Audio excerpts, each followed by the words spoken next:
You can use mine.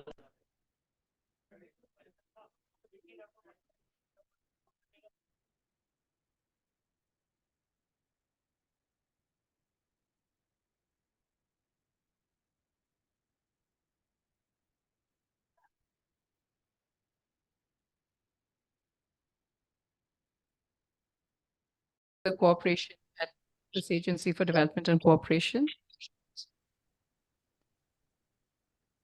Dr. Darshini Ravindranath, who is the solar project lead, as well as the research group leader for climate policies, finance, and processes at IWMI.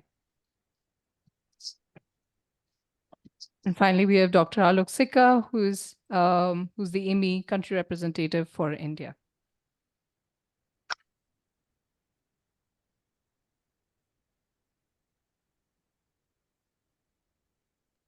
Thank you, everyone. Dr. Sikka, do you want to join on the dais? Yeah.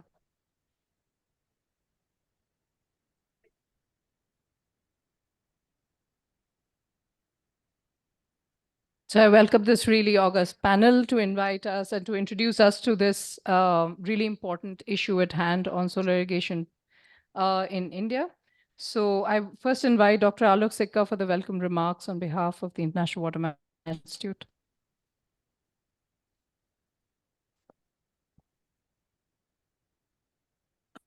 Good morning to all. My old colleague and friend, Dr. Sunil Kumar Ambast, who is the chairman of the Central Groundwater Board.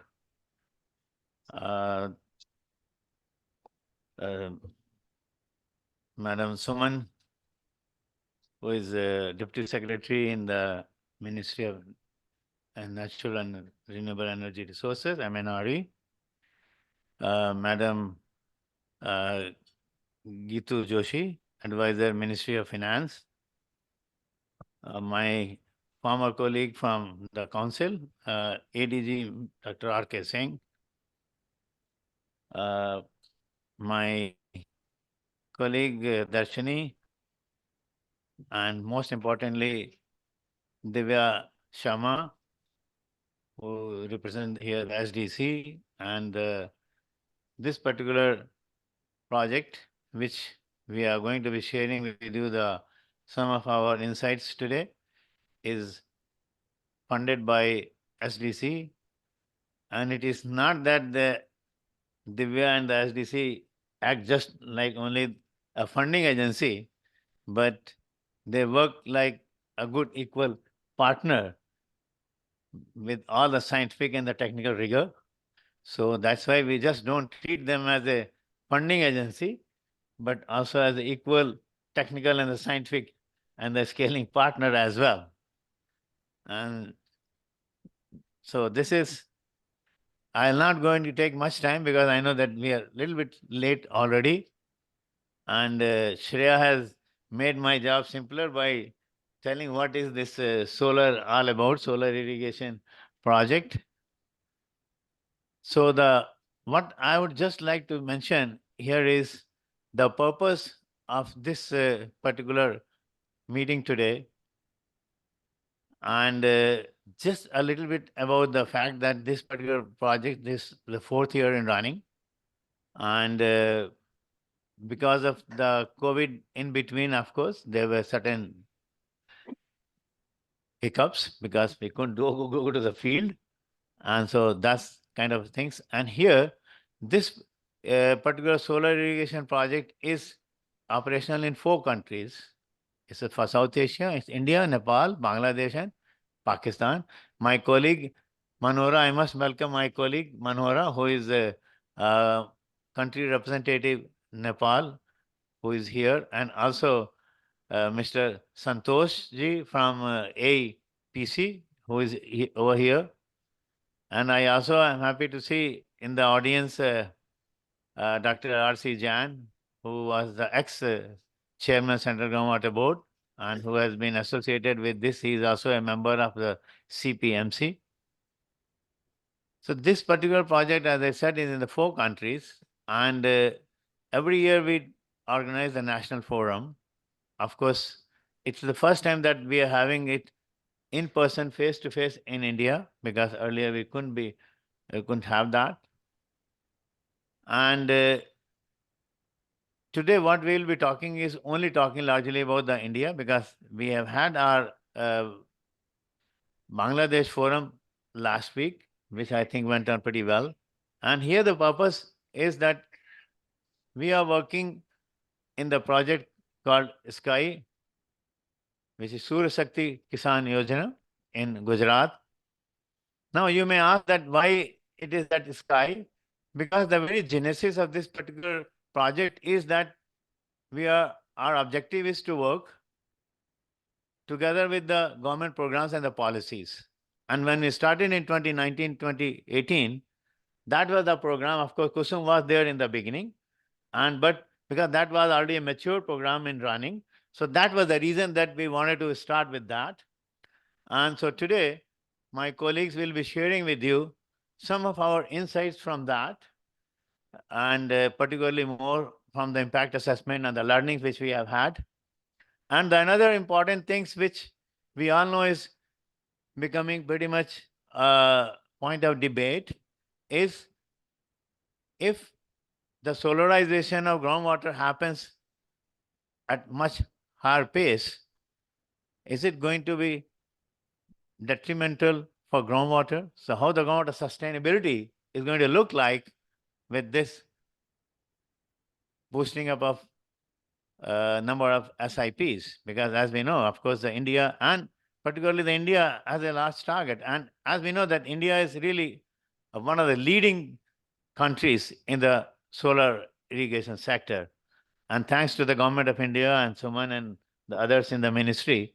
And so even the world over, India is being looked up for all the kind of the experiences. So that's one of the reasons that based on what has been our learnings, we are also trying to be looking into the South-South collaboration. Even recently, we have had organized a session in COP28 on South-South collaboration in trying to see that what are the learnings from our Indian experiences and the South Asian experiences. And at the same time, also, it's not that only what we are doing is the best and we can give it to the other part of the global South, but also models floating around in Africa region, which we could try and imbibe or at least try and pilot in our country as well. So that's the kind of the purpose also. So the other thing, important point was that on groundwater, as I was talking to you, so we have done some studies on looking into the solar and groundwater sustainability under the SKY scheme in Gujarat and also in Bangladesh. And the Bangladesh, they have a different kind of a model, what it called. And so there also, so my colleague will be, of course, sharing today, particularly for India. But when during the discussion, if anybody is interested to know, we can also share our experiences coming out of Bangladesh. The third thing which we would like to share with you today is about the capacity building, because in all these kind of things, capacity building is really very, very crucial. And what we have seen, my colleagues will be talking to you, that in case of Gujarat, we have given training to something like over 2,500 farmers, for our technicians. Because what's happening is not just only that if you clean the panels, the catch efficiency increases, but also when you have got other systems, so the maintenance and also recording of the data and financial billing process like they have in Sky. So there are a whole lot of things that are required. And not only that, in also when you are looking into those kind of things, and also how best you can do the better management of water in that kind of situation. So of course, that's typically a on-grid system. But of course, there are off-grid systems. So we have been working both on on-grid and off-grid.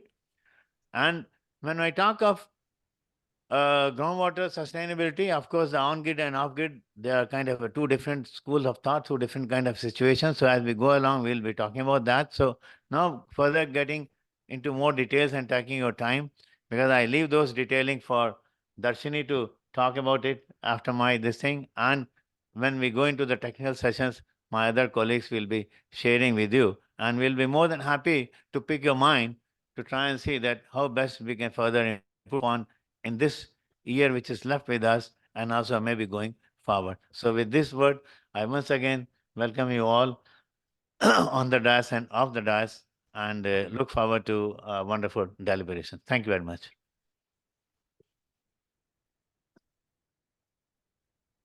Thank you, Dr. Sikka.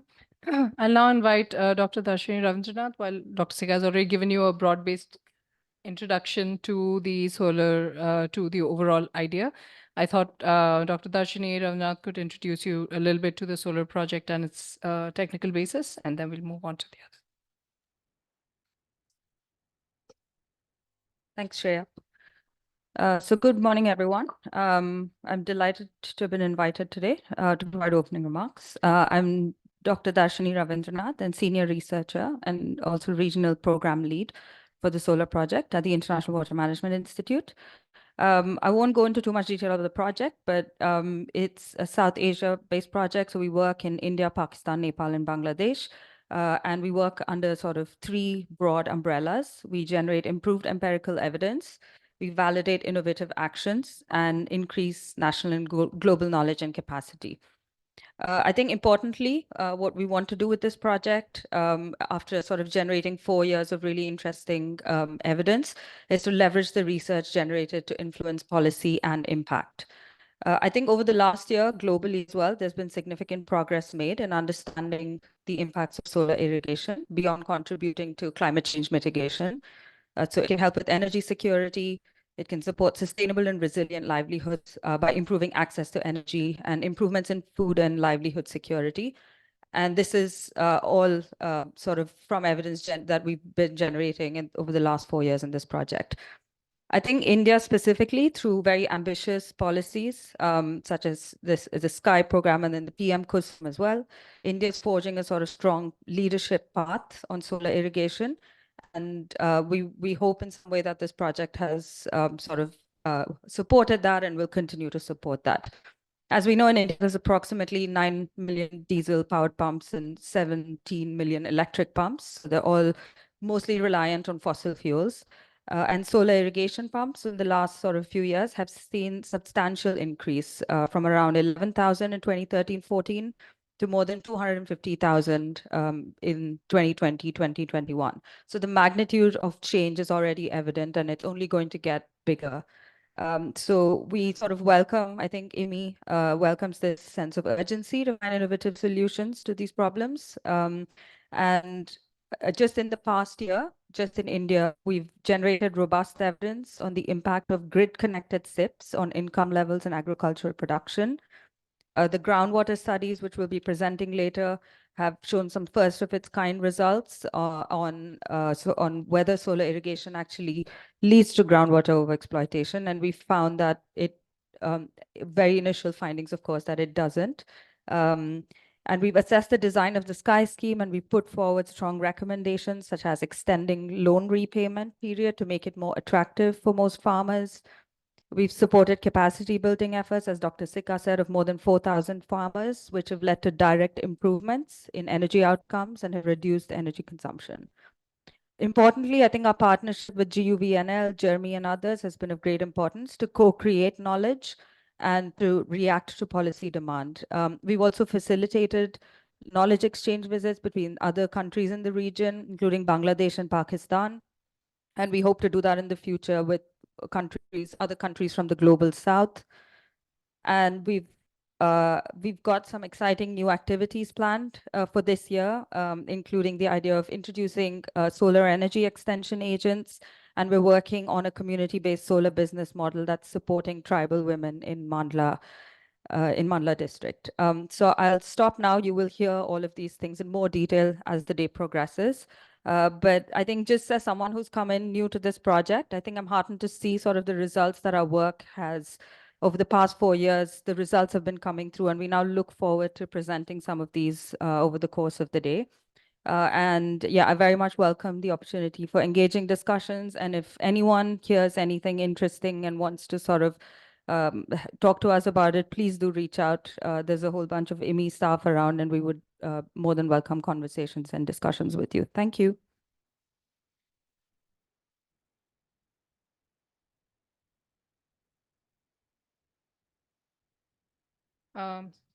Thanks, Darshini. So before we move on to the opening remarks from our panelists, I just wanted to have a welcome to all of our panelists from the team. Okay, so we can start from there.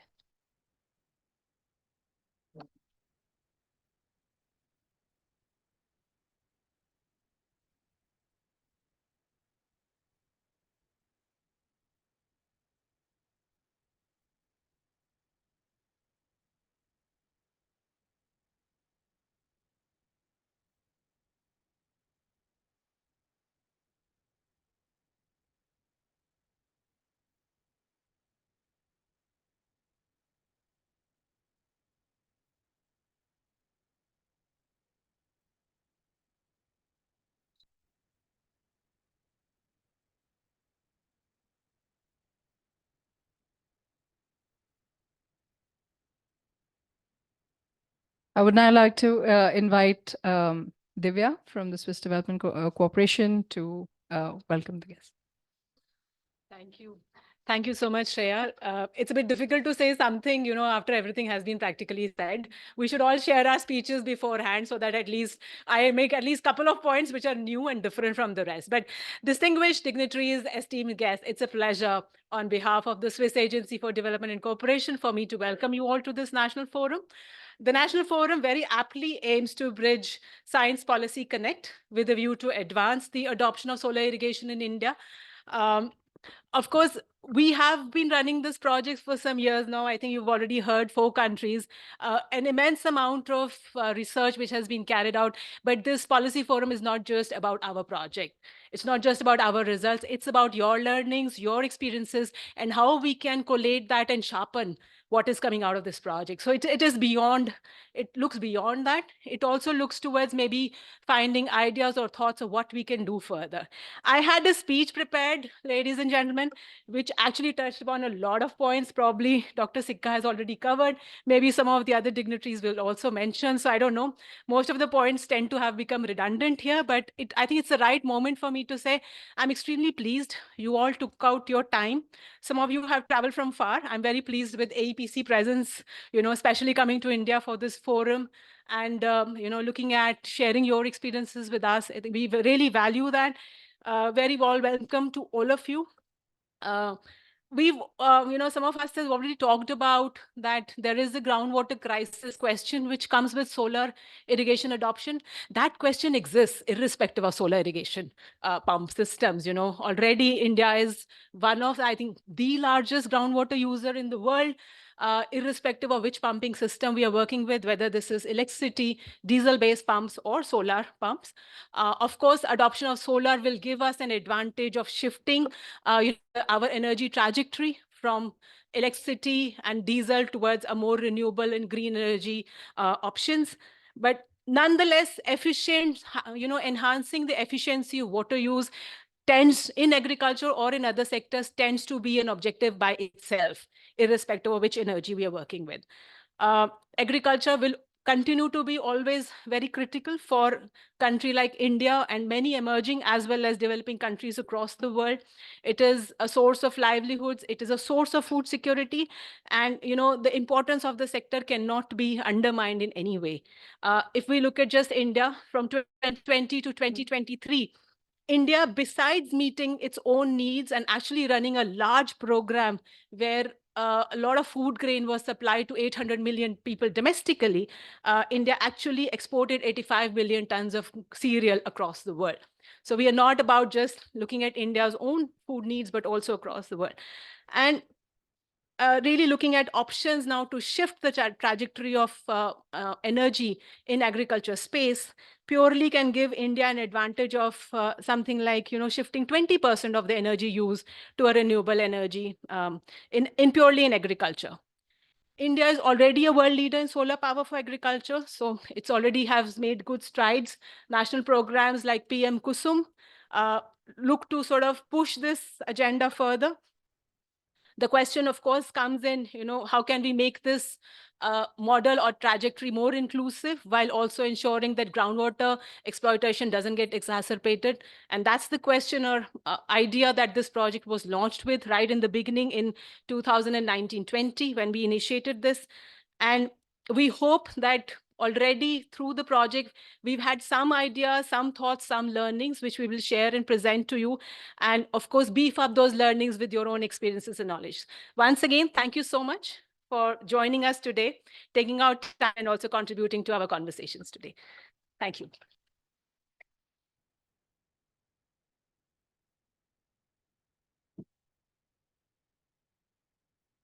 Thank you, Divya. I just wanted to welcome our online guests as well. We have some of our guests today joining online, including Dr. Nilanjan Ghosh from GIZ, Dr. Tushar Shah, Dr. R.J. Vala, who's Chief Engineer at PGVCL, and we also have some of our other colleagues joining from the Anand office. Was it there? No. Okay. I would now request just a second.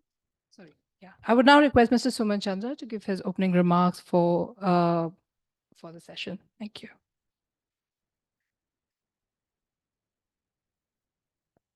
Good morning, everyone. I saw my gender changed a little bit, but I'm okay because gender is something that we have to integrate in our conversation. So good that we're starting with this conversation. My erudite guests on the dais and off the dais, good morning to all of you. In 2023, something happened that caused world to look at India very critically. Can I ask you for a guess? A lot of things happened, but that one thing which put India in classrooms, even for primary students.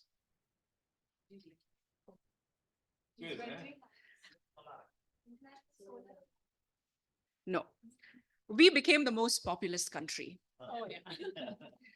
Why do I say this is important? It's a watershed in itself because now we have several mouths to feed within India and several hands to work within India. That's a strategic advantage, and that's also a strategic challenge. As our population increases, we also know that our energy needs accelerates. We are going to consume more. We are going to need more energy to grow. And towards that line, we have our goals and domestic targets very clear. I keep on saying this on and off at several forums, that India has never been a climate denier, which means that we have always believed that anthropogenic changes are causing the climate to change, and we need to take steps to ameliorate that. Towards that, we have a target of 500 gigawatt of renewable non-fossil fuel energy that has to be installed by 2030. Interestingly, I don't know how many of you in the room know, not because you're not intelligent or anything, but simply because it might not be your domain, that we do not report the emissions from the land sector till now. So the AFOLU sector emissions, we do not report because they are essentially our sustenance emissions, right? Because that is related to food security. So that's a larger argument that we give at the global forum. Having said that, it doesn't take away the need of decarbonizing this sector as well. So one of the most promising thing that comes forward then is solarization of agriculture. And when we talk about solarization of agriculture, solarization of the primary input to agriculture, that is irrigation. And therefore, the importance of an alliance like this and a forum like this kind of increases in today's time and context. Since I represent Ministry of New and Renewable Energy, I won't be doing justice without acquainting all of you with the PM KUSUM scheme. So PM KUSUM scheme is a scheme of solarization of Indian agriculture, which was launched in 2019. It has 3 components. There is one component called component A, where we promote solar plants, renewable energy power plants, up to 2 megawatt, which can be installed on the land of a farmer, which can be barren, or it can be, any usable land also. But we promote it largely on barren so that he, apart from the traditional crop, also has a solar crop growing on his field. The idea is to generate income for farmers from the barren land that was available with him or her. Then we have component B, where we support the replacement of diesel pumps up to 7.5 HP with the solar pumps. And we also allow the installation of new pumps where desired. Then we have component C, which has 2 subcomponents. One is individual pump solarization, which is essentially the grid connected solar pumps can be solarized. And then we have the component C, feeder level solarization, which has a potential to solarize the whole agriculture load of the grid. The scheme has been facing many challenges since its inception. 2019, it was launched. 2021, it was hit by the global pandemic. There were several supply chain disruptions, which saw a very lukewarm response from the field. However, it's picking up now. In the bigger state, I am very enthused to share with you, like Mr. Wala is present here, Gujarat and Maharashtra. There's a huge uptake and surge now to capitalize on the feeder level solarization component of this scheme, which has a potential to sort of remove and ameliorate the cross subsidy, which goes into subsidizing the power for agriculture sector in the long run.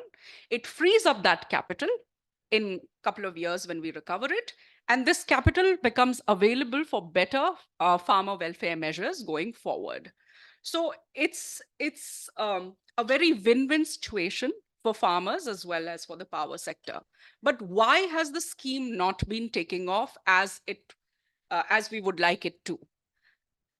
There are a couple of reasons for that. One, obviously, Mr. Sikka taught about, and he touched upon it during his preliminary remarks about the capacity building needs.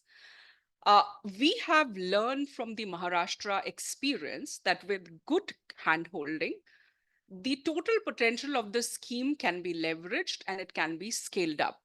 Very happy to inform that just 3 days back, there was 9 gigawatt of letter of award given under component C of the PM KUSUM in just state of Maharashtra alone. And this has been turned around with the help of a lot of knowledge partners who have worked day and night to scale up that capacity for all the stakeholders. This is something that we need to replicate for the other states also.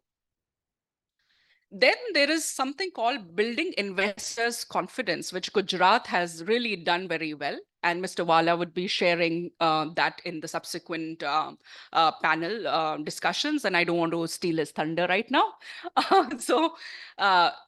Why I've remarked all the details of PM KUSUM is that this is one-off scheme, which there are several kinds of schemes that are run by government. There are centrally sponsored schemes, there are central sector schemes, and then there are state schemes. So this is just one centrally sponsored scheme, which allows for a CFA of 30%, central financial assistance of 30% to the farmers and to the states for uptaking this progress. Going forward, when we are looking at huge deployment of solar and other renewable energy, there's going to be a direct conflict between water, land, and food. So we call it the water, food, and land nexus, energy nexus. If we have to calculate the quantum of land that would be required for fulfilling our 500 gigawatts today, it comes out to be huge. And it has a direct trade-off with the food security that we have to ensure, not just for our own domestic population, but also for the global population. So in that context, innovative solutions have to emerge going just beyond solar irrigation, because we have to then look at solarizing the entire agricultural sector, which is why the news of Agrivoltaic Alliance isn't welcome news. It's just that agriculture is also the most sensitive constituency. As we sit here, we have farmers waiting at our borders, wanting to negotiate certain of their tenets and problems. So, which is why anything that we deploy in this sector has to be carefully thought out, piloted, succeeded, not a failed pilot and acceleration, and then deployed en masse, which is going to then, contribute to our farmers' progress as well as the progress of our nation. Few days back, I am from Yale, so I keep on reading articles that come from Yale. So they have a Yale Environment 360, where they keep on getting these articles. And there was this article which I got along with me, and I can leave it here for others to read. It says how solar revolution in farming is depleting world's groundwater. In this regard, I was also reading the Central Water Resource Commission's report 2023 yesterday. And there is some truth to the fact that our aquifers are stressed. And I'm sure Mr. Ambasta is going to talk in detail about that. But please remember that we do not have to demonize the solar industry for our groundwater to be, chained in a proper way and managed in a proper way. I have worked extensively in the state of Maharashtra and largely in the water stress areas of Marathwada and Amravati. We have seen that the cause of overdrawal of aquifers and water table is sometimes geographical, not just the drawl of it, but also what goes into the ground and the strata of the rock. That is because states like Maharashtra has almost 80% of their strata as basalt, and the water never percolates. So we have to find innovative solutions to increase surface water availability there. So there are different kind of solutions. The point I'm trying to make is that this conflict between the groundwater and the solar should not lead or yield into demonization of the solar technology. The benefits of the solar technology have to have a butterfly effect and a neighborhood effect, and it should scale up. However, we have to make sure that our groundwater also remains. There's a very shocking writing is a skill, and there is sensationalizing element to writing and also the communication part of it. And then this article goes on to say that farmers are going to have a great time till suddenly everything dries up. And that is a reality because we have reached like ground zero in Chennai a few years back. So we don't have to shun ourselves from that reality, but considering that reality, how do we kind of go forward? One good news is that we have agencies like Central Water Commission, etc., who are looking at it very diligently.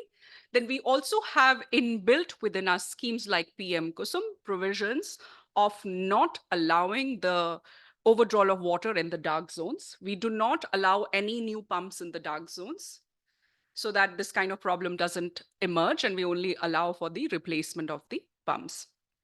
So these are my initial thoughts. I'm sure there are a lot of experts on the dais, off the dais, and this is going to be a very critical conversation from today's context. I'll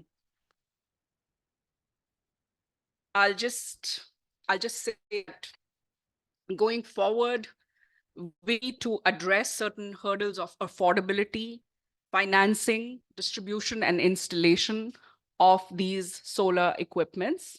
And I'm saying solar equipments because I want the benefit of solar to go beyond irrigation.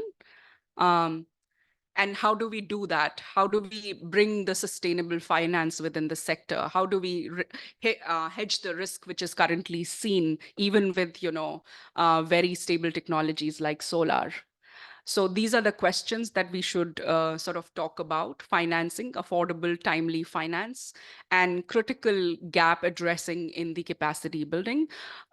We have a chain of Krishi Vigyan Kendras all over India. They can be leveraged as one stop platform for capacity building across India. So I would really look forward to that being leveraged going forward. Happy to end with just sharing that today India has 75 gigawatt of solar installed, and that's a huge news. We are 4th globally, and with your support, we'll be number 1 soon. Thank you.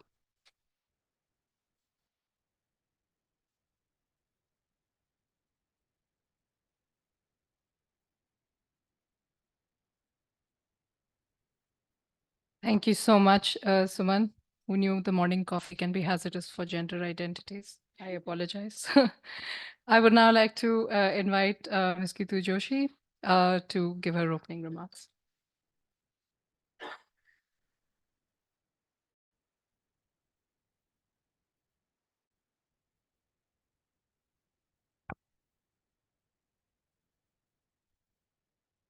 A very good morning to all the distinguished guests on the dais and the participants here for today's forum. At the outset, I would like to thank IWMI and the SDC for inviting me and giving me an opportunity to interact with you all on this very important and interesting topic of accelerating solar irrigation in India. So I think Suman has left us with, I think the way the order which we are all speaking is just ideal, because she left us at the end with the question of financing. So that is what I will be speaking on very briefly about sustainable finance, the field which I handle in Ministry of Finance.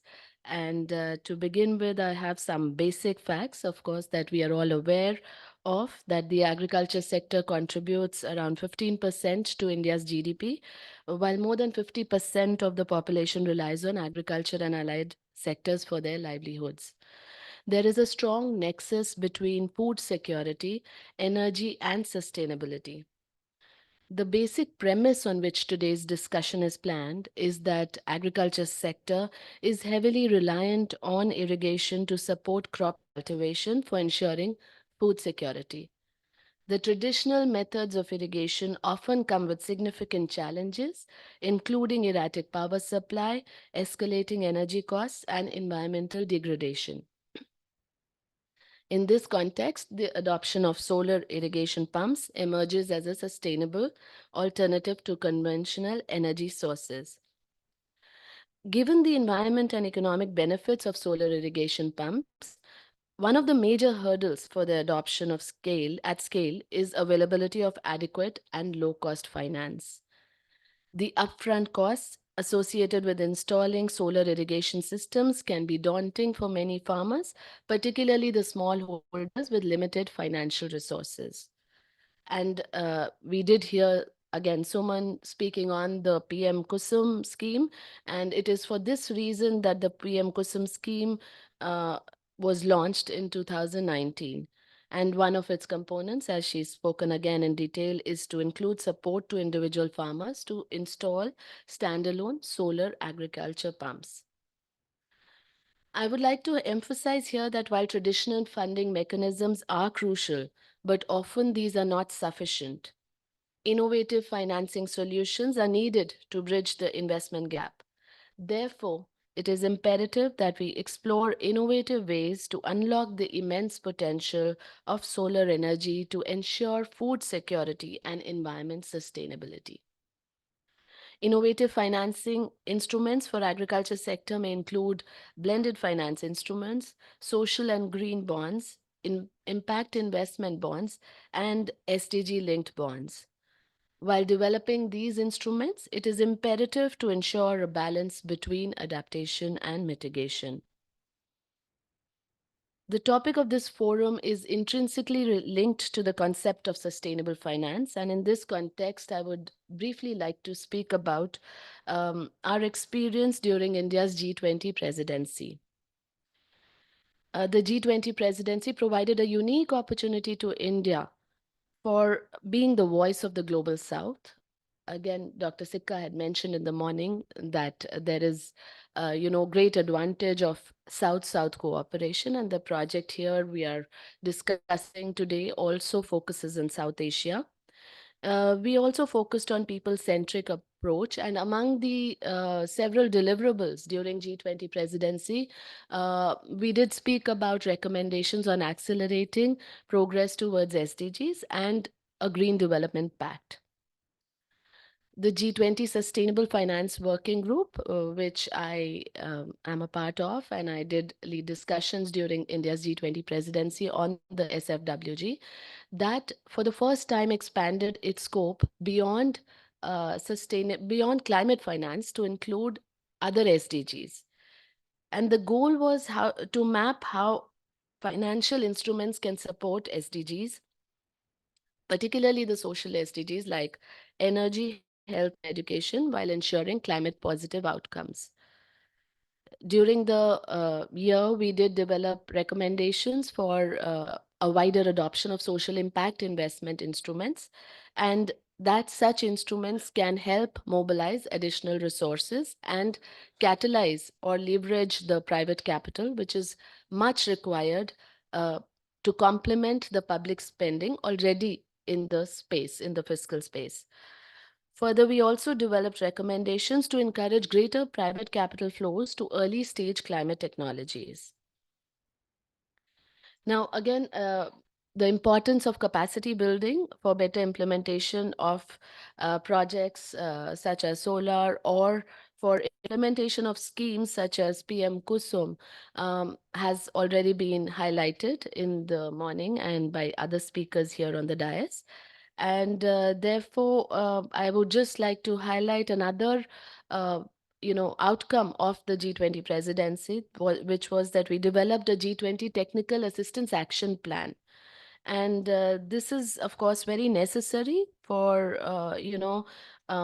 addressing issues such as capacity building and technical assistance requirements of different stakeholders, particularly small and medium enterprises, small farmers. So whoever is in the game and is being affected by implementation of several policy measures, policy initiatives to reach our net zero goals, we need more awareness, more capacity building for several stakeholders, so that they are not adversely affected. They can utilize and can optimally gain from different measures which are in place. So I do hope that this forum can help identify and assess the capacity building needs of the agriculture sector and scaling up adoption of new technologies and innovative financing solutions, which can then be addressed through the G20 Technical Assistance Action Plan. In closing, I would like to emphasize the significance of this moment.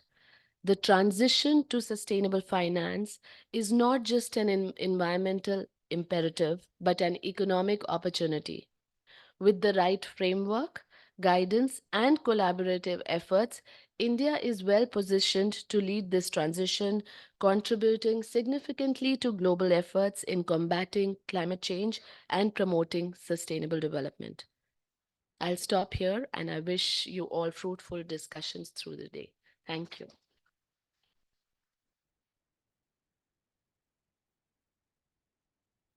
Thank you, ma'am.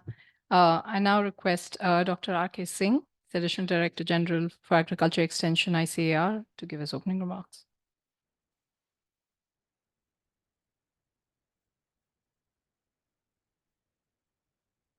Thank you. Suprabhat and good morning to you all. Dr. S.K. Ambasji, Chairman, Central Groundwater Board. Dr. A.K. Sikka, sir, former DDG and RM and representative of IWMI India. People of different ministries presenting their concern and views over here. participants from different countries, ladies and gentlemen. As we have listened to a great deal about the importance and significance of this solar irrigation system, particularly in relation to agriculture in Indian context. And as you know that unless science is translated into practice, it has not much impact to the end users.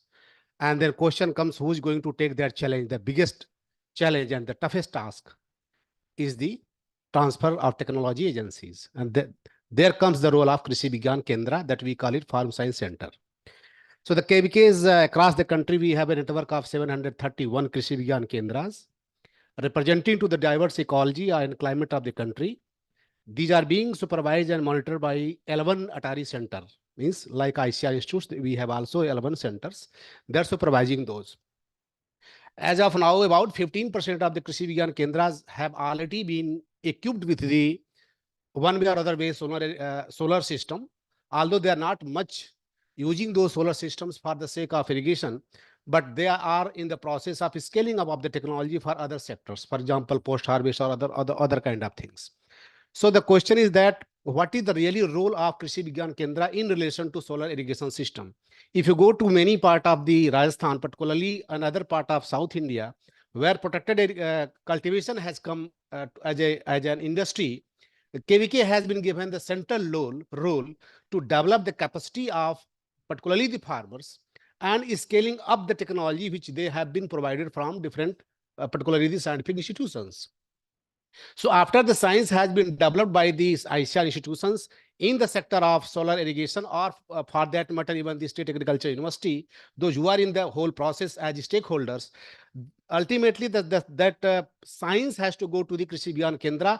So there is urgent need at what we have realized till now, that first of all, the Krishi Vigyan Kendra people has to be equipped with this science, what we have been generating, and we are going to translate in the name of the practice at the ground level. Now the question comes, what are the two broad approach to be taken into account? There are two broad approach, top to bottom and co-production process. Here is the need of the co-production process, because once we push the technology, it will be only the supply driven.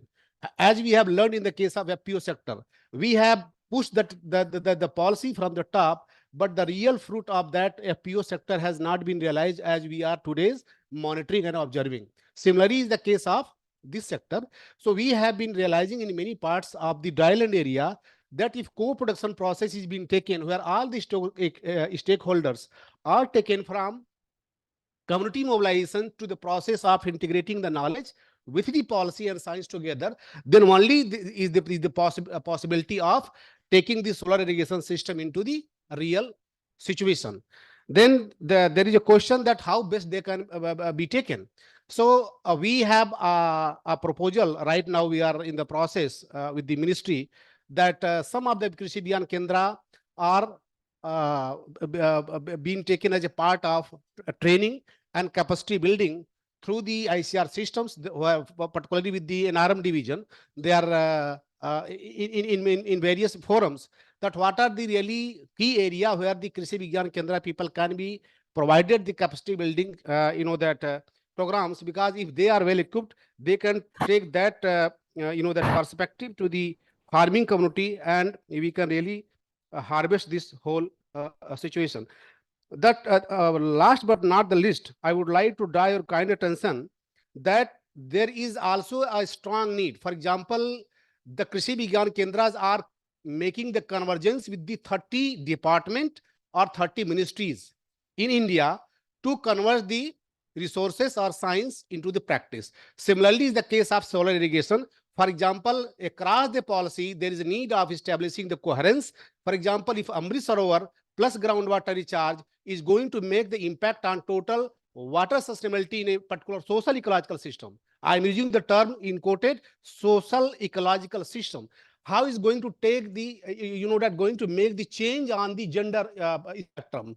How is it going to make the change on the drudgery system to the particularly smallholder farmers, those who are representing the dryland ecosystem? So these are all some of the perspectives where we need to have the proper attention. So ultimately, I would like to submit that unless KVKs are taken properly into this whole chain, I think it will not be a much proper, the justice to take this science into the society. So with this, I must thank you all for listening my talk. Thank you so much.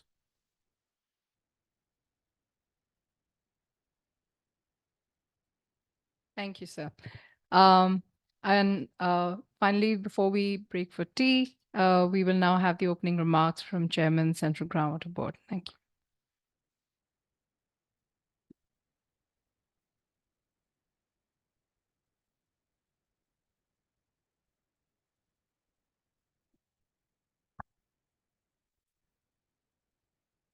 Very good morning to all of you and greetings from Central Groundwater Board.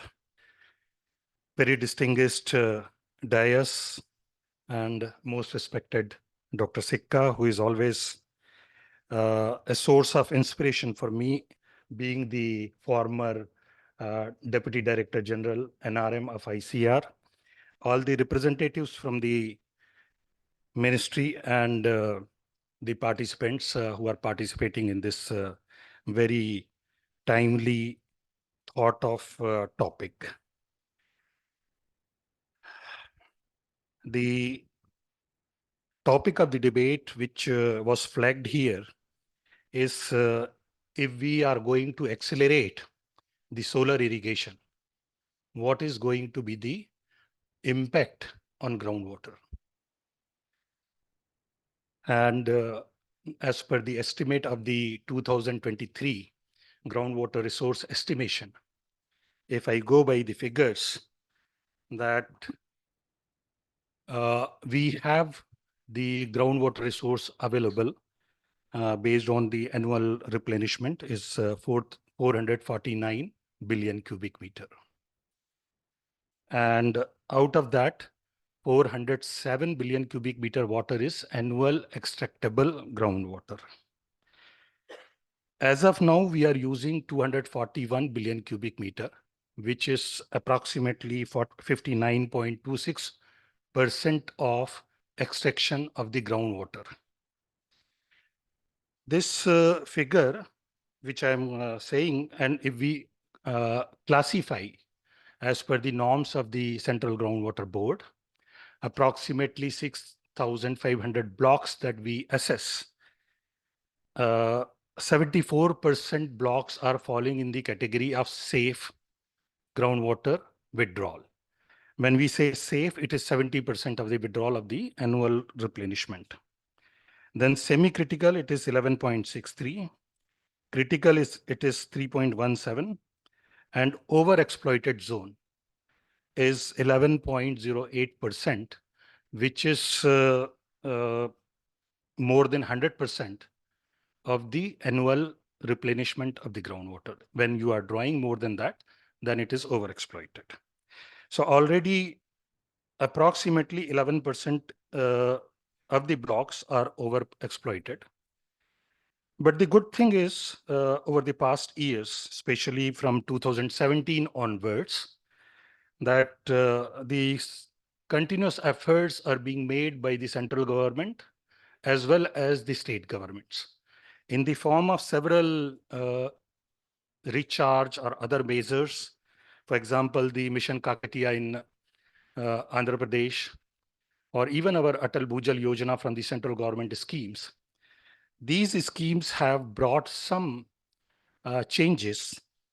And if we see with the compare with the previous report, as I said that earlier, 2022, it was 67% of the safe blocks, which has increased to 74. So we have improved number of safe blocks, and our overexploited blocks have reduced from 14.2% to 11.08%. So our overexploited blocks have also reduced.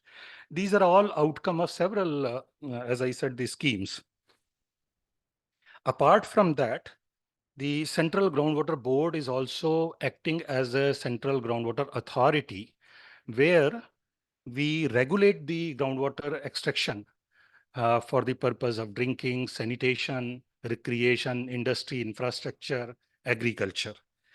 But by and large, if we see the policy-wise, that drinking water, sanitation, plus agriculture, it is exempted. And what is under our regulation is industry and infrastructure, all those segments. But what is a contradictory figure is that 82% of the groundwater is being used in agriculture, which is not regulated. And only rest of the water being used, we are regulating. So very small impact because of regulation. It is coming because the agriculture, which is major consuming, is we are not regulating it. The question is, now the situation in some of the places are grim also. We are experiencing very serious condition, especially in the cities like Chennai and, as already mentioned by the previous speaker, Chennai and Bangalore, where there is no water even for drinking. The water table has gone to more than 500 to 600 feet, and in some cases even beyond. You know, the Bangalore, they are making some efforts where they are trying to fill the dried up lakes with the treated water. Now, this treated water, what kind of impact is going to happen that on the, of course, the groundwater after filtering it may reach, but we have to see what kind of hazardous elements that is also going, or we are treating after that only we are permitting. So all those kind of precautions we have to take before we do such kind of recharge through maybe treated waters through lakes and other bodies. Now comes the question of solar pumps. It's always given the credit to solar pumps that they are the low cost, low carbon emission, and high productivity option for the farmers, especially for the farmers. And the topic has said that what is going to be the impact on groundwater. I'm sure that this brainstorming and whatever the work that has been done by IWMI in collaboration with SDC will be going to be very useful to listen. But then one of the figure which came to that approximately 1 lakh solar pumps so far by 2026, it will be going to convert the traditional pumps may be converted, or it can be raised, the solar pumps. And that will approximately 1 million acres, or that you can say 0.4 million hectares land will be irrigated by solar pumps. Now, two questions which comes, solar irrigation is always associated with the groundwater, because either if it is canal water, then canal water has to be stored somewhere, and then only you can utilize through maybe drip irrigation and other means by lifting. So it is mostly the solar pumps are being used for the groundwater. If we see the experience of the drip irrigation, because solar pump, drip irrigation, they are all groundwater, they are all associated. Our experience and normal notion that drip irrigation saves the water. But you will surprise that it saves the water. There's no doubt about it.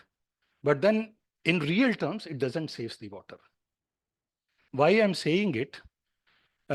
If you travel to Rajasthan, and if you go all the sand dunes, which were earlier not possible to irrigate, because if you are giving the flood irrigation, water will not reach to the bottom of the dune slope. So now, but because of the drip irrigation, you can put the pipelines, and even all the sand dunes with all height, I have pictures that very good crop like even groundnut or wheat, all these crops they are taking. So entire close to Jodhpur area and Sardar Shahar, I have traveled and I found that it is much more.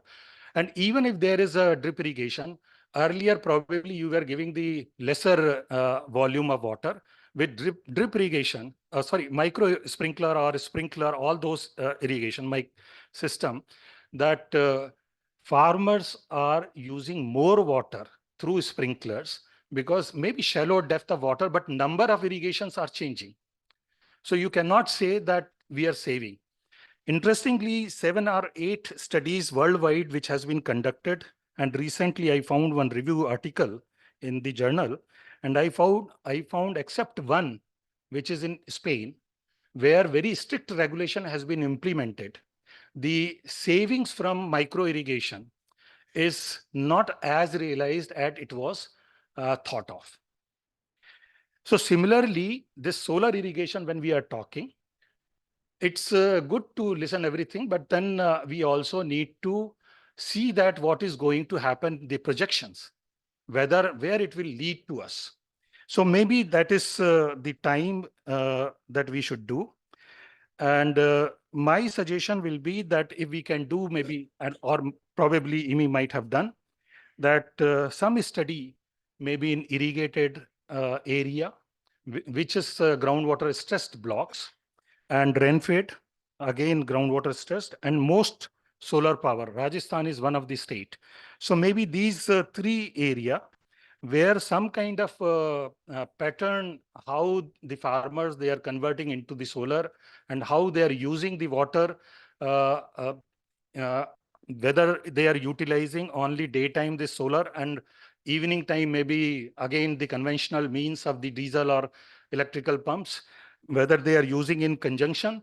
Those kind of things we have to study, and we should see that what kind of the long-term projections, and that may be seen.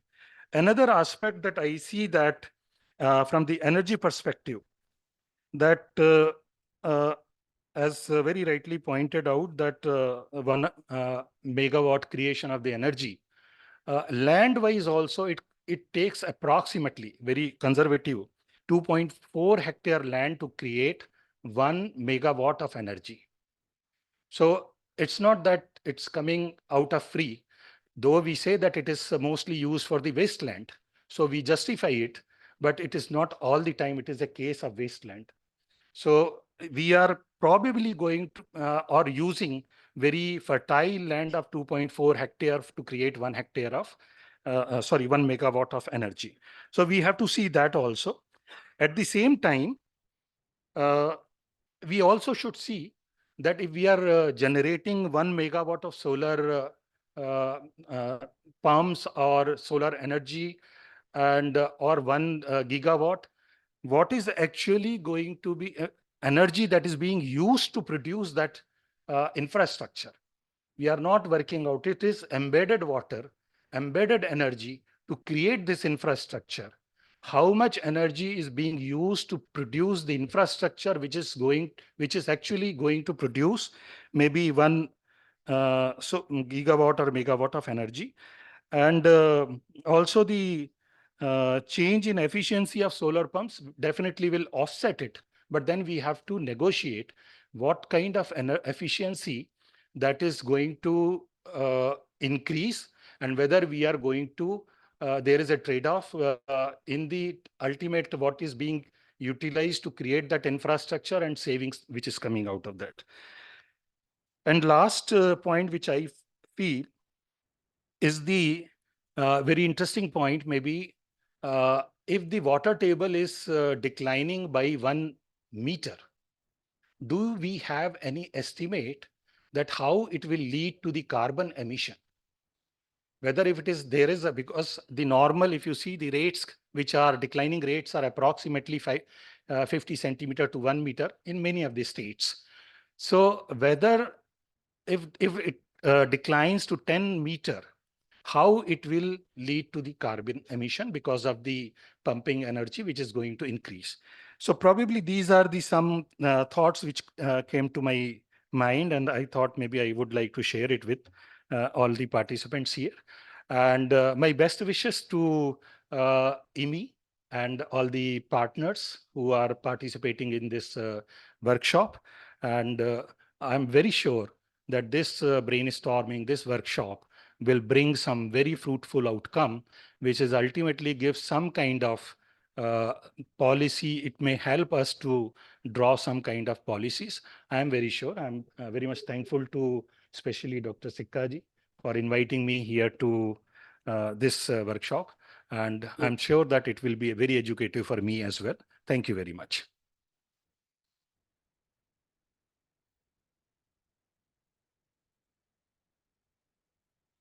Thank you, sir. So we would now like to thank all our opening panelists with a little slice of land from the team.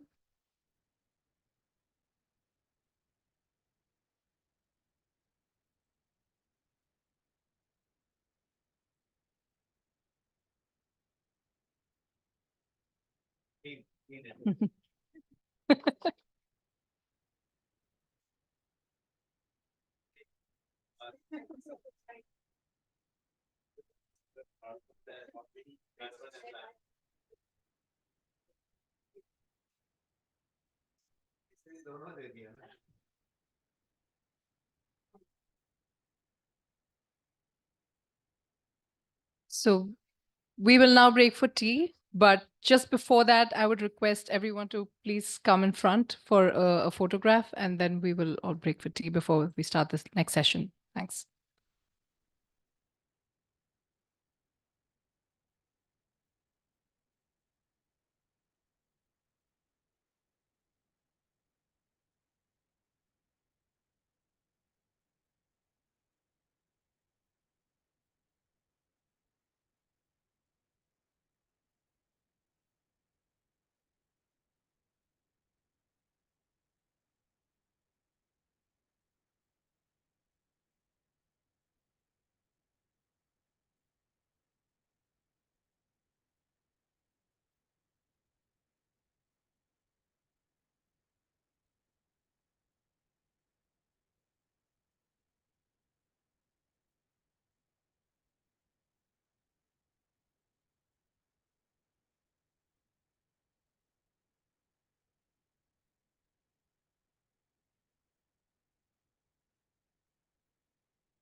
So good morning and thank you everybody for being here. So today, I'm going to speak on this empowering farmers with the grid connected solar irrigation pumps, evidence from Gujarat, India. So let me introduce briefly about the India work, right? So what we are doing. So the three overarching objectives we are looking at in the India work. One is to conduct impact assessment studies, and that includes gender equity and social inclusion studies as well. And the second, we are looking at what are the impacts of solar irrigation pumps on groundwater sustainability. And third, we are just trying to bring evidence on the capacity building interventions that we have conducted in Gujarat. So there we are just training, we have provided training to 2,000 farmers, and we are just looking and interested in looking their impacts. So that's the overall, right? So the overall about the India work. So with regard to this presentation, I would mainly focus on the evaluation of Surya Shakti Kisan Yojana. So that's a grid connected solar irrigation pump scheme that is introduced in 2018 in Gujarat. So a brief context over here. So out of 26 million water pumps in use, 9 million are diesel power, and the remaining 17 million operating in electricity, mostly derived from fossil fuels. At the same time, if you look in the last decade, you see there is a significant increase in the adoption of solar powered irrigation from 11,000 2013-14 to 2.7 lakh.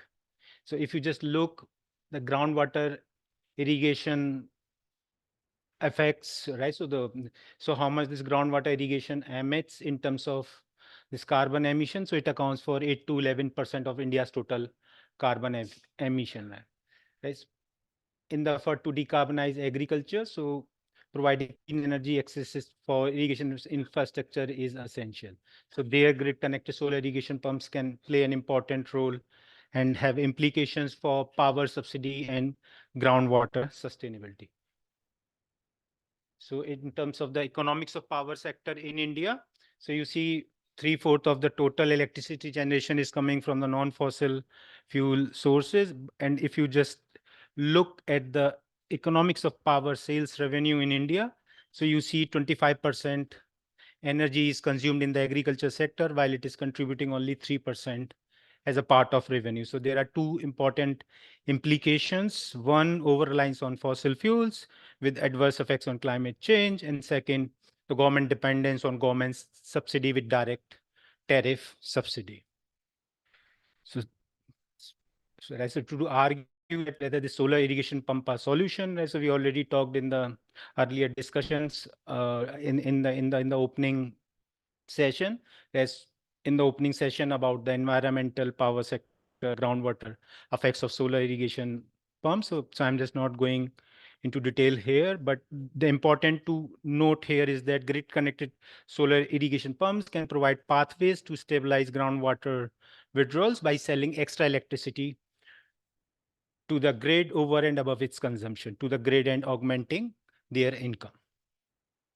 So if you just look at the evolution of solar irrigation in India, so it started from the Jawaharlal Nehru solar mission in 2010, and in 2019 PM KUSUM scheme was launched.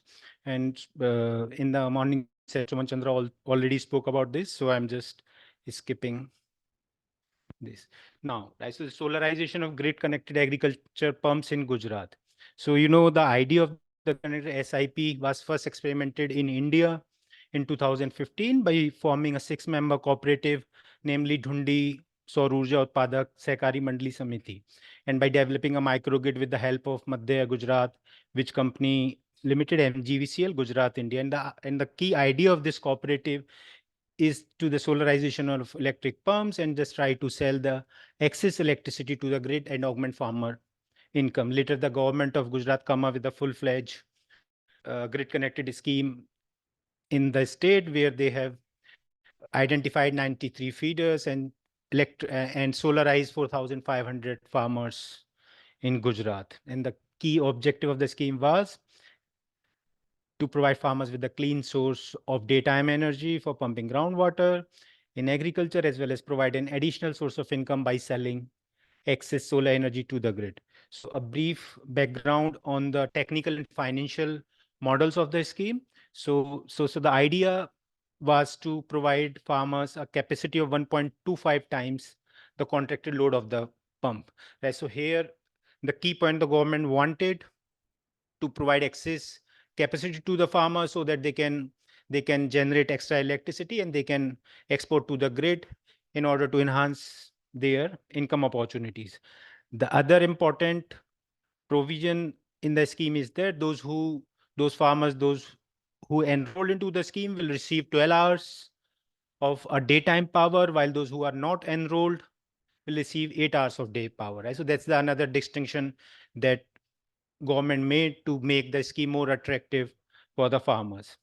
And thirdly, right, so they have created a Sky mobile application for farmers so that they can track their generation and consumption. And if they found some difficulty in the generation and consumption, they can directly approach the utilities for any issues they have encountered in their pump sets.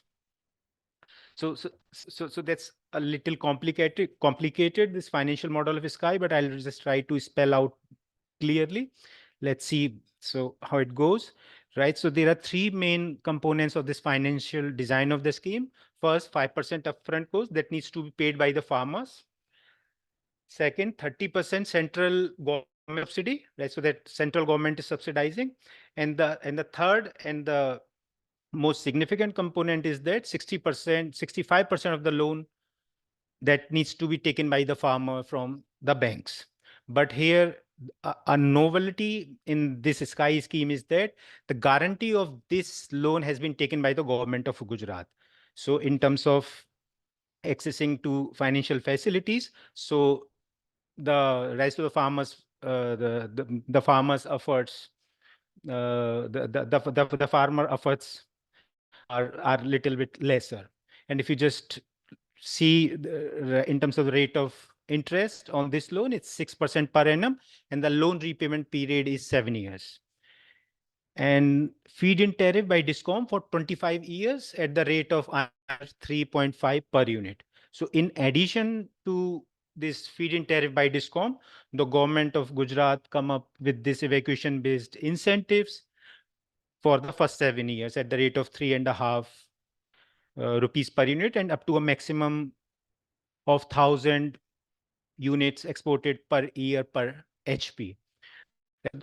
So if you just look in the first 7 years, the government of Gujarat is giving 7 rupees per unit for buying electricity from the farmers. So this is in terms of the financial model of SKY. So and we have already talked on the PM KUSUM in the morning session. So I'm just skipping this. So, but here I would like to highlight the key differences between PM KUSUM C and SKY, right? So that we should note, right? So for instance, in SKY, each farmer is provided a solar panel capacity of 1.25 times the contract load of the pump. In PM KUSUM C, the solar powered irrigation pumps of individual pump capacity is up to 7.5 HP. So no capacity restriction under SKY. And in case of SKY, the upfront cost was 5%, while in case of PM KUSUM C, upfront cost is 10%. And in terms of the loan, 35% needs to be paid by farmers in installments in SKY, and 30% needs to be paid by farmers in installments. So, but here the key catch is, in case of SKY, the guarantee of loan is taken by the government of Gujarat, while in case of PM KUSUM C, farmers need to take the guarantee by themselves, right? So that's one of the important reason. If you just look at the PM KUSUM C implementation numbers, that's pretty much low, right? So if you just mark against the targets of the PM KUSUM C, right? So although the government has sets target up to 2026 to install 1.5 million pumps, but unfortunately, right, so the implementation of this connected solar irrigation pump is pretty much low. So that's the reason, right? So in PM KUSUM C, the government has come up with the second component under PM KUSUM C, that's called a solar, that's a feeder level solarization. And right, so and if you just look at the EBI component, the EBI component has an implications for checking the groundwater withdrawals, right? So if you just look from the economics point of view, in the first 7 years, the marginal, right? So the first 7 years, the marginal, right? So the marginal returns on selling electricity to the grid is at the rate of ₹7 per unit, while in case of, right? So while in case of, and that's helpful for checking the groundwater withdrawals. So in this backdrop, there are 4 objectives. What are the barriers and challenges in the adoption of grid-connected SIPs under SKY? What are the drivers of solar energy generation? And third, how does the technical and financial model of SKY work on the ground? And finally, what are the returns to the investment for farmers and the government under SKY? So this is data and method. Right, so results on adoption issues, right? So we found 3 important drivers of enrollment into SKY. Right, so first, this high educational attainment, the farmers who have a higher education levels and larger land holding size are more likely to get enrolled into the schemes. Right, so and also those who have a greater number of well connections are also more likely to be enrolled into the scheme. So reason for non-enrollment, so the farmers. So we have asked these questions to the farmers who have not enrolled into the scheme, and the results are as follows. 28% farmers reported risk aversion, 27% reported capital constant, and followed by late decision. If you would like to see the key implications, the large scale capacity building initiatives are needed to mitigate the risk aversion of the farmers. And second important thing is to make this upfront payment options to be tailored to accommodate the financial capacity of small and marginal farmers specifically.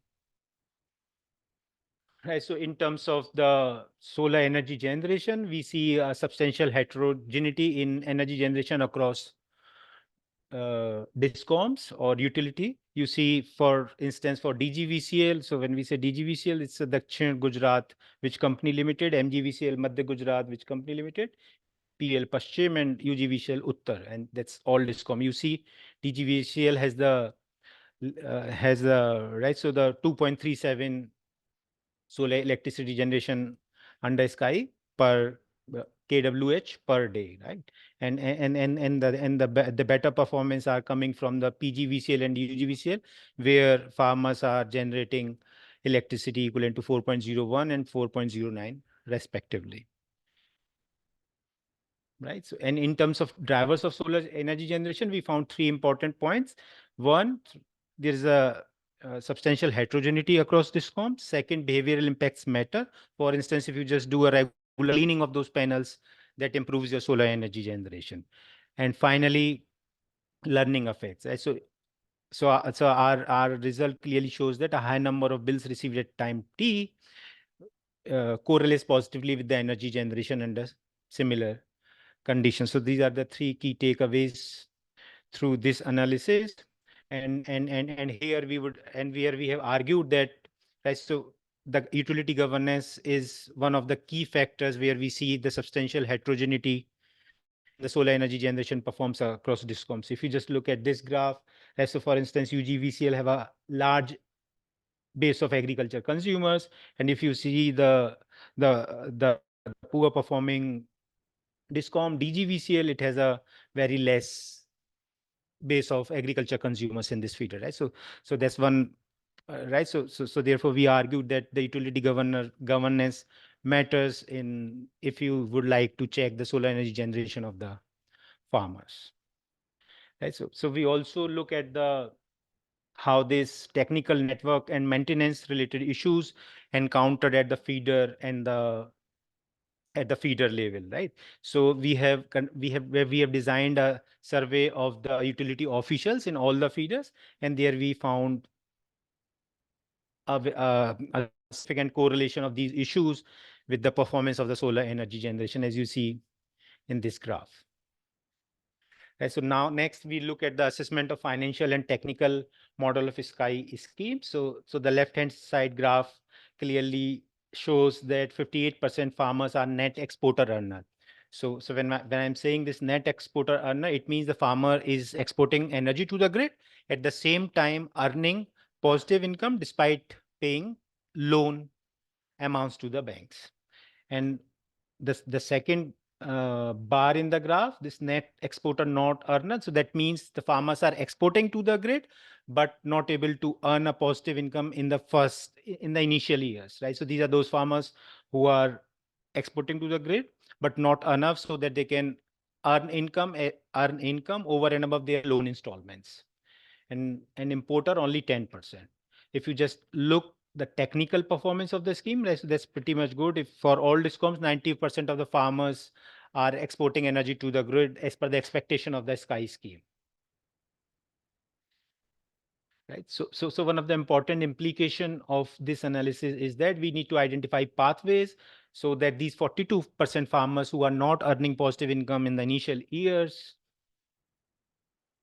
also earn, so that their interest in the scheme and social irrigation pumps remain attractive, right? So the schemes remain attractive for them.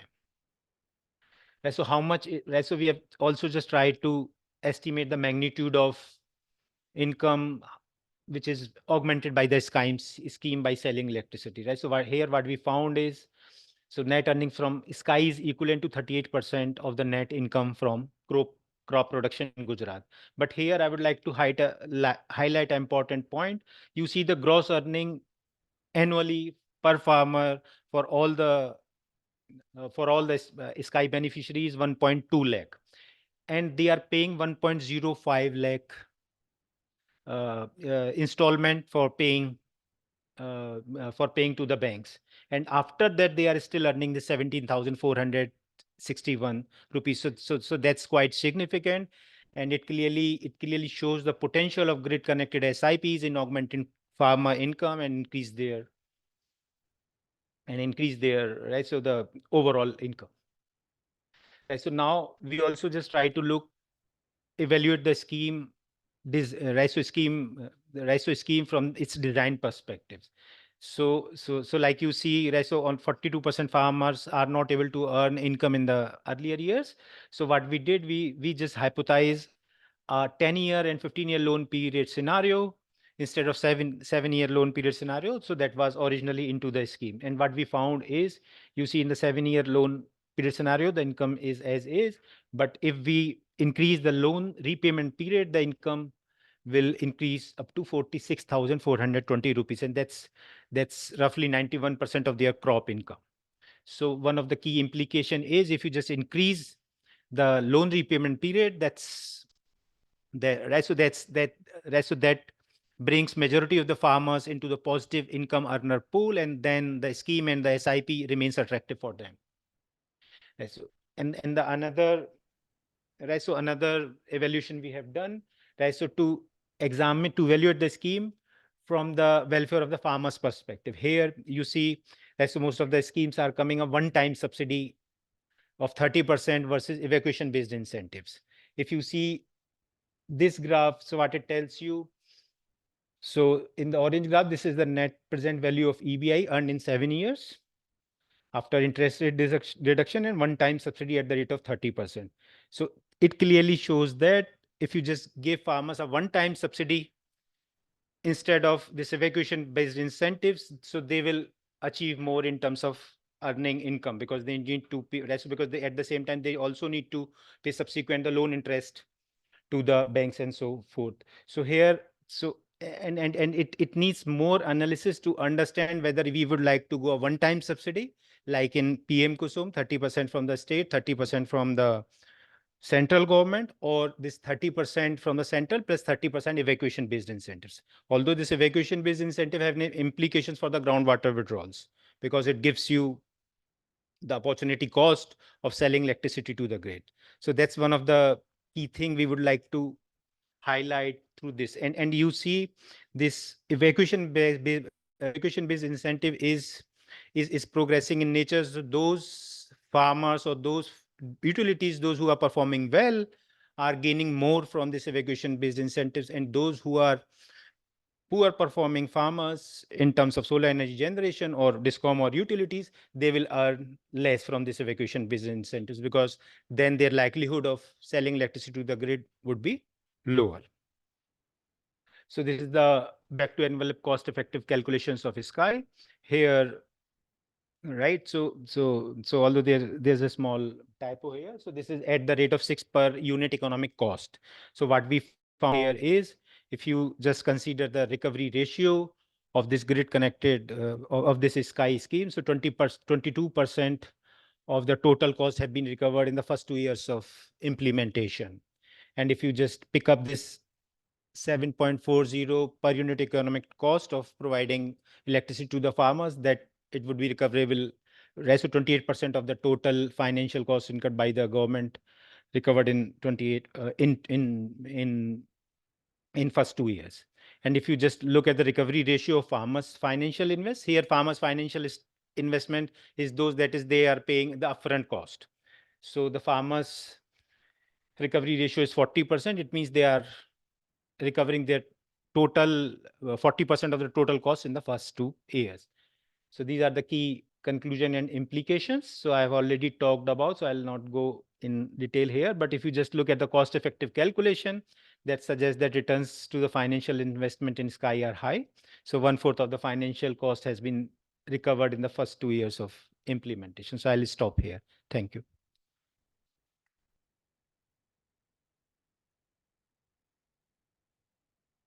Thank you, Deepak, for your insights. Also, we would like to welcome our online participants. And the next presentation is on solar irrigation and Jesse, some insights from Nepal. Can I request Dr. Manohara Khadkar to please come to the stage?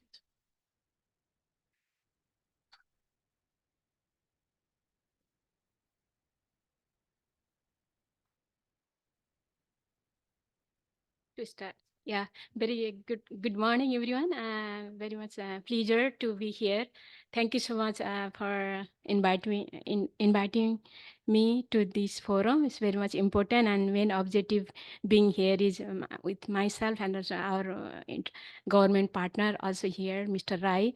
Our objective being here is to share lesson from Nepal about the solar irrigation research and how we are working on based on the research finding, how we are working with the policy and also program, which is the objective of the program itself. So let me start. In Nepal, we are focusing on 3 aspects of solar irrigation research. One is impact assessment of the solar irrigation pump on livelihood of different farmer. Second is the qualitative assessment of gender social inclusion aspect of it. Third is grid connected solar pilot, solar irrigation pilot. I'll focus on mostly the gender social inclusion aspect of research, and so that this can be very much lesson for from Nepal to also consider for India. So to start with, I'll focus on 5 aspects. As I said, briefly highlight on solar irrigation status and what does the gender equality social mean in the context of solar project that we have been implementing since 2019. We had started gender from the beginning of design, and also our approach, and we considered how did we do, and also some of the finding from gender social inclusion assessment, as I said, water energy food policy, and also SIP models, and some lesson learned that can be useful.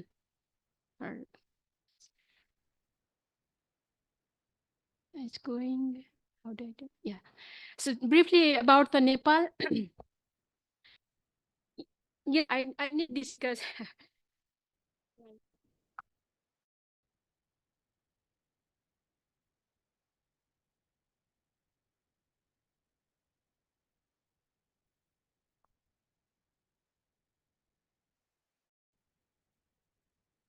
Nepal, we started SIP at irrigation since 2016 when Nepal government has the guideline on subsidy policy, I would say. And also until the last year, that 2023, we have over 3,000 SIP in Nepal being supported by the government of Nepal also. Beside that, other project also in implementing SIP. There is a huge demand on SIP, at least like annually 10,000 application is received by the Alternate Energy Promotion Center, the nodal agency that also is shared, APC. So only around average 500 SIP is delivered annually. And agencies, as I said, and nodal agencies, the ABC, international research organization like International Water Management Institute, IWMI, CMOD, private sector, local government, Nepal Electricity Authority, and development partner are also investing on the solar irrigation to make solar irrigation more sustainable and also inclusive. So just looking at how did we start it? Yeah, as you know, the Nepal and South Asian country very much the agrarian society, but more than 60% of women is really providing contribute to agriculture, although it's sufficient, but majority person who does it in the farm is a woman, right? And when it comes to women participation in terms of participation, not only presentation, representation, but most with the dissemination, also access to technology, access to knowledge, access to skill around the irrigation, technology, solar, anything, seed, variety. You can see a lot of social science, gender research already indicated that there is huge gap between men and women. Even among the women and among the men, there is a diversity and also huge gap.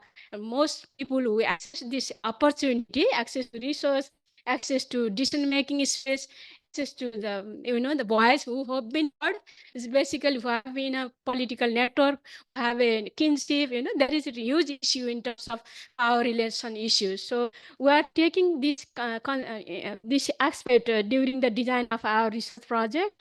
So we focus on women, especially women from marginalized women, social group or economic group who will have access to resource and skill related to, for example, subsidy for solar irrigation technology. Technology itself also how to use the technology, and training and knowledge and skills. So we considered this aspect. Another is inclusion of the women farmer and also marginalized farmer in a state and non-state actor, especially in information dissemination platform that we're organizing. And also we really consider the targeted, woman-led household beneficiary should be the woman. Also, these women who have been, those household who have been implementing SIP should also have both men and women and children in family.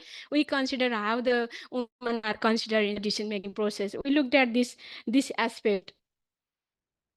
So very small letter here, but what we try from Nepal is that 4 stages. One is like during the design processes, we consider the gender integration in the project. For example, women and men participant from all the events. Like I couldn't see here.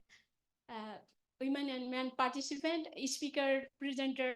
Also we do a lot of knowledge forum there. We focus on at least more than 30% should be women, but our real practice is 40%. I'll come that here.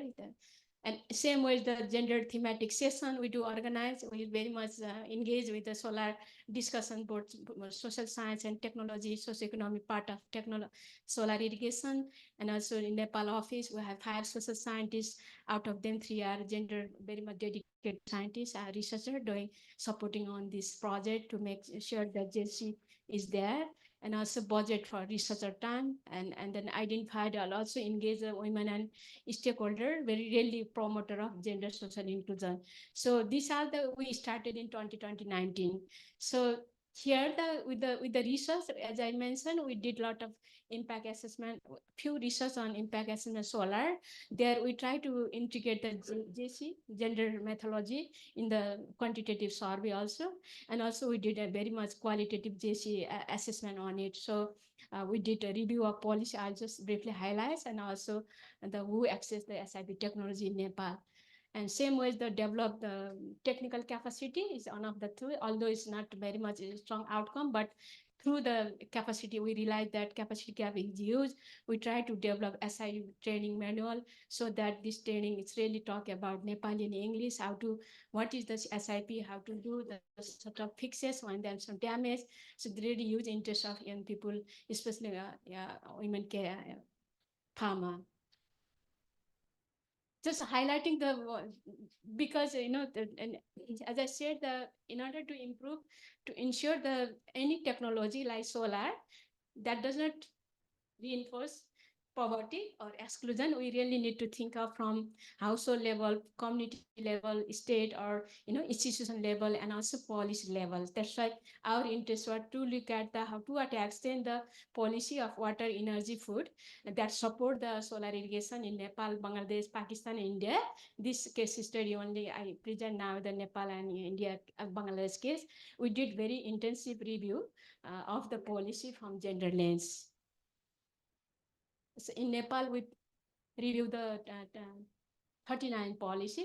So we looked at this framework, looking at as I said, it's not detailed to go. We looked at the position, role of men and women within household around the natural resource management, and also decision making, institutional decision making, representation. We looked at this kind of element when analyzing to what extent this aspect is considered in policy that promote the solar irrigation.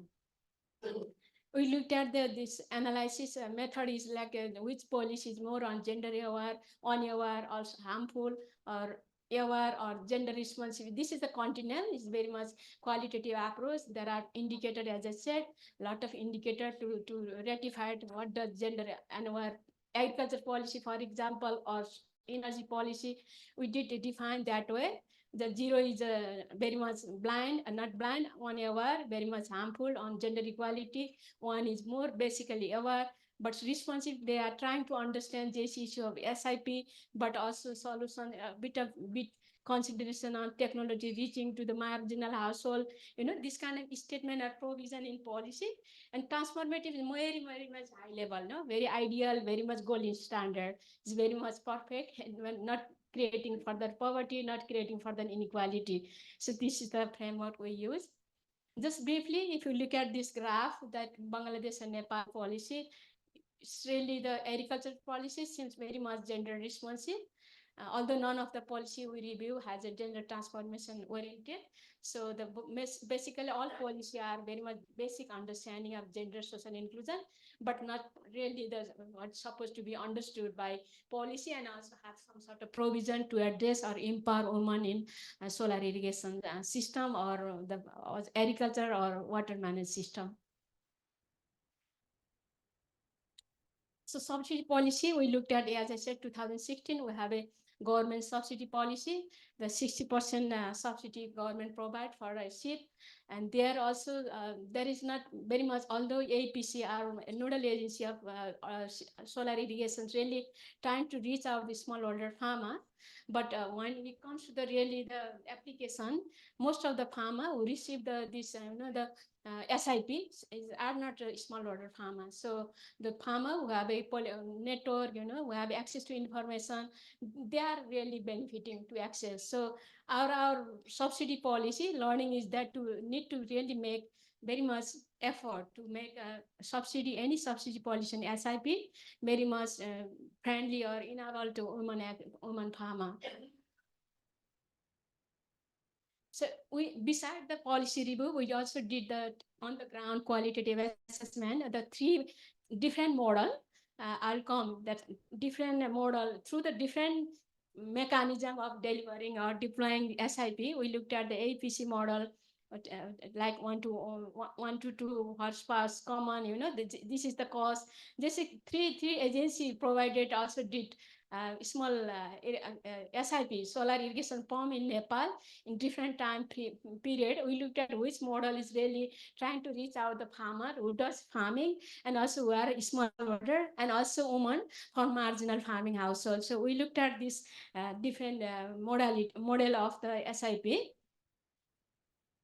We did it. Our question was which woman among these women benefit or whether they have access to SIP or not. What are the implication or impact on women because of if they have access to SIP, what are the strategy impact? It means a bit of decision-making role, whether women have or not. We looked at this indicator. So we found that it's really 40 very deep case study from 40 respondents representing marginal, Dalit, and also poor household women. We found that, yes, SIP this morning also, the Deepak presentation also clearly shows that SIP has beneficial, it's very easy, cheaper, very reliable to access water, increase crop productivity. This is the advantage. Also, it doesn't do, but it's less labor intensive. It doesn't very much demand the physical labor, and also it's woman friendly because it's not it is less labor intensive. It's not hard for physical exercise, but it's woman find very useful. Also, they feel that they like the SIP. They wanted to have SIP. And also access to land and livelihood opportunities created for landless and near landless poor Dalit when irrigation project adopt the holistic approach. It means that those projects out of 3 model, those projects who have link the water irrigation technology with the value chain, seed, fertilizer, exchange service capacity, they are very much earning more and benefiting more on livelihood aspect. And also skill and knowledge and vegetable farming, they develop their skills. So there is some sort of practical impact of the SIP on farmer. But if we look at the social strategic outcome, it's more with whether the existing gender challenge within the region or Nepal is really helping to tackle through the SIP or not. It is not, because none of the more, they are tend to, but very much not change in terms of role within the household. Still the woman, even woman has irrigation technology. It's the decision of man on where to fix it, how much money is needed to take. This kind of decision making also remain with the main household, main member of the household.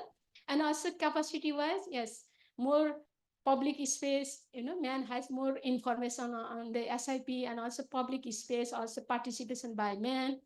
And some sort of poor household like Dalit and the scheduled caste, in Nepal also, they don't have very much, they are constrained to access the SIP technology because of land access. They don't have land, and criteria is not considering this land. But we have changed because of this research finding. Our sir also highlight, and I'm also going to end what is the change afterward. So some sort of lesson learned is that since this research we co-created or co-produced with our national partner, Alternate Energy Promotion Center, other partner, it's really helped to generate this knowledge, and this knowledge has been, this knowledge or research finding really been helpful to decide on a program and also design program and also make changes in a guideline, for example, subsidy guideline and the criteria for subsidy, a criteria for selection of the SIP and subsidy program. So we did produce a lot of information note, how to note, and also policy brief that has been really good impact. I would not say impact, but it has been used for a decision maker. These are the example. Our development partner also acknowledge how this research that we did is been really helpful for designing new program. And same way, our learning is that this morning and this afternoon was Deepak presented also clearly, so that we really need to think the SIB, when it comes to SIB, need to go beyond the technological solution, because it has a lot of social environment issues, groundwater depletion issue. This morning we heard about, social impact, economic impact, and also governance institution, market issues. It's really integrated approach we need to consider for future program of SIP in Nepal and also this region, South Asia. We cannot focus only technology solution without looking at very much integrated issue around the people, resource management, groundwater, other capacity. So theory of change of SIP should be really and very much explicit in terms of gender social inclusion, which way we want to contribute through this any new program, whether gender sensitive way, gender responsive way, or gender transformative ways. There should be dedicated indicator in program also. And our lesson is that without having any research expertise or budget from the project, it would not be possible to unpack this scenario and then helping the government of Nepal to design a very equitable SIP. So dedicated budget, human resource, and leadership from the institution very much needed to promote JC integration in solar, any intervention in Nepal and in South Asia. So as I said, the research and development staff with the JC expertise, social science, very critical expertise is needed. A role of local female technician, because this sector, water sector, irrigation sector, very much male-centric, as you know, dominated 97% male. You can see in our organization, you can see hardly woman. And reaching to this is our grid connection. I have not talked about here the grid connected solar piloting. There also, our lesson was that in the beginning, it was very difficult to talk to women farmers because our colleagues were male. And our government partner also male, and then women didn't feel comfortable talking to male colleague because of society is even not allowed to talk to outsider male, right? We did this pilot in such a community. So we tried and we make an effort to have a female technician and social mobilizer. We are now doing analysis of impact of grid connection pilot. It's really great, very, very empowered. Really, we will unpack, share in the next forum, I think. Data is being analyzed. So subsidy policy, yes, since there is no dedicated, there is no specific provision on making subsidy policy very much inclusive and also equitable. And there is a need for making some sort of intervention there. So now our Mr. Rai also will share from Nepal how APC trying to make the criteria and policy a bit of equitable. There is already impact. And there is even more focus on the smallholder farmer now, not farmer who have a more than 1 hectare, 2 hectare land, but below the 0.5 hectare land, they have already practiced. And capacity building of it, because this technology is very much, maybe, yeah, many, even I don't know, but enabling the technician, local technician, all the SIP service providers sit in a Kathmandu center. There is hardly the local technician would also try to make a very small effort to develop capacity of local young people on the SIPs. Very much interest, their interest, they are becoming also entrepreneur of the SIPs. So it really technological capacity development is very much needed. Financing, yes, because we did not do very much modeling, like a model business, different model. Our suggestion also that really making the finance and business model that would really facilitate the SIP and water food nexus solution that are really suitable or very much beneficial for women and smaller farmer. There is dedicated business model is needed where in different part of element of SIP, the environment, social, economic, institution parts should be integrated in a business model. So thanks for, that's it from me. So yeah.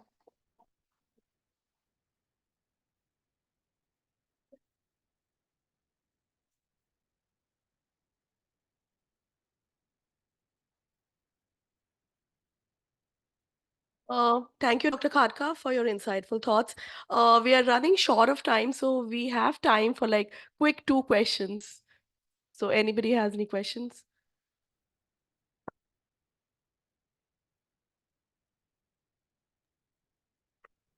Can you hear me? Yeah, please. I don't know.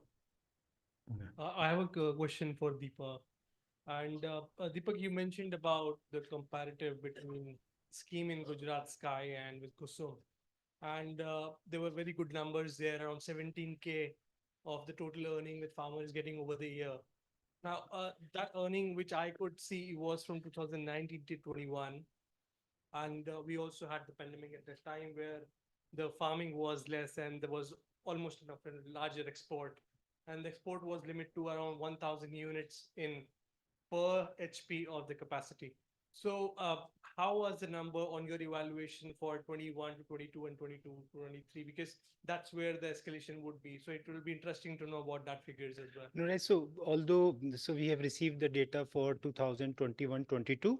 That's why the numbers are comparable there as well. We are just finding some 2 or 3% growth in the income, right? So just compared to the 2020-21. So in real terms, right? So so in essence, the income is not declining; it's improving over the time.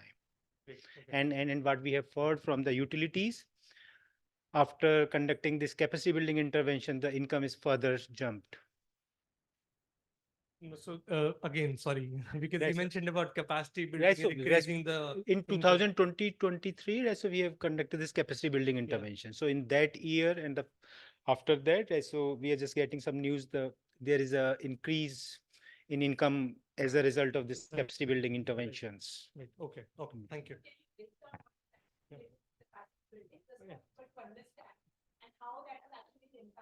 Yeah. Right, so I have a separate presentation. On that.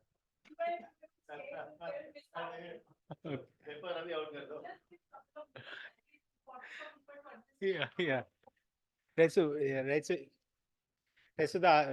so what we have done in this capacity building interventions, so we have just provided training to 2,000 odd farmers, right? So there are 93 feeders where a scheme was in all implemented. We have randomized 46 feeders. So in each feeding around 70 batches, we have provided a day-long training, right? So in five critical aspects. One, the basic knowledge of the solar, right? So the SIP operation and maintenance, right? So some knowledge on how to operate this Sky mobile app so that they can easily track their generation, consumption, and how much they are exporting. And there are other things, right? So if they just use electricity in the daytime, what are the implications of that? Some information on the water saving, right? So if you just save more and extract, right? So if you just consume less and export more, that has an implication for a strong implication for income. So these are covering technical and maintenance aspects. covering the awareness about the scheme technical and financial modalities, because what we found in our situation assessment of the sky awareness scheme through conducting surveys. So there we saw so majority of the farmers are lacking knowledge of the technical and financial aspects of this sky scheme. So that's what we found, and that basically motivates us to get into this capacity building program for the Gujarat farmers. Yeah, so and yeah.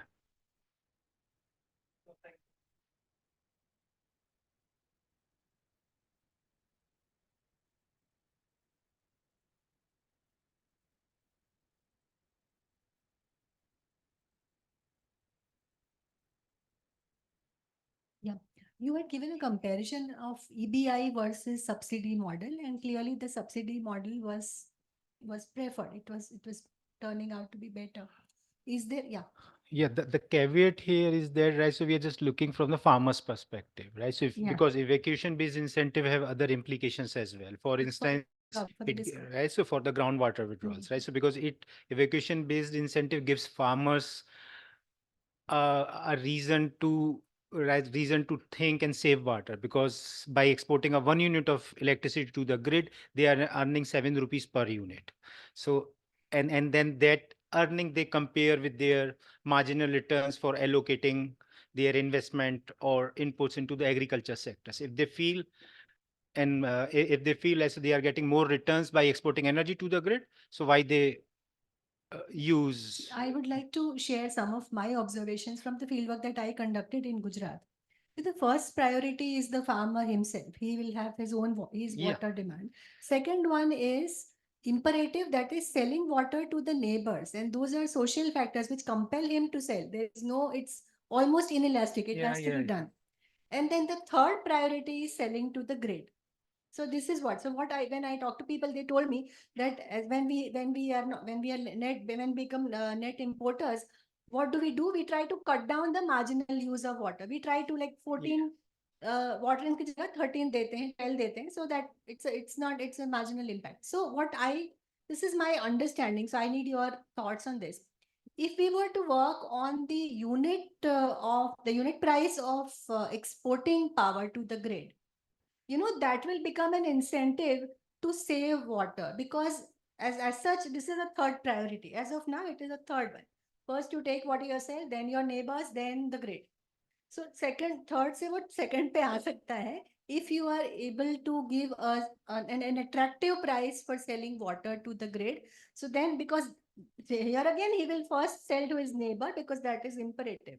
But there will be some kind of saving. The saving that we are also desperately looking for. What is saving? क्यों नहीं हो रही? Because he also earns money by selling water. So selling water versus selling power means in order to make the selling power more attractive. Don't you think this will be a good alternative? No, right. So I would your like to wait to respond this question as well, because we have farmers here from Gujarat. So right, so I'll try to get their views from their views on this important topic, right? So in the second session, yeah. Own complication. Yeah, yeah.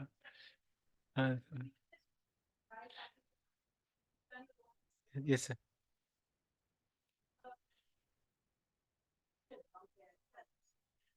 Yes, actually, this is a very good presentation.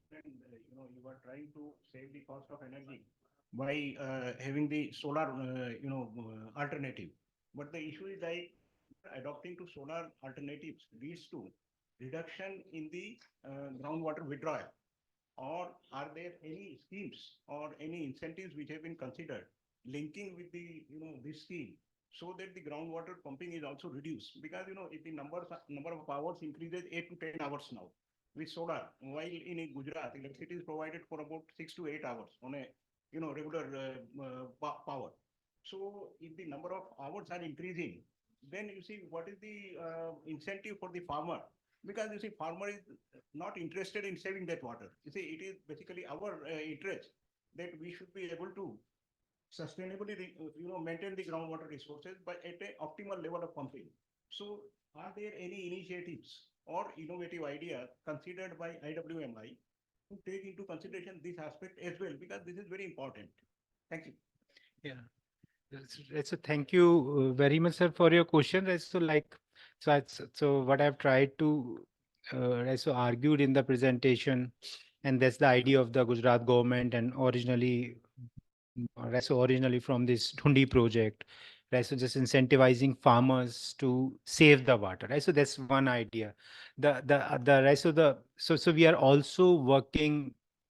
So we are doing one study on the just looking at the impact of sky on this groundwater withdrawal. My colleague Faiz is doing, right? So just volumetric measure, right? So but at the same time we are just also using observational data from all the feeders, right? So because we have information on this pump timing, so we are just also trying to see a long-term data, right? So that's a point. Yeah. Yeah, sir. Please, sir. Yeah. In some of the studies, integrate MIS with the pumping system, micro irrigation system is also made compulsory. Yeah. Then you would necessarily reduce the Definitely. actual amount of water being pumped. Yeah. And then with that, it is possible to, work out maybe. See, sometimes this reduction in the water withdrawal leads to increase in the area also, because Yeah.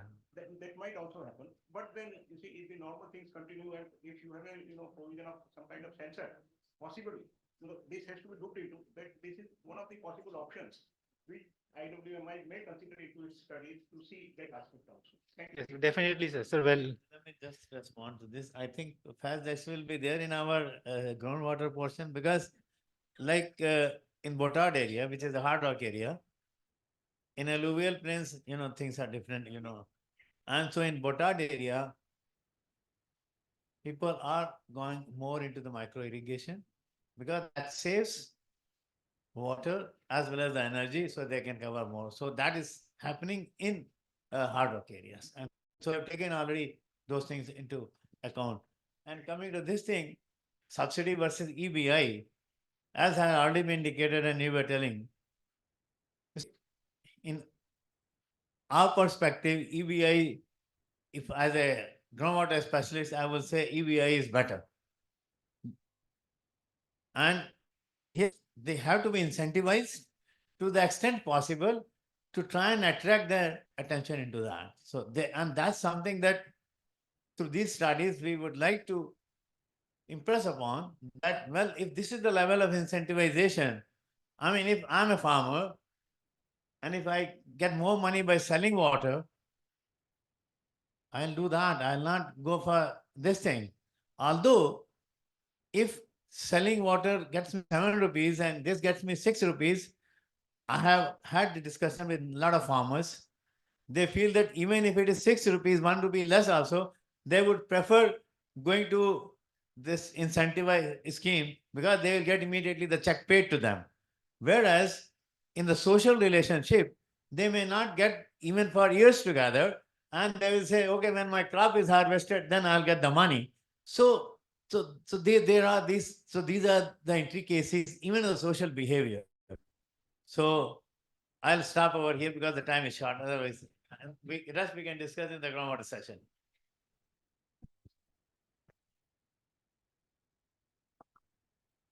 Thank you so much.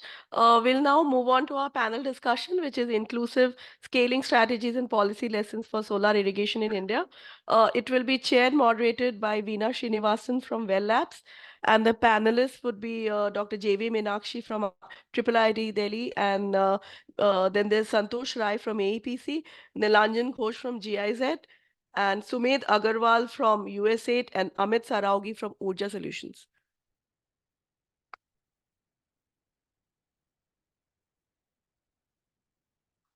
Virtually.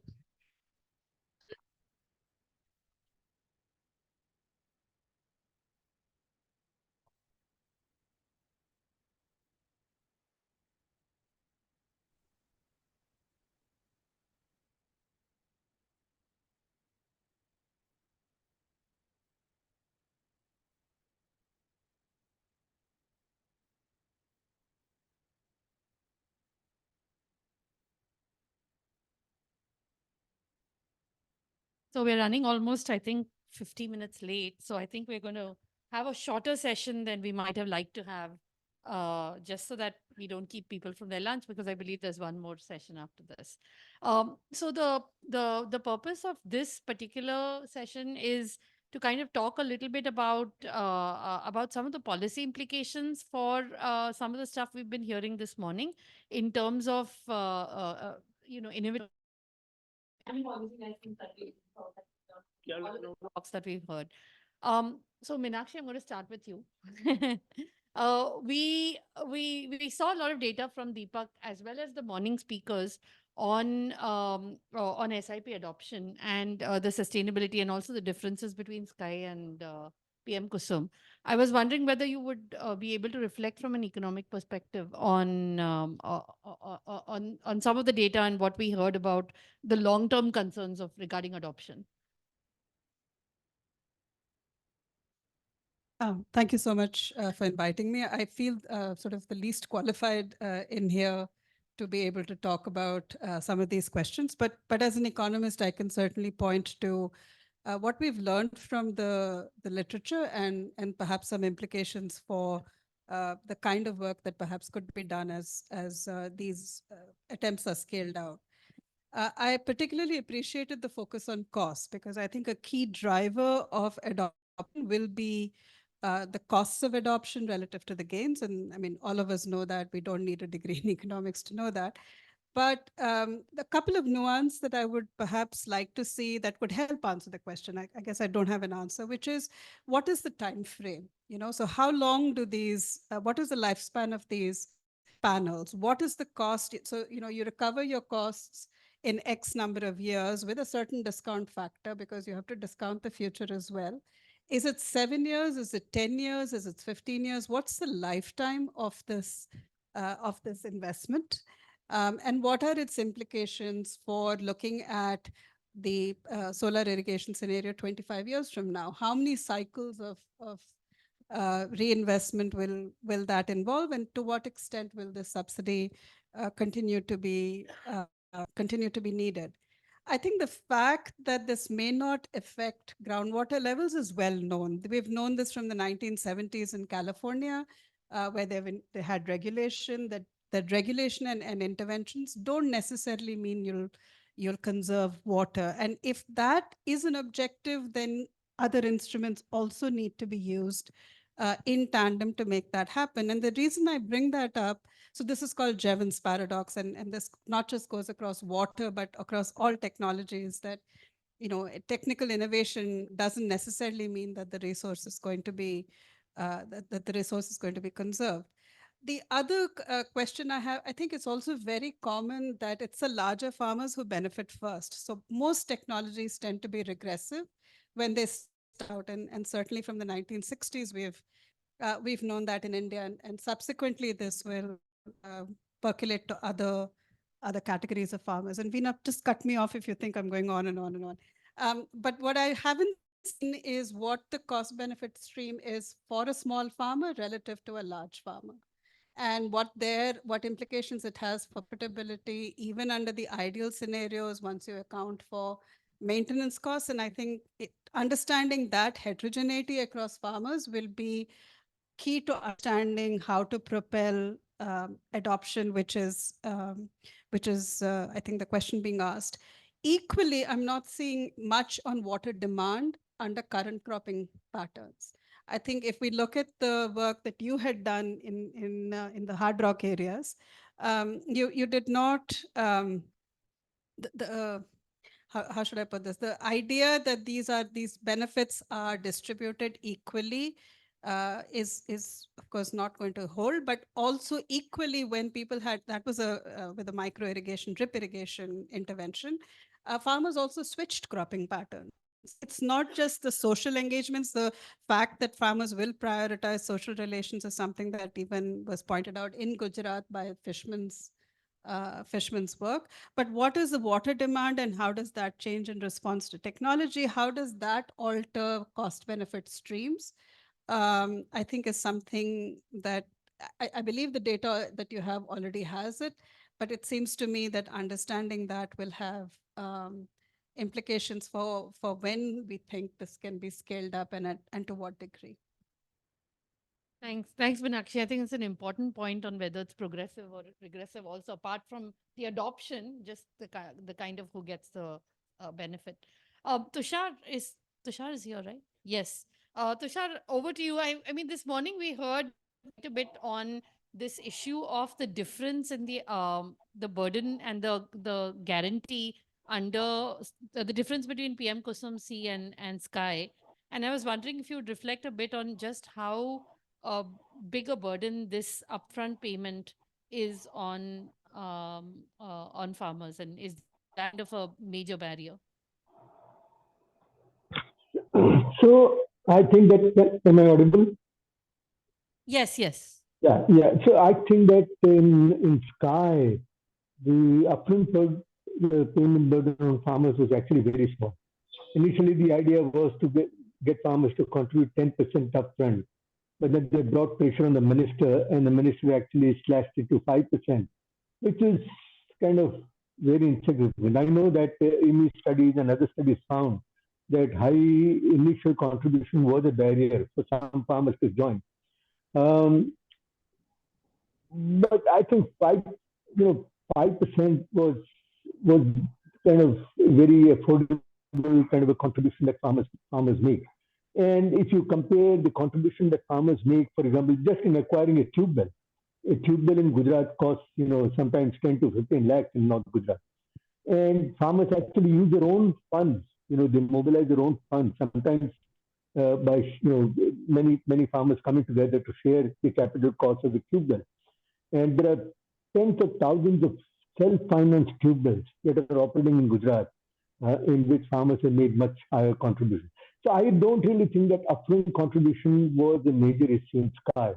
But what Deepak said, you could actually tweak the financial model in such a manner that the 45% farmers who were not able to repay their loan installments, they could do it more easily, say over 9 years instead of 7 years. And then they would all have made some money.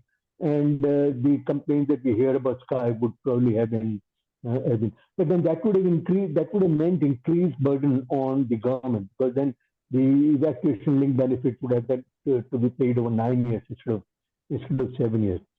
I think that Sky was in some ways let down by an unnecessarily complicated financial scheme. You can imagine that if Sky were designed just like Surya Gujarat scheme for rooftop solar, which has been a stupendous success. I think the amount of solar capacity, the distributed solar capacity that Gujarat has built under this rooftop scheme is 85% of India's total. And it's simply because its financial design was simple and very attractive. It just offers 30-35% return on investment to urban farmers. The same scheme were to be applied to farmers. My own assessment is that it will hit off like Sky could never do, because it's a simple design. It offers farmers or whoever invests in it very clear set of benefits, and I think farmers deserve such benefits much more than urban rooftop owners, simply because Surya Gujarat actually catered only to the urban rich, households which had at least 100 square feet of roof space. So you basically creating a gravy train for the urban rich, and you're not offering a similarly attractive scheme to farmers. The other point that I want to make is that the Sky treated farmers as independent power producers. There are several other schemes for supporting independent power producers. Gujarat itself had a small solar power generator scheme in which investors were paid a feed-in tariff on per unit of power generated, not unit of power evacuated. Now, we are actually making a distinction for farmers. The farmers are getting paid only evacuation-based incentive. Why not pay them generation-based incentive? After all, the power that they use is otherwise paid is supplied by the discoms at a highly subsidized rate. So if farmers are replacing that cheap power by the power that they generate on their own fields, there is a very strong case for paying a generation-based incentive to farmers. Now, if you do small twigs like this, Sky could actually take off, and KUSUM too can take off. So I think there are lots of things that can be done with the financial design of Sky to make it more attractive to farmers. I'm quite sure that if the scheme is sufficiently rewarding to farmers, farmers would mobilize their capital. I think the idea of the government pulling the loan on behalf of all the Sky farmers and giving a guarantee to NABARD for repayment, I think that was one major reason why Sky faced the problems that it did, because then that brought pressure on the DISCOM that you must have 100% participation or 70% participation by farmers on each feeder that you select. That puts enormous burden on the DISCOMs. So a simpler, financial design could actually have liberated the DISCOMs for the enormous administrative burden, logistical burden that they came under, and it could have made Sky as successful as Surya Gujarat, in which the DISCOMs have to do very little. It's basically the equipment suppliers, the installers, who are doing most of the administrative work. And the scheme has, in 4 years, I think Gujarat has installed some 4 or 5 gigawatts of solar rooftop capacity versus just 90 megawatts in the Sky. No, that's a really good point. I'll just ask one quick follow-up question though. I understand where you're coming from when you're talking about the payment being based on generation versus evacuation, because obviously otherwise there's a taxpayer burden anyway if it's free electricity. But I thought the whole basis of the evacuation based incentive was the groundwater perspective, in the sense that if you give a generation incentive, then wasn't the expectation that they would just pump more, versus an evacuation based incentive, which was then supposed to be that they would evacuate more and pump less? Yeah, but I think it's basically just a question of fixing the cash flow in a suitable manner. You could, in principle, provide farmers generation-based incentives. So you have total pool of capital. We know that 1 kWp generates between 1,400 and 1,500 units of power every year. So 1,500 units of power, if they were to be paid at 3.5 or 7 rupees, then the amount of money that you have to reallocate, you could pay the same thing as an evacuation-based incentive. But then it becomes a stronger incentive to farmers to sell more power and use less water in irrigation. I would also actually argue that solar farmers should be paid on a telescopic tariff basis. Just as we urban consumers, if we use only 50 units in our homes, the rate that we pay is at 1 rupee and 50 paisa. But if I have 3 air conditioners in the house, then the rate that I am paying is 11 rupees per unit. So the more power you use for comfort, there is a sin tax involved. You are actually charging them higher per unit than if you're using energy just for using light. You can have the same thing for farmers. That if you use solar power for your basic lifeline irrigation needs, you actually get very little incentive. But if you're using energy to waste groundwater, to make wasteful use of groundwater, then the opportunity cost of doing that becomes higher. So if you have a telescopic FIT, you could have a much stronger incentive to save water as well as power.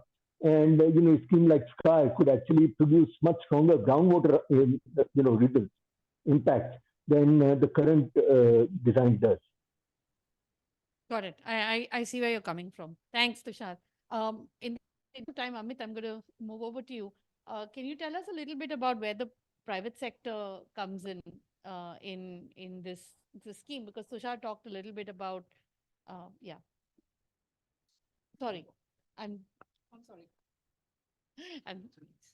Yes, I'm sorry. So my name is Sumedh. Yeah. I'm sorry, I got the names wrong. Oh, Amit is not here. Got it. Okay. So no, that is an interesting question, and I just wanted to step back because I represent USAID. It's again a development agency which is actually working on grassroots levels to sustainably manage the water and energy nexus. So just a bit background in past, like we had couple of projects which we have done last 10-15 years.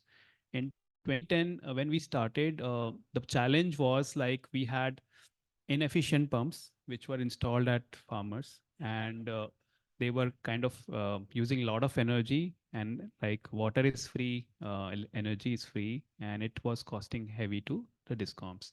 So the idea was, can we replace those inefficient, again rewinded pumps by efficient pumps? And a model was created, an ESCO model, and which was very successful in many states. This was the Venexa project. Venexa project. So that is where I got an opportunity to actually do it and implement it. And then fast forward when we talk about now, which is 2020, we see KUSUM scheme, which has been launched.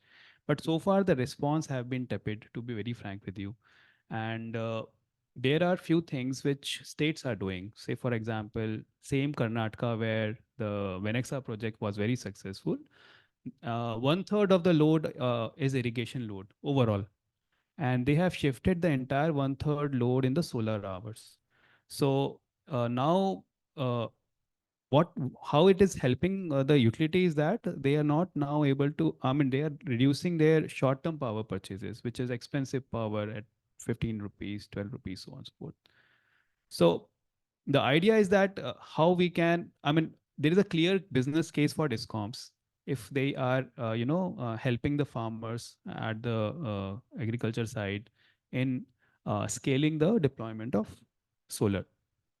But there are few challenges which we are trying to work upon and design a new model. Say, for example, when we talk about KUSUM C scheme, there is a capacity constraint, like Deepak also was mentioning, 7.5 HP.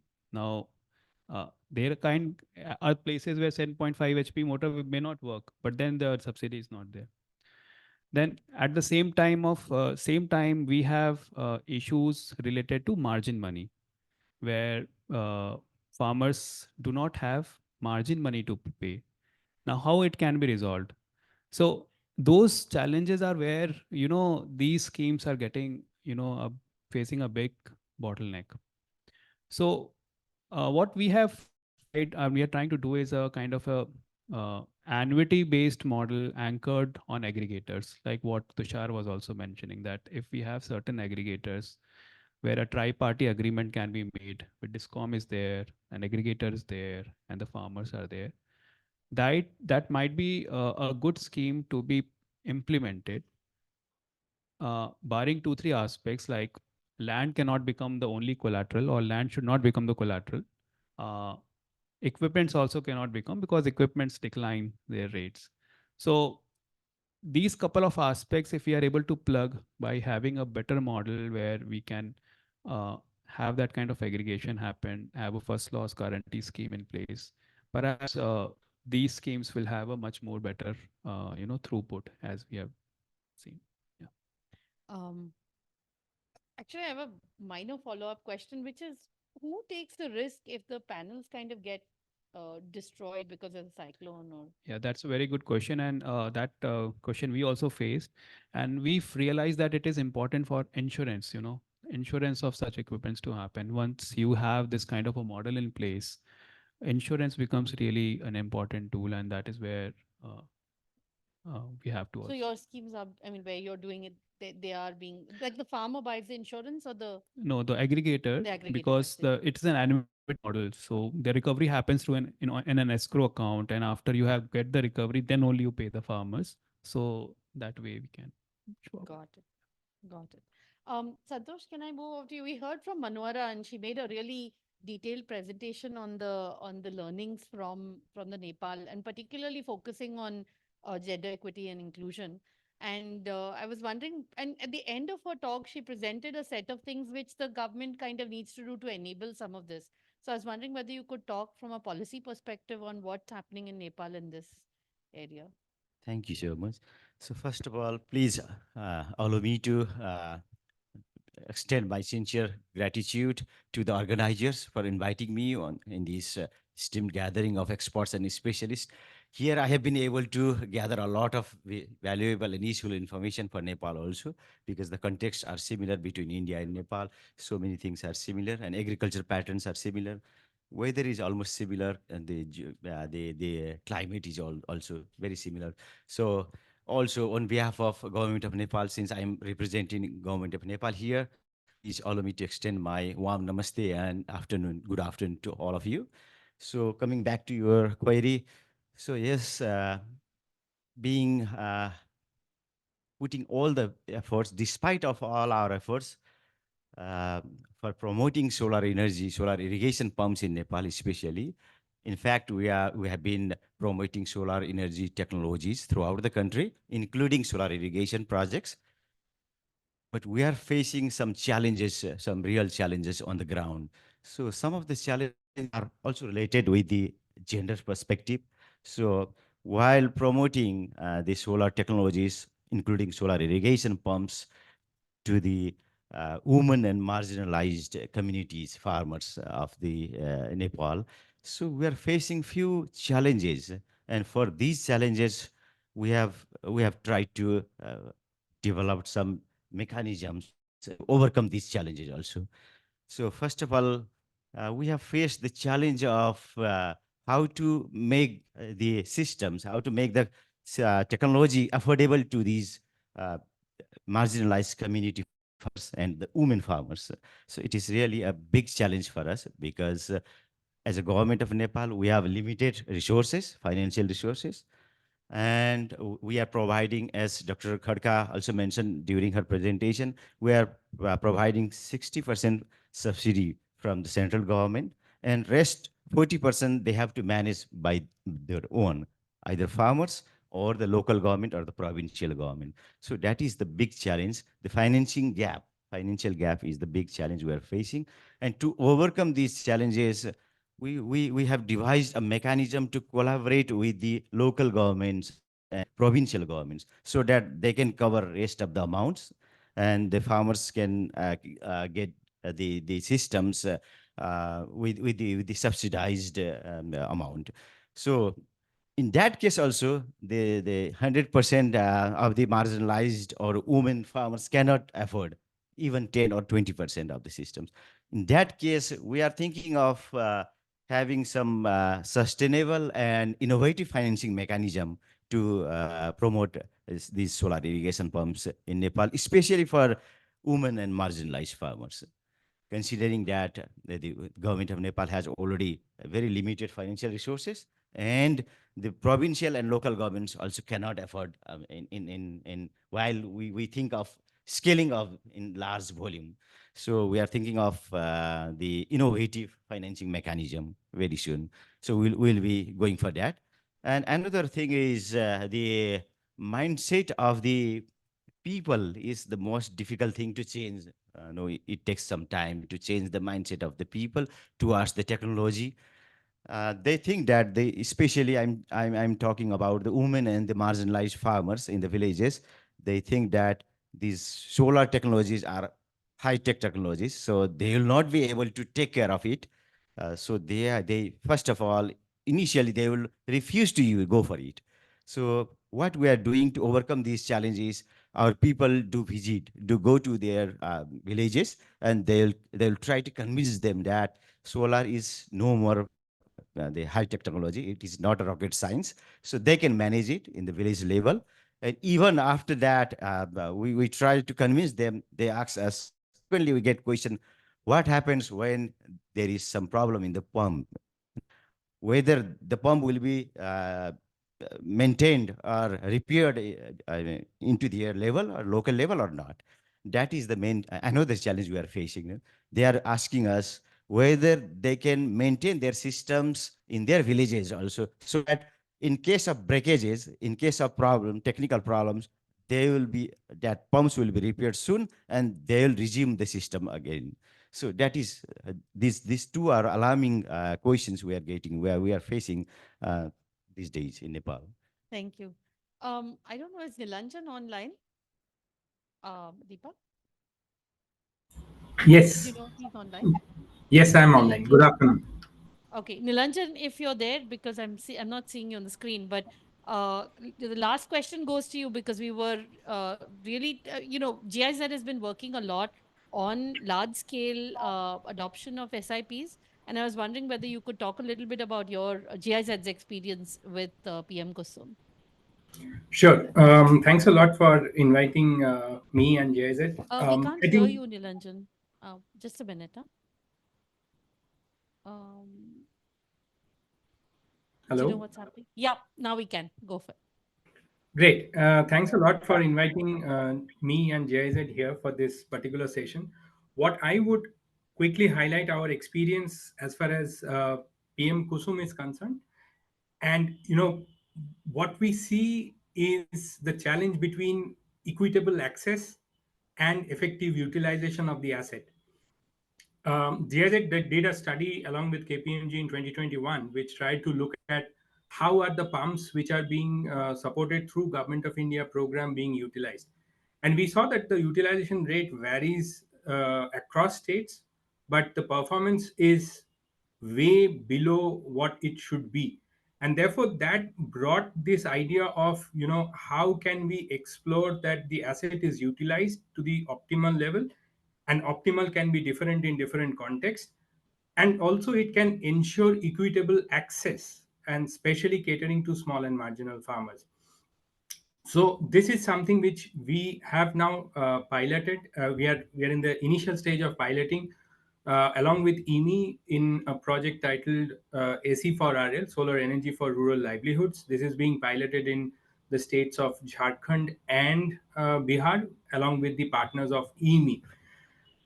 The other part which often is being discussed, whatever be the case, is that, how can pilots be mainstreamed or upscaled?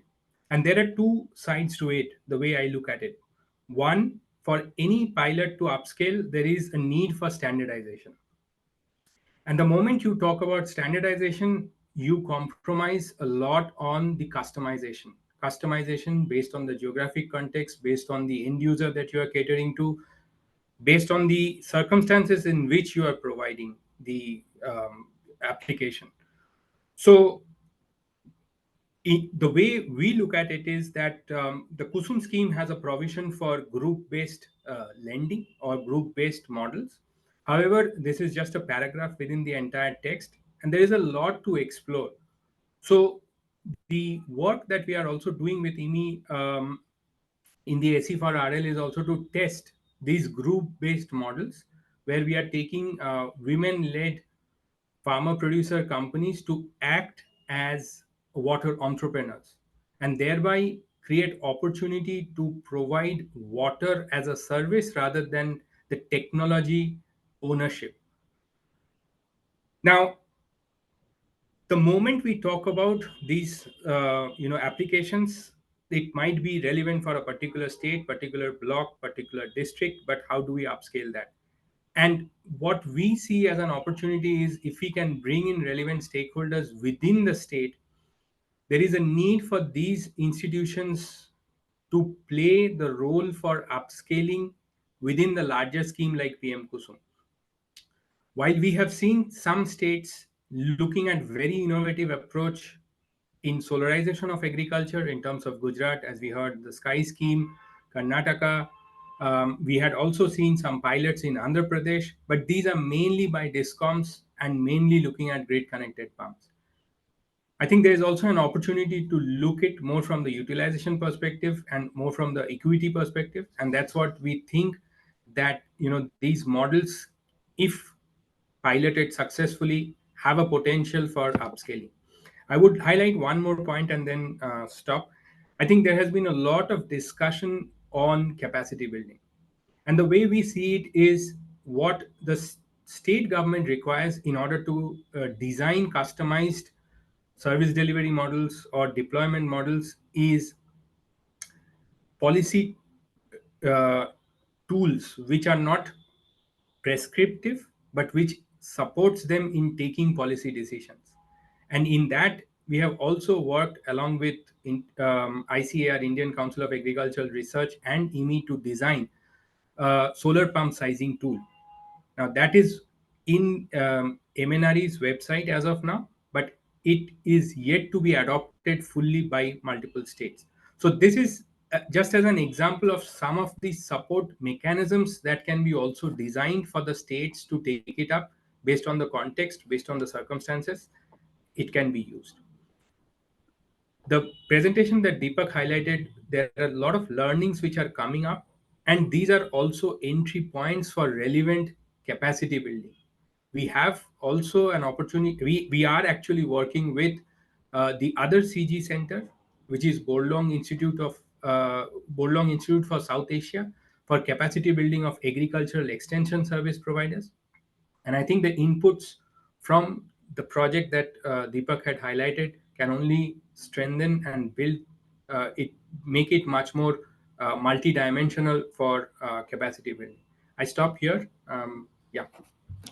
Thank you so much, Nilanjan. I would love to have gone through another round, but we are out of time, and I can't. We have one more session between now and lunch. I just wanted to quickly spend 30 seconds summarizing the important points, because I think both Santosh and Meenakshi raised this point of equity, and I liked your point about really trying to understand how progressive or regressive some of these adoption cases are. I think both Nilanjan and Sumedh kind of raised a whole bunch of innovative financing mechanisms for uptake, which I won't summarize. But and I really liked your point at the end, Nilanjan, focusing on policy tools that kind of resolve that tension between between standardization and contextualization. So that was a good point.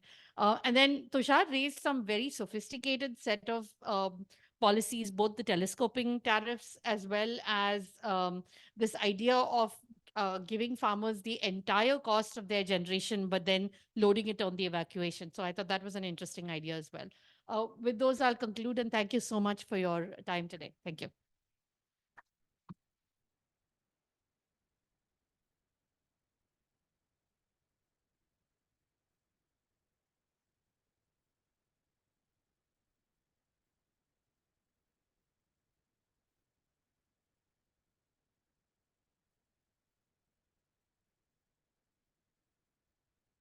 Thank you, everyone. We will now proceed to the next presentation, which is Impact of Grid-Connected SIPs on Groundwater Withdrawals by Faiz Alam.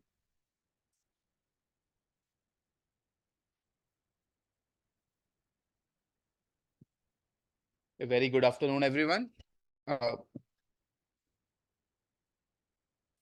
Just before we wait for the slides to upload, I think this is one of the questions I think everyone in the room, it's a question that eventually comes in the room when we are talking about solar irrigation. Is this groundwater aspect? That if we keep on upscaling solar irrigation or if we are upscaling solar irrigation, is it a threat to the groundwater system? Given South Asia dependence on groundwater, I think almost all the countries depend more or less more than 60% of irrigation coming from groundwater. It's a very relevant question. I think that's the question that we started when the project started, was at the center of this thing. That we wanted to basically unravel that what's happening on the field, is it actually an issue or not? So these points, because we also need to wrap the sessions quickly, I won't go through these parts which you already know, the importance of groundwater for solar irrigation, and how this impact or how this our exploitation importance is very closely linked with water, food, energy nexus, is how the subsidized electricity in large part of the Western India, Northern India, Southern Peninsula, eventually led over the decades to this groundwater exploitation that we see. And this also links that these are also the areas, given the solar radiance, are very particularly suitable for solar irrigation. So is there a way in? And that's the question that solar irrigation also provides, and that's what we have been discussing, the grid connection. It also provides a way in to manage this nexus. And then the question is, this whole proposition that the solar irrigation will deteriorate our groundwater sources lie on the premises that if we give solar irrigation to farmers, based on our experience, they can start abstracting more water.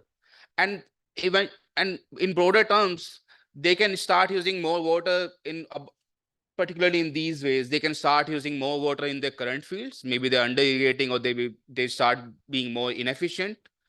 They can expand the areas expand the area of irrigated area. This is something that has been mentioned, Jevons paradox, which comes on drip irrigation, that if you give more efficient irrigation, farmers will expand area. Again, you can have farmers can shift to more high intensive water intensive crops if price is what is holding them back. And they can start selling water to neighbors if they're not actually doing. Again, this fourth point again feeds back to second point, which is we have expansion of our irrigated areas. How all these points play out in the actual field depends on the number of other factors, social relationships, but also underlying hydrogeology, whether you have the aquifers that can sustain more irrigation, whether you have more land that needs to be cultivated, that needs to be expanded in Punjab and Haryana, where cropping intensity is very high, irrigation intensity is already 100%. You can't have a scenario where farmers expand irrigation. They're already doing paddy, so you can't expect farmers to move away from paddy to some other crops. So how the solar will impact our groundwater sources, it's very contextual. But again, the basic premise is we can check whether giving solar to farmers starts because it's free, farmer starts using more water or not. So what we did, I think this was the policy question that we started with, what are the possible impact of this large scale SIP adoption that is happening? And the way we wanted to answer that, because mostly what I've shown you, mostly what we have discussed are theoretical conceptual frameworks that have been developed around this issue. At least as far as I know, there hasn't been any empirical or field evidence study that has gathered a lot of data on the field and try to answer this question. And this is something we wanted to answer basically. We wanted to collect data on the field to answer this question. And what we have done, we have been doing it in two countries, India and Bangladesh. India is this case that you have been hearing since morning. It's the case of SIP grid connected systems. You have incentive to sell energy back to the grid. And one of the basic premises of the scheme is that with this incentive, farmers will save groundwater abstraction, will abstract less groundwater. The other case is the case of Bangladesh, which kinds of mimics a lot of, in terms of context and typology, in terms of what we have largely in the Eastern India. A lot of diesel pumps in Bangladesh, which have been irrigating. And the model that Bangladesh has been deploying among multiple models, this is the predominant model, is that you have a centralized solar pump, which creates a command area of 20 to 30 hectares. And within those 20, 30 hectares, whatever the number of diesel farmers, they get this water from this centralized solar irrigation pump, replacing all those diesel farmers. Whatever the results have shown is that it's not very cheap. It's only around 20 to 20% cheaper than the 20 to 30% cheaper than the diesel irrigation. But what it brings is the convenience of water in your field, because you have outlets there in your field. Instead of buying diesel, carrying your pump to the field, what you get is a outlet at your field, which is 20 to 30% cheaper than solar. So again, cost comes into play. And what we went there is that we followed more or less the same methodology. We went to the field, did our sensors to select farmers where we want to monitor. We did monitoring and installation that involved monitoring with flow meters, groundwater levels, but also a lot of data collection on cropping patterns, log books through diesel operators, SIP operators, were number of methods we used. Eventually to basically use this data to compare solar and non-solar farmers. In India, the non-solar farmers are the subsidized electricity farmers. And in the Bangladesh, the non-solar farmers are the diesel farmers. And eventually, right now, the scale of solar irrigation is quite low in both the countries. Even if we are the largest one, if we compare to the 25 million pumps, we're still at a very nascent stage. And the question is, we also wanted to answer is that as we go forward 10, 30 years, 20 years down the line, you have climate change, you could have other scenarios playing out, and you have the solar upscaling going on, is that we feed into them, everything we have learned from the field into our groundwater models to see play out scenarios, what will eventually happen down the line, given what is happening currently. So in India, again, the case is Gujarat sky schemes. We focus our study in two areas, contrasting hydrogeologies, one in Anand, which has very good alluvial underlying aquifers, and another one, Botard, which has Saurashtra hard rock aquifers, because aquifers play a critical role in terms of how much irrigation they can support. And what we focused on is that we collected data over 2 years on the pumping infrastructure to start with, but cropping pattern, groundwater levels, flow energy test. And in Gujarat, the way we are measuring their water level is that because Sky scheme and in general, they have a very good energy or the data systems. We did a lot of tests to basically develop a relationship that converts how much energy they are using into how much amount of water they are pumping out. This was the basic relationship that was developed. And the idea was that we will use this relationship based on the energy data that we are getting from the system to see how much water they're pumping out. This recently came out in a publication, and what it shows is that it can more or less in a low cost way, it provides a good way out to basically measure water abstraction. The accuracy was around 92 and 70%, good in alluvial areas, slightly lesser in hard rock areas. But this can be used as a way to basically measure farmer abstraction. Bangladesh, energy, because it's standalone solar pumps, centralized, it's not connected to grid as such. We don't have energy cell, energy use data.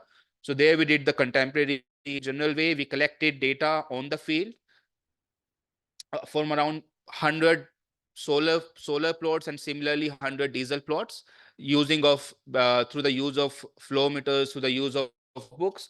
Again, it was basically this is a space data that we collected over the last 2 years to compare solar and non-solar farmers. In Bangladesh, what we have focused in the northwest area, which is the predominantly very intensely cultivated area, and they do boro paddy.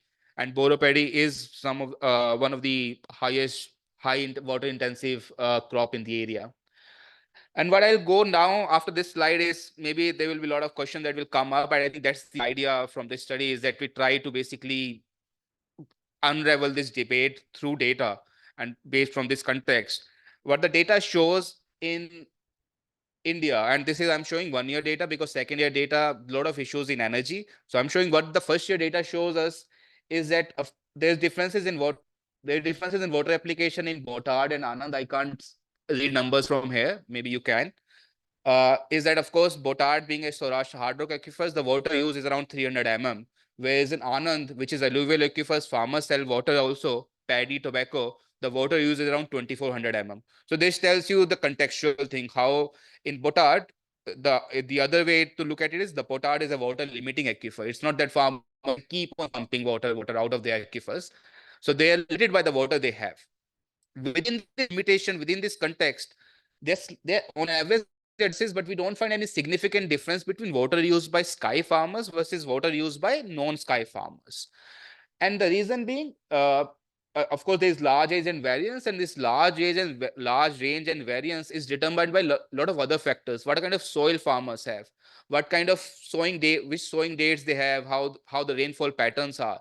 But on an average, you compare solar and non-sky farmers, whether it's a good thing or whether from my perspective, what it tells is that under this model, solar farmers don't pump more water out.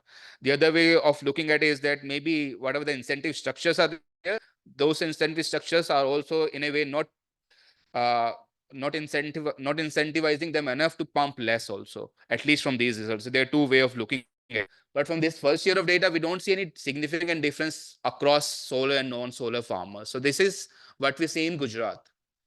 Now, the same thing what we see in Bangladesh is that if we compare to solar and diesel, which is kind of Eastern India, you can say, there is also no significant difference between water used by solar farmers and water used by diesel farmers. They do paddy. I think numbers around 600 to 900 mm of water being used for the paddy irrigation. And when you compare it to the amount of water they required based on Groundwater models, the other myth it burst, which is also a paper that recently came, is that this assumption that the paddy farmers are very inefficient is not supported through the data part. What it comes out is how much water is needed considering the kind of irrigation they are doing. They're not very inefficient. It's just the paddy, the traditional system they're doing that requires this much water. Again, diesel farmers, solar farmers under current conditions, despite being cheaper, despite being more convenient, doesn't show at least and this is 2 years data that for Bangladesh I'm talking about, that for these 2 years, it doesn't show that solar farmers are pumping more under this model also. So I think, and we found that other than energy, there were other major factors that were playing out the role. It was lowland, highland, your sowing date, whether you're doing a crop before boro paddy, because that pushes your sowing date to March, and how it intersects with the rainfall, what kind of varieties you are doing, whether it's a short duration variety versus a longer duration variety. But all things being equal, all things being equal, it doesn't show that farmers are pumping more. So what these results tell is that we are comparing, I'm comparing only one part here. Out of all those 4 scenarios I showed is that the way farmers can start pumping more. What I'm comparing is that does farmer become more inefficient after solar irrigation? And the answer we get is no. Right now, the evidence says it's not happening under these current 2 models. So these are the, I think, very important footnotes. Under these models, in this context, it's not happening.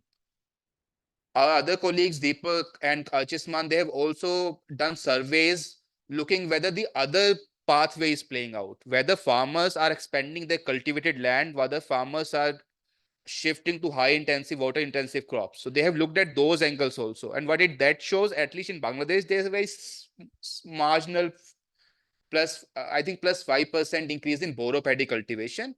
What I remember, I think Deepak ji can confirm is that in India, we didn't see any major difference between cropping patterns. So it's not like that after solar came and farmers just shifted their cropping pattern. Because what we have to understand is that farmers, other than energy, there are a lot of other factors playing out. Farmers don't shift their cropping patterns very, very quickly. It may happen over the period if the conditions allow. So this is what we have. From the 2 years of data collection we have, this is what the answers we are getting, that other than energy, there are a lot of other factors that are playing out that impact water use, and solar energy as such, solar irrigation as such, hasn't led to farmers become more inefficient in terms of their water application. That's it, I think, from my side. Thank you. Yeah. If there are any questions, I can take 1 or 2. Otherwise, there's a panel discussion just after. Okay, so that's the raised hand. Okay, so we can take from the audience.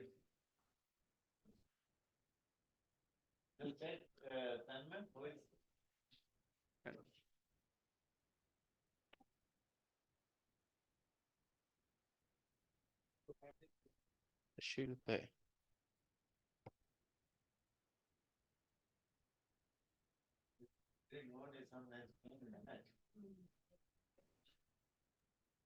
Shilpa, if you can hear us, you can ask. Yeah, hi Faiz. Faiz, I was just curious to see the results from Bangladesh. I had not seen them earlier. I think that both the situations from where we have results right now are special situations. In Bangladesh, as you've mentioned, although these are solar farmers, but they don't have the problem of zero marginal cost energy and water, right? They are water buyers. Yeah. So the risk of solar leading to more groundwater pumping is the zero marginal cost. But these farmers in Bangladesh are not really facing zero marginal cost. Their price is just maybe 20%, 25%, 30% lower than diesel. And it is more convenient, but it's not free as off-grid solar farmers would face.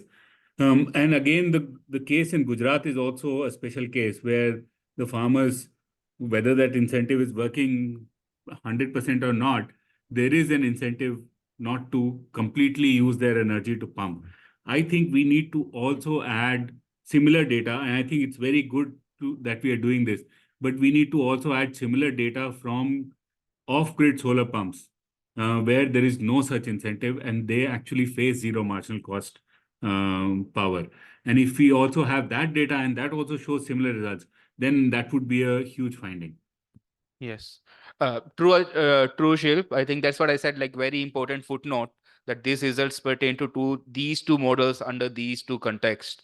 And the reason I think as we go forward in the phase and this SDC project, I think the idea is that we get this off-grid pumps also, and to consider especially off-grids where we are replacing diesel to off-grid, not just giving rain-fed to solar. They will add value, but in Bangladesh, for example, context, this model is the predominant upscaling model that is happening. And within this upscaling model also, there are a lot of questions coming up when from the donor side, is that no, look at the groundwater. So I think here these results add value under this context, that they are models under solar that you can't just blanket say solar as someone I think in the morning, Madam Chandra said, like you can't demonize the solar irrigation as such. I think what we need to bring the nuance part is that there are different models available there, and these different models may work differently, and these are the implications of these two different models on groundwater irrigation. But this off-grid solar, I think, yeah, that needs to be, bring in. Okay. You had one? Yes. So, since you have done a extensive survey on Bangladesh, so is there any groundwater monitoring that has been done to see if this cultivation of this water-intensive crops over the longer period of time has somehow depleted the groundwater level? Because that is what we should be looking for regarding our groundwater solution. Yes. So we didn't do it. The Bangladesh Water Development Board and BADC, they do it. They have a long-term monitoring. That's why we selected Northwest area, which has shown the signs of groundwater depletion happening. It's not uniform across the Northwest area, but there's particular areas where the water has been depleting now. And that's why these concerns come up. When you talk about solar irrigation in Bangladesh and this upscaling this model, a lot of donors, the question that is coming up is that we already have this issue that is coming up. We don't want to basically make it worse, and so that's why this study was done, and it's trying to add specific value to this solar thing. But they do have a lot of monitoring, and more monitoring. I think more automated monitoring is also coming up in the Bangladesh a lot. Yeah.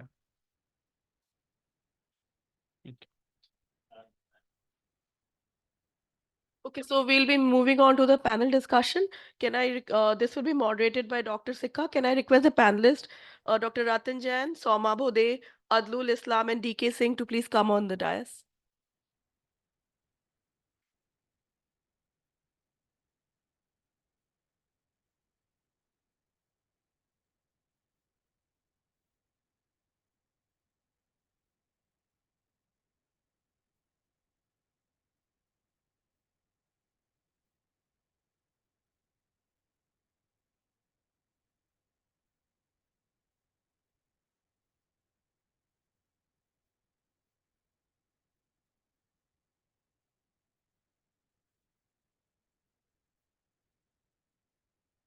Right. So thank you. I think because again there is a shortage of time, so I think we'll be running like a rapid fire, like Veena set the stage, and I think I'll follow Veena because that was a wonderful pattern when there's a paucity of time. And maybe I think what I will do is that I'll start with Dr. Jain because who is most experienced and also the past chairman and the member of the Central Groundwater Board. And now with the Gujarat Water Resources Department as an advisor, looking into this thing, I'm coming to you only because we have been largely talking about the grid connected. And in case of Bangladesh, also what the results are there, that's also not a off grid, but because there also it's a different kind of system, as Shilpa also mentioned, it's more of a groundwater market driven by the SIP service providers. So what, in your experience, which long experience you have, what kind of a policy measures or the regulatory frameworks are essential to encourage widespread adoption of grid-connected solar irrigation pumps in India at the same time while ensuring sustainability of the groundwater? So first, on grid-connected, and if you can also say something about the off-grid pumps like the standalone. Maybe you can say.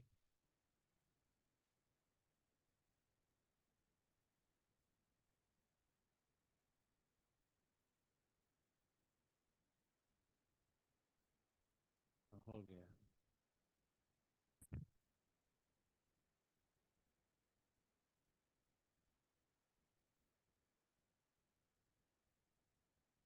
Thank you, Dr. Sikka.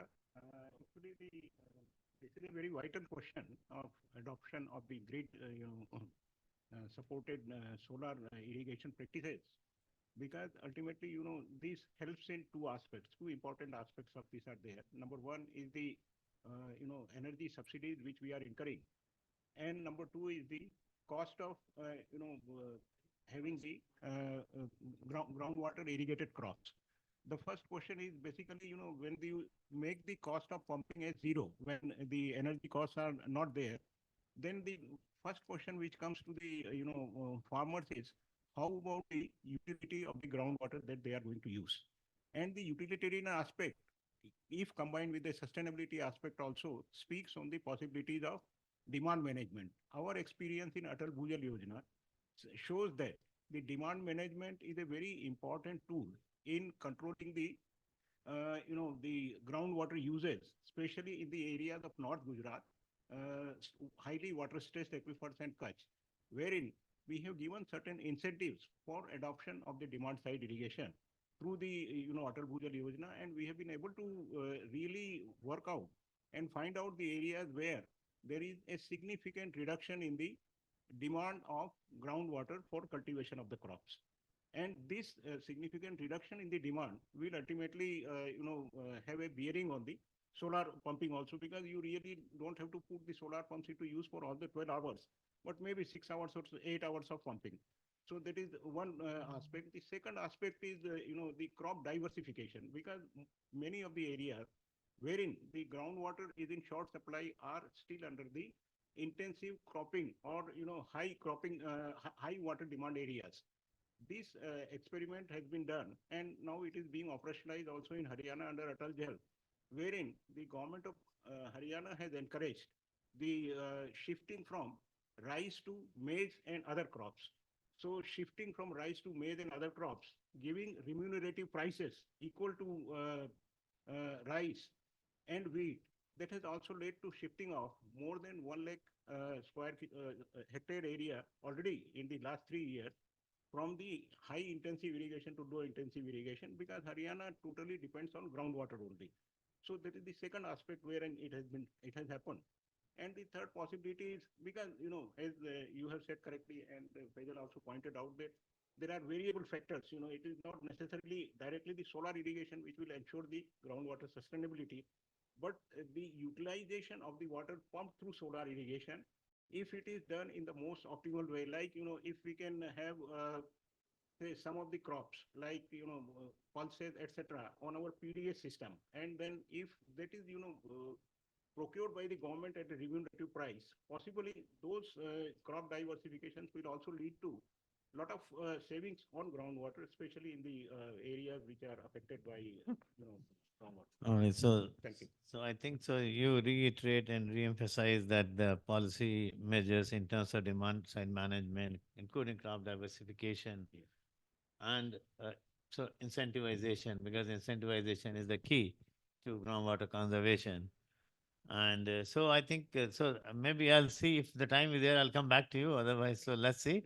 And the other thing which I think I'll come to DK Singh, Professor DK Singh, you know that there are underlying hydrogeological situations which influence this entire groundwater storage and abstraction, be it in hard rock or semi-hard rock or the alluvial plains. They have a lot of limitations.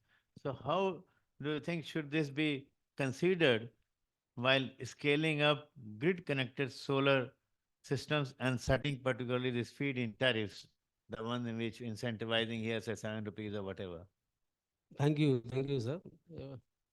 First, coming to the tariff part, I am all for solar irrigation pumps. Let me make it very clear in the beginning itself that the technological options available to the farmers of the country should not be, checked or controlled by the management issues. So we all are for this. Number one. Number two, tariff is the issue, because the tariff which farmers are getting 2 or 3 rupees per unit as of now in most of the state, or no, I'm not very clear about it, but somewhere around 3 should certainly be increased. It should be somewhere around 4 or 5, as your model says in Gujarat. I think we had facilitated the 5 rupees per unit to some farmers. So somewhere we have to see that part also to make it more popular. That was this. And the second thing, another issue in the solar irrigation pump is that how to optimize the size of the pump. That has been a major issue. Not much work has been done on this aspect because entire country, normally this solar irrigation pump, they operate in the range of 3 to 5 or 7.5 horsepower pump. Large farmers or bigger pumps, they will certainly not be used by the farmers or the class which are going to be benefited under KUSUM Yojana. So size would be somewhere around 3 to 5, but not all farmers would be needing pump size of 7 horsepower or 5 horsepower. So depending on the well yield and the requirement, the crop water requirement, we need to optimize the pump size, not to recommend blanket way that go for this size or that size. Third thing is, I'll come to the Dr. Faiz's presentation. Though he has presented the result of only 2 years, but I'm sure that he does the study, he conducts the study for 10 years or 15 years or 20 years, he will come up with a similar kind of conclusion. Because in no way the source of energy is going to affect the water table decline and all. Earlier it was manual, then we switched over to diesel, then electricity, now we are going to solar. This is just source of energy. Ultimately, it is the application efficiency or on-farm losses which need to be considered and seen and addressed, not just solar energy. Simply switching from the solar electricity to solar, how does it affect the groundwater exploitation or overuse? It is a management related issue and we need to manage that aspect. Because we need to enhance the on-farm application efficiency or convenience losses if at all they are there, though they will not be much. So these were some of these points. Buying rate certainly we need to increase, otherwise it will not be very popular amongst the on-grid connected. Even in off-grid connected also, standalone pumps also, we need to think of multiple uses. Because let's say farmer is producing, he has only 1 hectare or half hectare of the land, what will he do with the extra energy? Where will it go? It is not on-grid. So we have to go for the multiple uses. We have to promote parallelly some technology or some kind of value addition techniques at the farm so that he can use the excess energy and generate some money from the value addition of the farm produce. Thank you. Thank you. Okay, so If DK there is Singh, any, no, there is any, I can still. lot you mentioned that irrespective of source of energy, I mean, of course, it's irrespective of source of energy, doesn't matter, but it's the cost which you pay for using that energy. Now, once we are replacing diesel with solar or electricity with diesel with solar, where it's, as Shilpa said, it's almost zero marginal cost because they are paying less cost. So that's the reason that then you get tempted to draw more water because you are not paying for that, for energy cost. So that's the thinking behind this. So because it's not that we are just because the cost structure the farmer is paying, that is changing. It's not, if it was there in Punjab, it's a different thing. But in other areas where farmer is paying hugely for maybe 7 rupees or 5 rupees or whatever, and now if it gets free or almost like 1 or 2 rupees. So I have a simple answer to this. When solar was not there, let's go back to 80s or early 90s. When solar was not there, it was all electricity or diesel. Was the water table not declining? It was. It is not related to the source of energy or energy. It was happening. It happened because of expansion of the area. After green revolution phenomena, because of expansion of the area.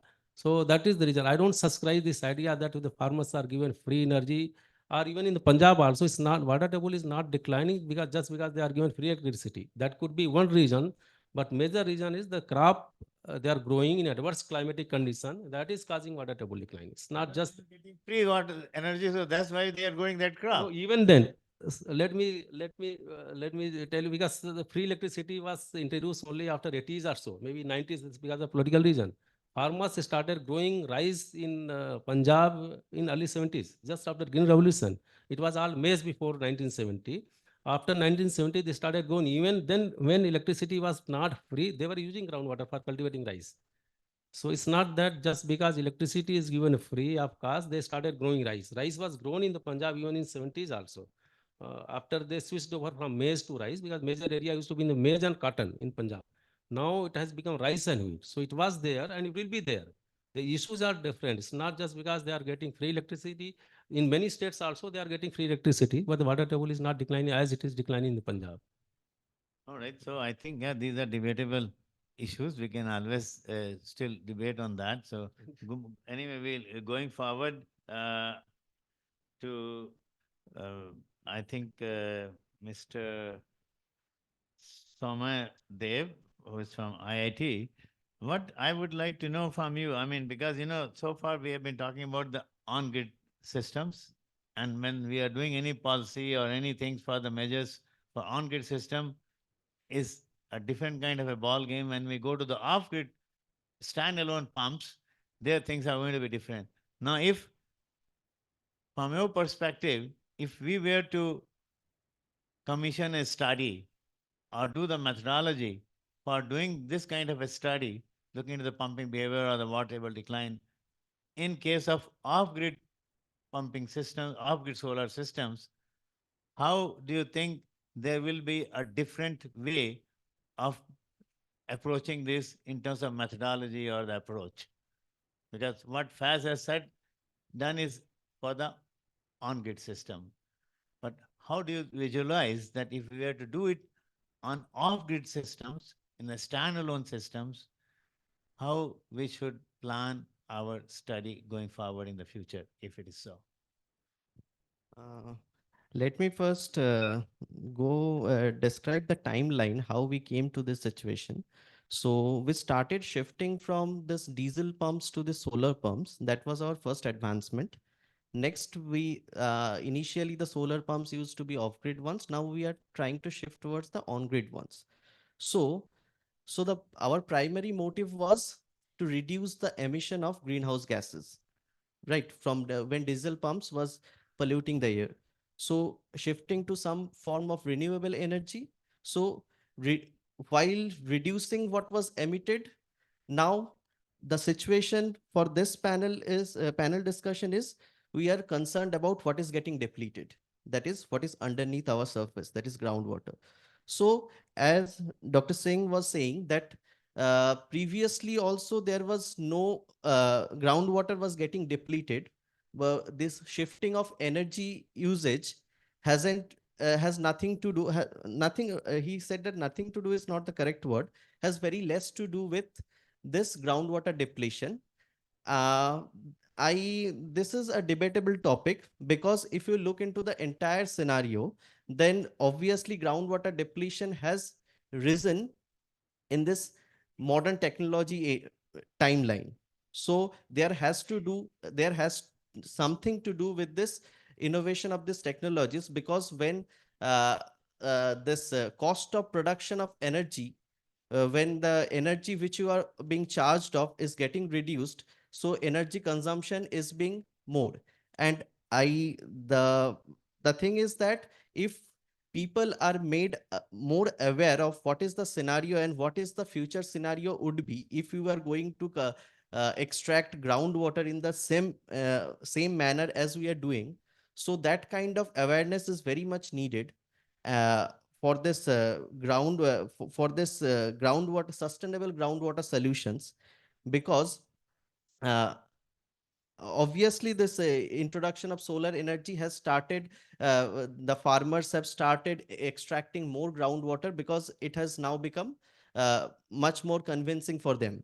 And another thing is that the dependency of irrigation on this groundwater resources. So 64% of the entire, I was going through some of the stats that was saying that 64% of the entire irrigation in India is dependent on groundwater resources.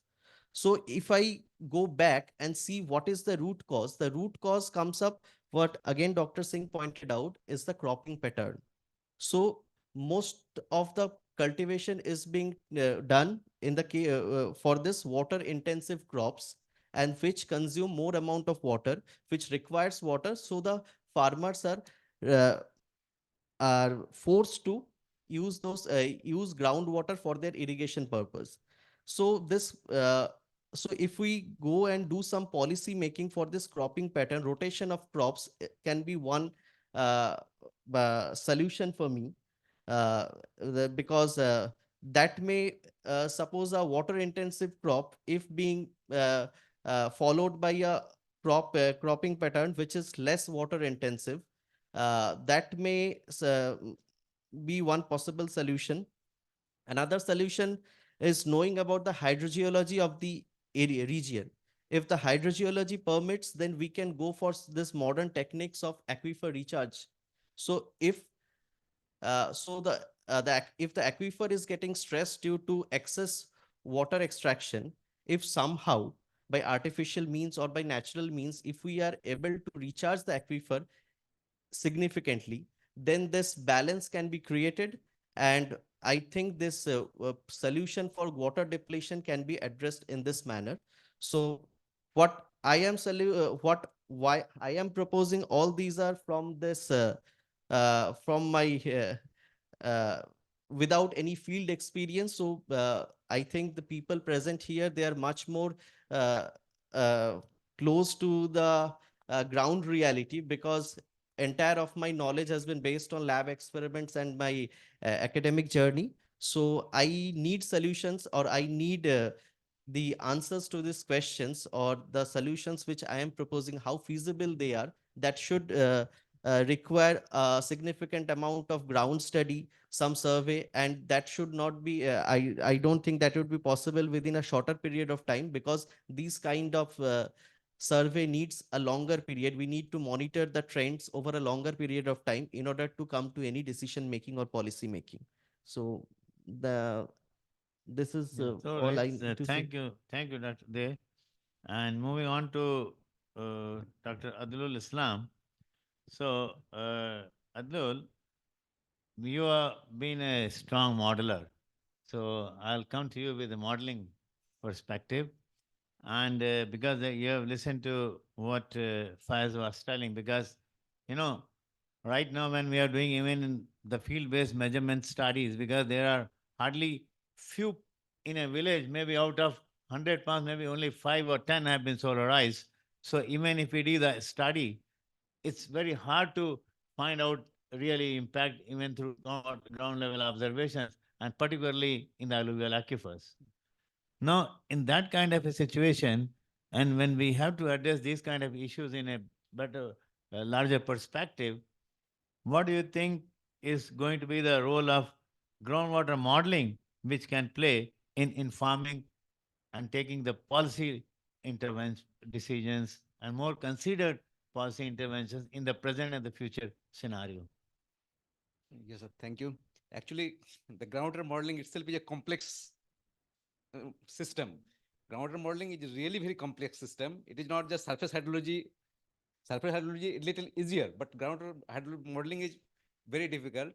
So in such situation, different scenario, I think scenario-based analysis we have to do, so that we can get the perspective if this type of scenario is there, how it is changing. We can't do this type of modeling in a very extensive way. So scenario-based study only we can think of. So, I mean, even to do the scenario-based study, because because there is, what could be the other way? Because the experimental way, as you are saying, if we are doing, we just can't do that, because there are only few pumps which have been solarized. Yes.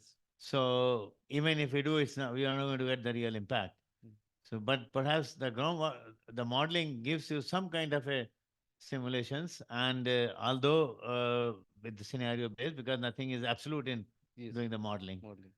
So that's what my understanding was, that what light you can throw on that. So you agree that we can do the modeling for doing the scenario based analysis study, and then in a representative basin scale. Basin scale. Yes. Okay. Now, what happens that when you are looking at the basin scale also, you look into, like we were doing in Bangladesh. Now, when we are building the scenario also, we look at it at present, that how much usage is taking place at the same level or the lesser level. But then we can assume that if you have more number of solar irrigation pumps, and then the percentage withdrawal, we can put various scenarios and build it on top of that. And of course, there we can also put in all the crop diversification and all other things. All right, so thank you. I think I have 5 minutes to go. Maybe very quick around that. You mentioned about the demand management. Yeah, demand side management is the key, and we all know, and it is easier said than done, Because without any incentivization, hardly anybody does the demand management. And in Atal Bhujal Yojana also we have put the DLIs. So because you have been at the helm of affair, now how do you think that even say for example, maybe you or the DK Singh can talk about that direct seeded rice or AWD, these are the most supposed to be the promising interventions for cutting down on this thing and enhancing the water's efficiency. But even in spite of so many efforts on DSR, things have not moved. Maybe there are a number of barriers. So what do you think that in order to scale up this demand management measures, be it DSR, be it AWD, be it any other kind, micro irrigation is more straightforward than the DSR. So what I think I'll have the same question from some response from you, Dr. Jain, and also from you, Dr. DK Singh, because you both have worked in the field on that. The most crucial issue is basically, the kind of information and knowledge which should be available at the level of the stakeholders to implement it is not really existing up to that depth. So we need to have very extensive IEC, information, education and training campaigns, along with the TCD, trial cum demonstration forms at the requisite sites of the rural farmers and villages, wherein they can see that the change is happening. If they are able to see the change happening, they will believe it and they will adopt it. And this is how we have been, do this kind of crop diversification, what I said, in the models with the help of some of the NGOs in Gujarat state. And we have really found that it really helps. So if we can do extensive IEC and involve the stakeholders themselves in, trial cum demonstration, I think that can be something very good to really educate them, and they will have, that kind of attachment develop with that kind of practices. So all the practices of demand management, they need to be demonstrated. So long, most of the practices have remained to the laboratory scale, not to the actual scale in implementation. So if many of those practices can be transformed into ground level through education of people, I think it is really going to happen. All right. So education and capacity building is that DK Singh, this is the last, and then we will close. Yeah, I am also of the same opinion that capacity building, training and all is needed. But above that, it's very really difficult to go for demand management. It had been tried for decades and decades. But we have not needed. succeeded. Needed to. Yeah, it is needed. It was needed 50 years back. Also, it is needed now also. The only solution for that I see is that we have to go for measured supply of water. But again, implementing at the farmer's field is a bit difficult. So what we have to do, we have to develop a kind of nomograph where farmer can simply be told that for your this crop or the crop which you are going in your field, and then this is the type of soil, you need to irrigate after how many days and how much time, because taking the water measuring devices at each and every farm in India is difficult at this stage. We need to go for this kind of system that, let's say in Gujarat, based on our field experiment, we can say that for rice or for wheat or for other crops which are growing, you need to irrigate after 10 days, 15 days, 1 week, depending on the crop water requirement and how much time, not how much volume. Volumetric measurement will come in India, but that will take some time. No, the one thing which now being talked about, that's my last question, is, now the sensors, soil moisture sensors based this thing, and sensors are becoming low cost and the cheaper. And so that information can be transmitted using some benchmark sites for doing the irrigation and scheduling, what you are telling. Yeah, that is not again new. The first sensor based. No, it's not new, but it's becoming we cheaper, tried- so it's cost Yeah, it's effective. cheap. Becoming cheaper will certainly not take it to the farmer's field, because operational problem will be there. Because we tried the sensor based irrigation at our field in 1994-95, developed by BITS Pilani. It was way back in 94-95, and we are not really moved much ahead beyond that. We are still doing at the laboratory or field experiment only. So to take it at the farmer's field, really lot need to be done, because our farmers are not the farmers in other countries where these technologies are very popular, are doing very well. Our farmers are small and marginal. Let's say the farmer has only 1 acre, half-acre land. No, not I that know the farmers should do that. Let the government is doing this thing. Let see, the government put few I- benchmark sites. We had been working in Sundarbans areas for last many years. The eyes of the farmers do better than the sensors, in fact. I've seen the farmers telling that you need to irrigate now. So I think that stage will come maybe after a decade or 2 decades. All right. Now what we need is like rationalization, and then nomographic display at the farm would be good enough at this stage. All right. So thank you very much. Thank you all the panelists. And I think as Veena did, I'm not going to do any summary this thing, but I know that the key point which really emerged out of that is demand management is necessary but difficult, and we have to see that how best we can move forward in that direction. And the feed-in tariff is very important, and that has to be seen that how best we can make it more attractive.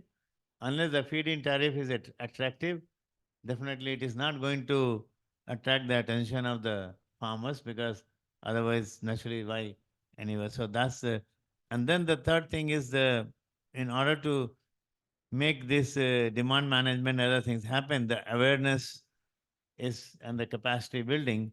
And lastly, that looking into the more futuristic planning and investment planning and the policy directions, we can resort to some sort of modeling exercise, which is a scenario-based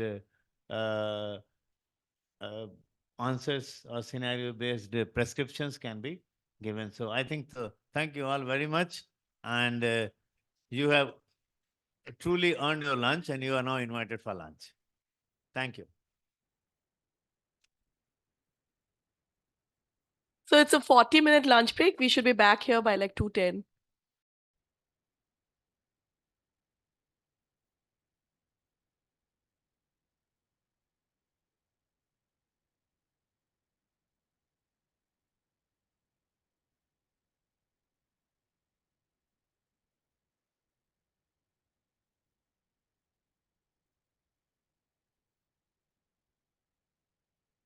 Okay, so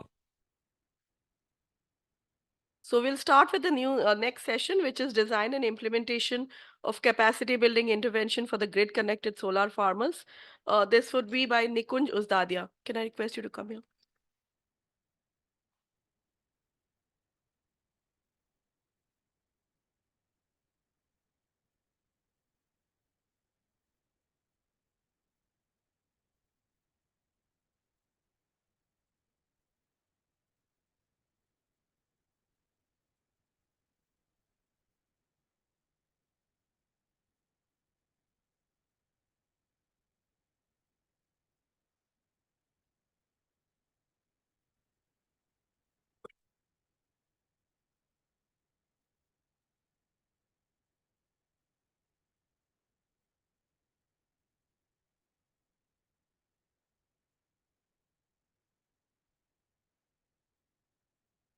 Yeah, thank you. Yeah, so good afternoon, everyone. Since morning, we are talking about the sky scheme, right? In terms of numbers, if we go, we all know that there are around 93 feeders covered under this scheme, and around 4,500 plus farmers are covered. So these are all the statistics and the scheme on paper, and everything looks fine and good on paper, I guess, right? But what about the on-ground situation? What is being implemented on ground is, I think, we should be concerned about more. So the motivation behind this capacity building program, if I'm talking about, then there were certain issues that were identified regarding the scheme. And some of them were, what about the income to the farmers? So the scheme was designed in such a way that each and every farmer should get benefited, right? It was equal and important for all of the farmers. The criteria were same for all the farmers. Then why some portion or some proportion of the farmers were getting income and rest of them were getting bills? Why was that happening? So this was one of the reasons. Then capacity utilization factor. There is a term called as CUF in case of solar, right? So if we talk about CUF, ideally it should be near to 25. At what capacity we are actually utilizing the plant. So that should be ideally nearer to 25. Then we can say that our plant is operating in a good condition. But in case of sky, where the systems were installed, the mandate was to maintain that CUF at 18% minimum, but that was not the case observed in, I will say, the majority of the places. The EPC agencies or the installers were supposed to maintain that CUF at 18%, but it was not the case. In some of the feeders, I had even noticed that CUF is even below 10%. So if the CUF is below 10%, then we can say that that system is not operating at its optimized condition. And then bill recovery. So as discussed that 65% is the loan component in this scheme, right? And that 65% of that loan is to be recovered to bills from the farmers. So the discoms are recovering that particular amount as a part of bill. Now this bill recovery has become a major challenge for the discoms, right? So the farmers have to pay that particular installments of that loan as a part of the bill, and a bill recovery, as in terms of numbers, if I talk about, maybe we had also discussed this thing in the morning session of Deepak, and also he will be discussing in the next session as well. Around 65 to 70% farmers are getting income, and rest, some of the major portion of the farmers are also had to pay the bills. But these bills are not getting paid to discoms on a regular basis. So this is the thing that have been noticed on field. So for these particular reasons, we think that capacity building can improve these conditions at a certain level, right? So other major factors regarding this capacity building intervention, we can see. It's not changing. Yeah. So these were the conditions observed on the field, right? So here we can see the conditions of panels. Some of them were under shadows in terms of cleanliness. In the middle photograph, we can see the conditions of panels in terms of cleanliness, and that particular photographs, these are the real photographs that we had observed in the field, right? So even farmers were placing some things and materials on the panels because they were not aware of the consequences of this, right? So these particular are the reasons that we think that the capacity building intervention can probably solve and tackle. It's not changing. Please, next slide. Yeah. So in this first photograph, you can see there is a damage, a technical damage in one of the component of the system. So there are certain cases of burning has also happened on the field where farmers also caught fire while trying to maintain some of these components by themselves, right? So they were not aware that what type of things they should interfere and what components they should try to tackle and maintain by themselves. Then in the middle photograph, you can see the inverter is being covered with a cloth. So technically, inverter should be kept open. It should not be covered with any type of material. But farmers were, due to lack of technical knowledge, they were of the opinion that if that inverters and those all other components of the system, if they are directly hit by the rainfall and dust, then they may get damaged. So this is not the case. So these are the things needed to be introduced to them, right? In the final photograph, in the last photograph, you can see the cables are cut. So that was the case of theft, basically. So the components of systems, the installed components were also, there were certain cases of theft. So the farmers were not aware that in such type of cases, where should they go and what type of channels should they use to complain about such things. So based on these particular, all these observations, we tried to cover it and implement this particular thing as a part of the capacity building program. So in terms of numbers, we had covered around, out of total 93 feeders, we had covered 46 feeders and 60 training batches, because a total number of participants per batch, we had kept it to 45. If there are more than 45 farmers in a particular feeder, then we were converting into 2 batches, right? So in order to maintain the quality of training. And in terms of number, it is almost 2,000 number of consumers or the farmers we have trained in this particular 46 feeders. Still 45 plus feeders are removed. And this 9 feeders is the number at the time when the system was implemented in 2018. Now this number is also on 100. So currently there are 100 plus sky feeders in Gujarat. As a part of the capacity building program, there were 3 components. First was the content development. So content development was also one of the major challenge for us, that what are the things to be involved as a part of content? What are the things we should cover as a part of capacity building program?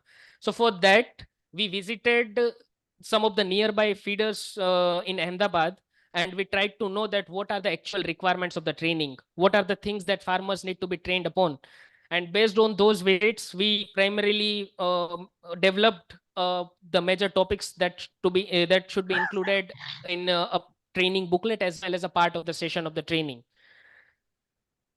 As a part of content development, we had developed or designed a particular handbook for farmers in Gujarati local language, and we had distributed those booklets to them, each and every participant of the the training during the training program. We had also prepared session videos. So during the session, we run the videos and we try to explain them, because videos can be a better source of information as compared to presentations, right? And we had also prepared the YouTube videos also for them. We had created WhatsApp group for the farmers where we have conducted training for them, and we are also going to share this training materials to them via WhatsApp. કેટલા feeder છે 96 અને megawatt I guess some 111 છે okay અને આ IWMI વાળા જે the capacity next building part કઈ for us was the main trainings to be conducted. So first we had conducted the 7 batches, pilot training batches, in which we just tried that what kind of sessions that we should include and that can be beneficial or rolled over for a scaling training purpose. So for the pilot trainings, we conducted those 7 training batches in 5 feeders. We selected 1 feeder of each discom. There are 4 discoms in Gujarat, basically state government discoms: PGVCL, MGVCL, UGVCL, and DGVCL. So based on the geographical locations, those discoms are divided. And we selected 1 feeder from each discom to try out the pilot trainings. There, during the pilot trainings, we had also thought of including a field visit to a nearby solar plant. But it was not convenient because the training venue may be far away from the plant.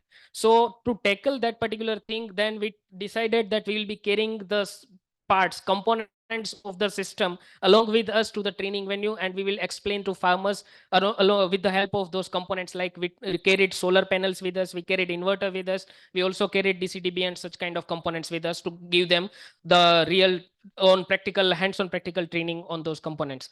And then based on the learnings of the pilot trainings, we just rolled out the main trainings in remaining 41 feeders, and we conducted 59 such training batches from June 2022 to May 2023.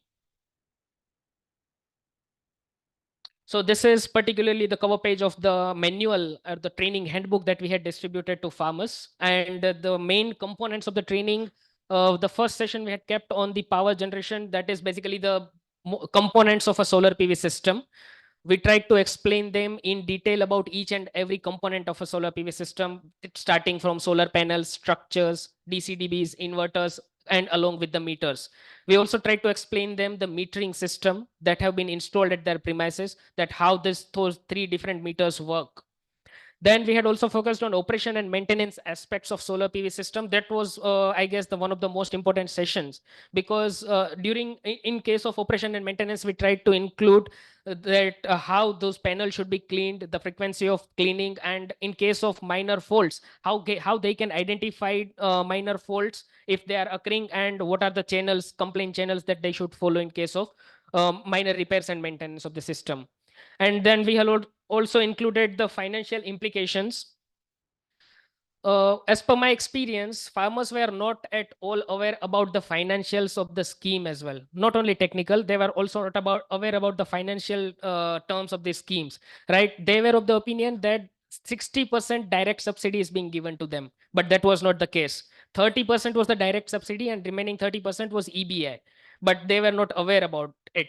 Majority of the farmers were not aware about it, right? So we tried to explain the actual financial aspects of the scheme, and also we tried to cover the bill component, right, that we'll be seeing. So these were the sessions in the 1-day training program that we had executed.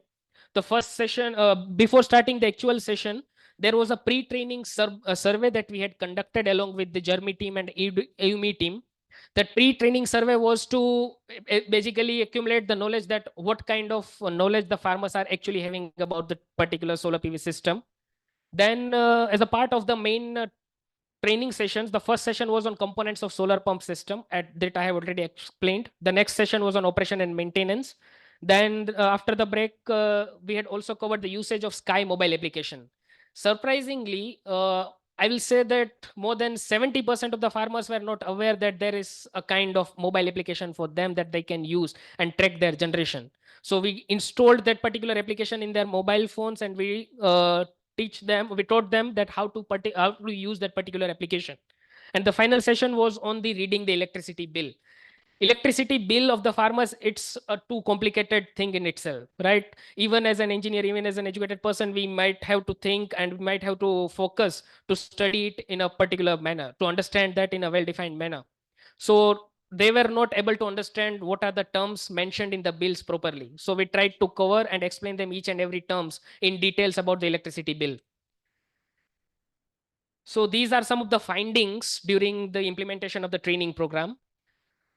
No such kind of training on Sky scheme was received by farmers before. So this was one of the major implications that we found, that such type of training were not given to them earlier. They were unaware about the Sky application, unaware about the financial and technical aspects. They were of the opinion that tariff charged by Discom was believed to be 7 rupees per unit. In terms of number, if I talk, the bills that they are receiving in terms of amount, that is around in terms of lakhs, right? So that they were of the opinion that these huge amount of bill they are receiving because the Discom is charging them the tariff at 7 rupees per unit that they are consuming. But that was not the case. The unit that they were consuming was charged at 0.60 rupees only, right? 60 paise only per unit. But the loan component was the major factor that was affecting the huge amount of bills. So that we had tried to make them clear about. Then improper and no cleaning of modules at certain places. Farmers unsatisfied with the EPC agency's services. So this is the major factor that we had concluded from our training capacity building program, that EPC agency services were not up to the mark. Then Sky app malfunctioning. Farmers unsatisfied about the resolution of their complaints. Inter-row shading. So that was basically a design defect in solar PV system. Inter-row shading cases were there. Poor quality and workmanship of installations, inverter burnout, and time consuming repairs and replacements. So this was one of the, again, the major challenge that the farmers were facing in majority of the places, that the inverter replacement was taking too much time. So the systems were not operating for even 2 months or 3 months. The plants completely remain shut. So in that particular case, there will be no generation, there will be no feed-in tariff, there will be no EBA, and then the farmers will have to pay the bills. Right, so these were the cases observed. Power theft contribution to feeder loss, and solar PV system components theft, especially in DGVCL. One of the major reasons contributing to lower performance was the theft of the components. And overconsumption of water due to water selling practices in MGVCL. So this was one of the discussion in the earlier session, that what farmers should give importance, whether to sell the water or whether to sell the electricity. But as per our experience, the farmers of MGVCL were prioritizing selling water. There were two reasons behind that. One, that they were getting more incentives and more money in terms of water rather than selling electricity. So this was one of the reason. And second reason was that due to the social relationships they were having with other farmers, they were of the opinion that if they will stop selling the water to small farmers, then small farmers will not get water. So these are the two specific reasons they were continue selling water.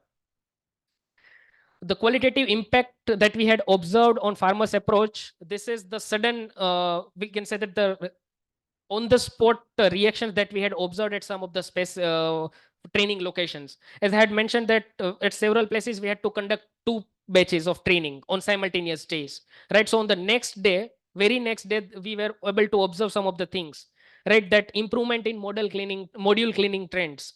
The next day when we visit the same particular location for the next batch, we can see the systems that are being installed at the farmers premises on the way, they were immediately got cleaned, right? Then farmers using Sky app and have their login credentials with us now. They were aware about the right channels to use for complaints, aware about the insurance and warranty of the components. They are pretty clear about the financings and tariff of the scheme after this capacity building program. They are now aware about the effect of shadow on unit generation. Now they are giving importance to rectify the shadow casting objects, right? That they're creating issues. Avoid placing materials on solar panels, aware about the average unit generation per day per kilowatt. Improvement in consumption patterns was also observed, right? In some of the places, they were not giving importance to consumption. The overconsumption was the case in some of the areas, particularly in MGVCL again. So based on this, they had the improvement was seen in consumption patterns as well. Aware about the impact of CUF on generation, and now able to understand the different segments of the bill as well. In terms of feedback on training, if I talk about, there is one sentence I'm getting that is striking my mind. We had visited 46 feeders and we had rolled out this capacity building program in 46 feeders. In each and every 46 feeders, in each one of the feeders, there was a single common feedback I received regarding this training, that this type of training should have been done earlier when the scheme was implemented. Now I was in a dilemma that whether I should take it as a compliment or I should repent that we are a bit late. Actually, we are a bit late, right? If this type of training or capacity building program should have been implemented at the time of implementation of the scheme, then the results or the impacts should must have been different, I will say. So the recommendations from our side regarding this capacity building program was strict penalty norms on EPC agencies should be placed. EPC agencies, one local store at the feeder level should be there. Rectification of design defects and earthing faults in installation should be managed. Industrial grade SIM cards for Sky application should be provided. Feeder availability, shorter maintenance time. So the whatever the feeders that are the Sky feeders, particularly in Discom, they should be having minimum maintenance time. Regular annual bills in hard copy should be provided to the farmers, because some of the farmers were not getting the bills in hard copy annually. Mitigate power theft and feeder loss issues. Compatibility of Sky app with iPhones. The Sky app, the application that I'm talking about, is only compatible with Android. It's not working with iPhones. So some of the farmers were having iPhones, and the demand was that this should also work with iPhones. Load increment option should be provided to feeders with high consumption. So this is a scheme related change that is being required, because that 1.25 component is common for all the Gujarat, right? Irrespective of the consumption patterns. So it should be changed as per the as per the consumption patterns. Training and motivation to farmers on regular basis, and physical inspection of all the system before termination of maintenance contract. The maintenance contract with the agencies is only for first 7 years. So before 7 years, a regular inspection should be done and all the systems should be made regular. Knowledge sharing seminars on Sky to concerned Discom officials should also be there. And similar trainings in remaining 45 plus feeders is highly recommended. Still 45 plus feeders are yet to cover under this street. And it is highly recommended to cover or to roll out the similar kind of trainings in those feeders as well, because it is certainly going to have the impact. So at last, now I just have a small video of 2 minutes, the glimpses of that capacity building program.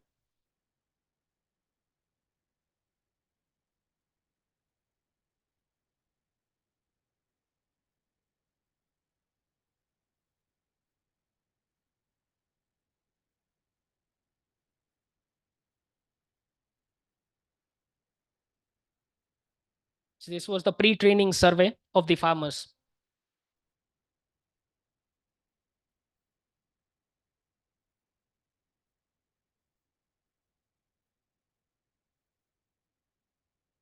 So this was the booklet that we provided to each and every farmers.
Thank you.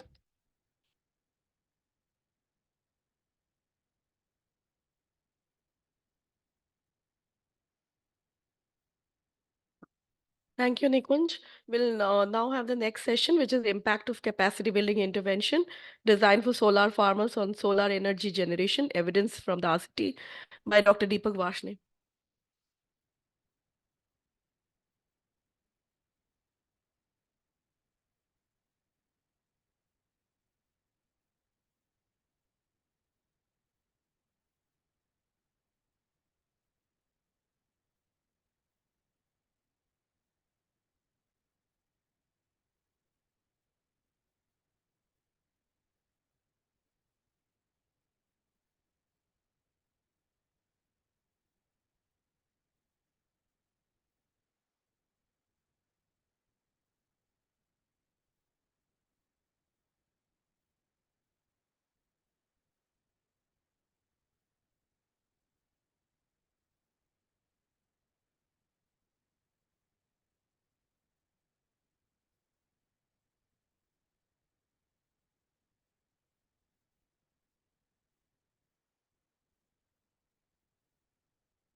Okay.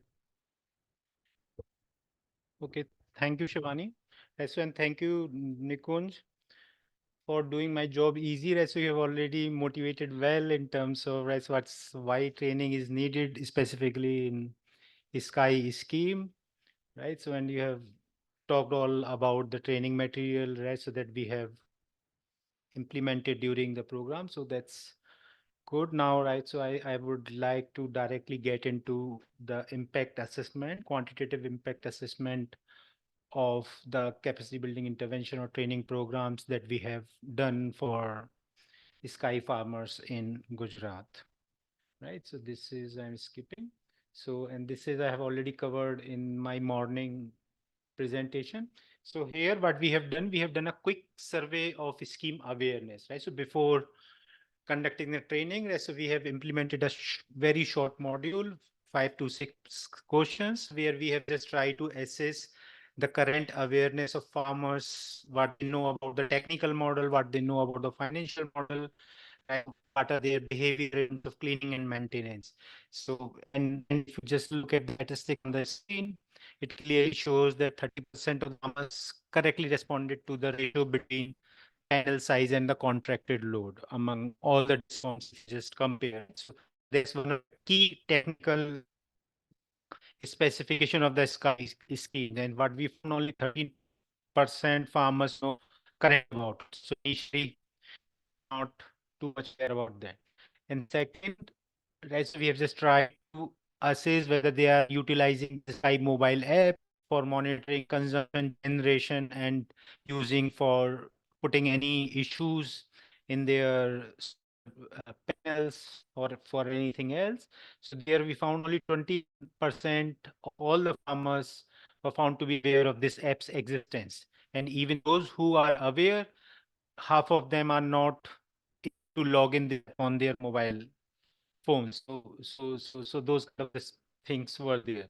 And second, when we try to assess on the financial model, only 15% of the farmers are able to specify the correct financial model, right? So they have received the scheme.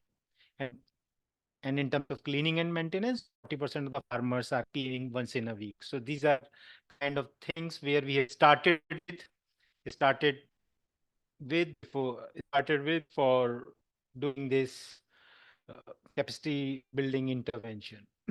So on this designing and things, what are the things we have covered in this intervention is already covered by Nikon. So I'm just skipping that, right? So the idea, right? So all of this qualitative assessment has been made by Jeremy, and there are so much anecdotal evidences are available in the literature about the impact of capacity building interventions on different outcomes, right? So it's not kind of new thing. If you just look at the agriculture literature, it all, right? So it talks about the role of capacity building interventions, frontline demonstrations in the adoption of modern agriculture technologies, right? So, but solar energy generation, right? So this is one of the incipient study that quantitatively assess the impact of such kind of intervention on solar energy generation and consumption.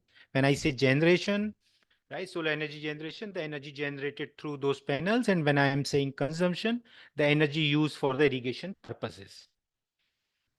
So we adopted this randomized control trial approach. So I'll just try to simplify it, right? So here the idea is we randomly assigned a intervention to either to a treatment group or control group. So what we do, we just classify the population in two groups randomly, and then we assign a treatment to a one group, and then we can call that group as a treatment group, and the other group can act as a control group. So and one of the key one of the key advantages of this approach is that because this is a random assignment, it helps in minimizing bias and ensures that then any observed difference between the groups in terms of outputs can be attributed to the intervention itself rather than the other factors, because right, so because the selection is another problem if you just simply go and right, so without randomizing, pick the treatment and the control group. So and if you just look at the methodological literature, so this is one of the most rigorous methods for determining causal inferences. Out of 93 feeders, so we have 46 feeders were randomly assigned a treatment that we have already talked about. So and that's on the right side, that's the distribution of feeders in each distribution companies, right? So UGVCL, so we have and PGVCL, DGVCL, and MGVCL, right? So, and we have done this implementation of this capacity building interventions in two phases.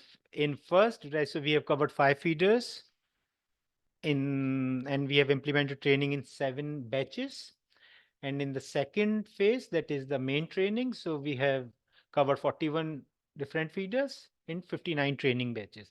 And what we have ensured the limit of farmers to be 45 so that there is no, right, so the crowd is easily manageable and to ensure the more interaction among those groups.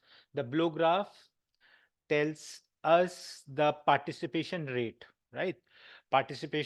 Physical participation rate in training. That's if you just look at the last bar, it tells you 81% of the all beneficiaries in our treatment group attended the training physically. Right? So that itself manifests that there is so much demand of these training exercises, and then farmers are come forward and invested a day and sit for the whole day and attended the training. So that clearly tells the story, the demand kind of situation from the perspective of farmers. So that's the case here. Now, right, so in this randomized control trial approach, right, so one of the key thing is to test the pre-intervention differences in outcomes, right? So like I said, right, so we are just focusing on this solar energy generation per day per kWh, solar energy consumption per day per kWh. And what we found is, right, so this is the pre-intervention data for 2020-21. And here we see an insignificant difference between the treatment and control group in terms of energy generation and energy consumption. So that tells us, right, so our randomization is fine. So yeah. Now this impact of training on energy generation and consumption. Here, this is the post-intervention. Here you can clearly see when you look at the left graph in terms of solar energy generation. So it clearly gives me 6.7% increase in solar energy generation. Right. So, and the difference is significant between this treatment and control group. And when you look the energy consumption, there is around 10% decrease in energy consumption. If you would like to spell this out in terms of net energy evacuation, so that's, you can just add up these two numbers and then you can see the net energy evacuation is more, and that has an implication further for farmers in terms of augmenting their income. So this is one of the, right, so this is what we get from this assessment. So we would also like to have, we would also like to have some insights in terms of the heterogeneity in impact estimates. As for instance, in the morning presentation, so I have highlighted that there is a substantial heterogeneities in DISCOMs in terms of solar energy generation. For instance, DISCOM and MGVCL per so solar energy generation per day per kWh is much lower as compared to the high performing feeders like UGVCL and PGVCL. So what we have tried to look, we have just tried to look, right? So how is this training intervention impacted this poor performing assets vis-a-vis well performing utilities or DISCOMs? Right, so I'm just not going into detail of this, but here, right, so I would like to highlight that we would be interested in the differential effect of training in high versus low performing DISCOMs. So here is the result.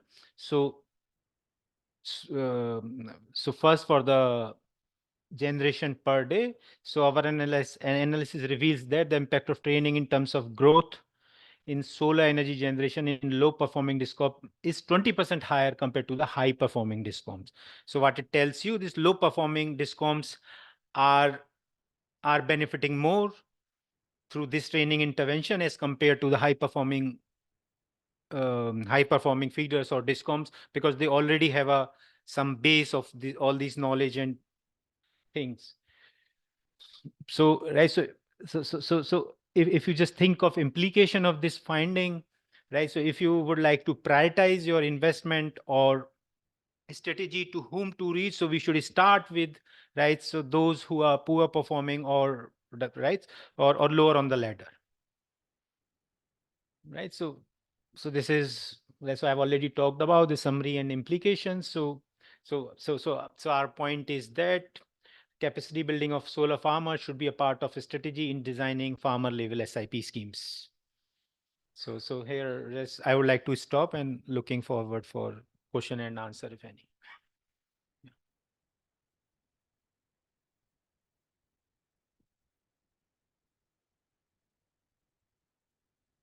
Yeah.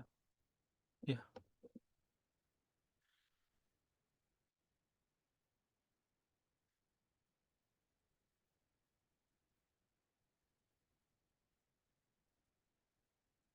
Right, so I have no, right, so we are just in process of that, right, so we are just going there, and right, so since you have highlighted this, right, so we are also trying, because you see for half of the farmers are still did not receive the training.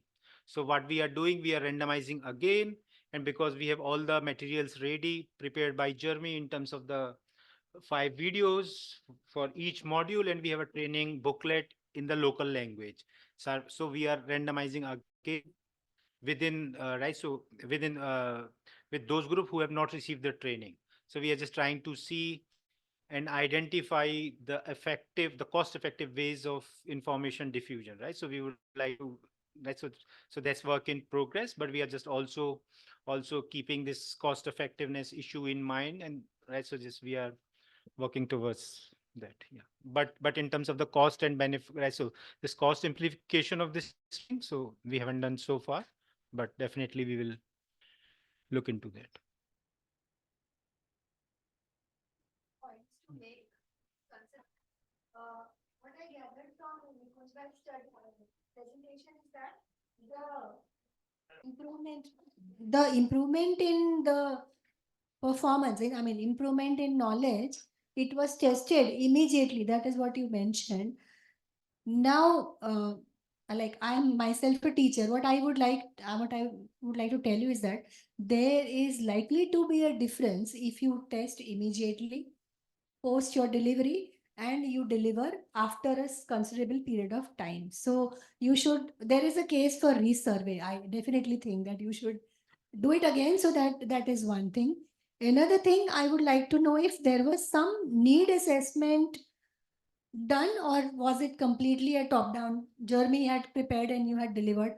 Ki need assessment bhi kiya gaya as to what they would actually like to know that could have been useful. I think it could add to the value of the course, the training as such, because it will become the bottom up, of course, is better than the top down. That is one. And the last point that I would like to make about what Deepak ji had presented, that your assessment shows that the impact on generation is lesser and the impact of training on the consumption, reduction in consumption, is more. That is what. And then but now you see Gujarat has all these 5 utilities. They are also representing different land areas. If they different topographies. For example, आप जो कह रहे हैं better performing in terms of generation and reduction in consumption. So for example, Paschim mein zyada hai, that is Paschim is the best, Paschim Gujarat. Compared to what our area, that is MGVCL, which is which you mentioned that it is the lowest performing. It doesn't generate much. On the contrary, it consumes much. But what I would like to point out here is that you need to juxtapose this with the water level.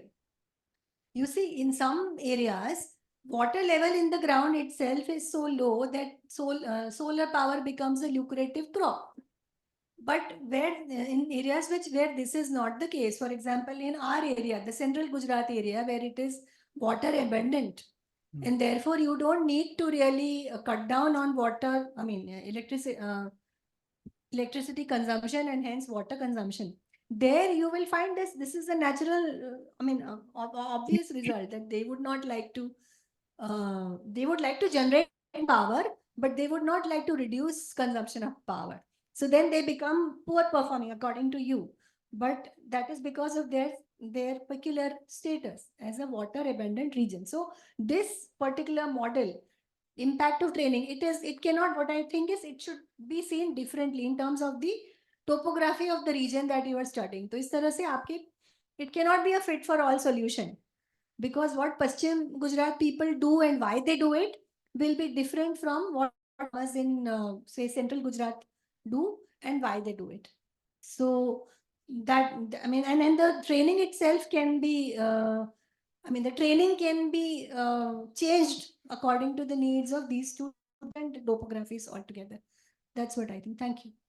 Nice. So, Raiso, on your point number 1, Raiso, we need to do a survey again.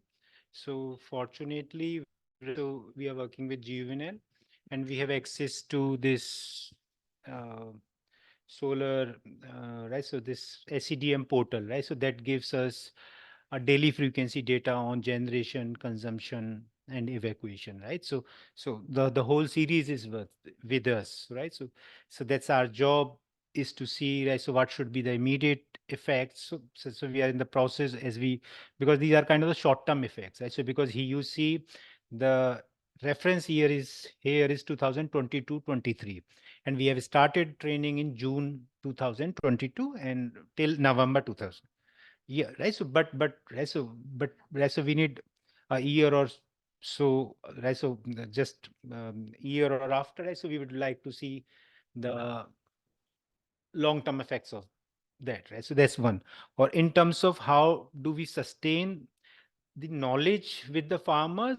So like we said, to refresh farmers' memory, we have right. So we have Jeremy has developed all this training module and booklet. So we have a plan to send them again through their WhatsApp and we have, right, so and we have also identified how many farmers have this WhatsApp on their phone, how many farmers have a simple phone. So there we are just trying to resolve that thing. And third, on the geographical, taking into account this geographical issues, because you see, right, so that's the best part of RCT, right? So there's once you randomize that, it will automatically accounts, right, so every factor into the place, and that's the only motivation to show you these pre-difference outcomes in both energy generation and consumption. And there what we are writing is there is no difference in terms of energy generation between treatment and control group, and in in consumption as well, there is no difference in treatment and control group. But once we implemented this intervention, then we are seeing this difference, and we are just correctly attributing to as a causal inference. So that's on that part, right? So the other question you would like to, Kunj? So regarding the first question you had, ma'am, that the immediate impact that we had tried to catch up, right, regarding the training. So I mentioned that that were just the observations, not the survey, right? So on the very next day, we were going to same place for the second batch of training. So on the way where the solar panels were installed, we were seeing that earlier when we came, it was not clean, and on the very next day, they were all clean. So that were just the observations, not a survey. And regarding the quantitative impact assessment that the IWMI team from Delhi is doing, we are not doing anything on such that were just the qualitative observations that I had mentioned there on the behavioral changes. Yeah, that we done, but that was just the immediate observations that we had mentioned. And regarding the content development, as you had asked, that whether a survey was done to check that particular sessions to be included. So regarding the topics and the content that we had finalized were from the inputs of IWMI, GUVNL, and Jeremy, all three together. And then had also gone to a nearby feeder, as I had mentioned, nearby Ahmedabad. We had visited 2 to 3 feeders, and there we tried to interact with the farmers that what kind of things that you are particularly expecting. And also during the pilot trainings, we again interacted with the farmers and asked them whether do you want any kind of changes in this particular content or not. So all those things were taken care of while designing the content. Yeah. Yeah. I'd like to ask the online participants if any one of you have any questions regarding this. Anyone from online participants?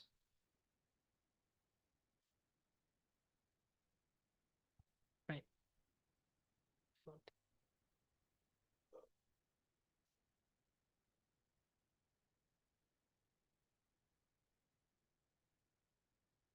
Thank you, Nikunj and Deepak. We'll proceed for our next session, which is capacity building intervention for grid connected SIP farmers, understanding farmers' perspective. Can I please request Manu Bhai, Kanabha, Nikhu Bhai? आ जाइए, please. And Mr. Hiran Ganatra. Thank you.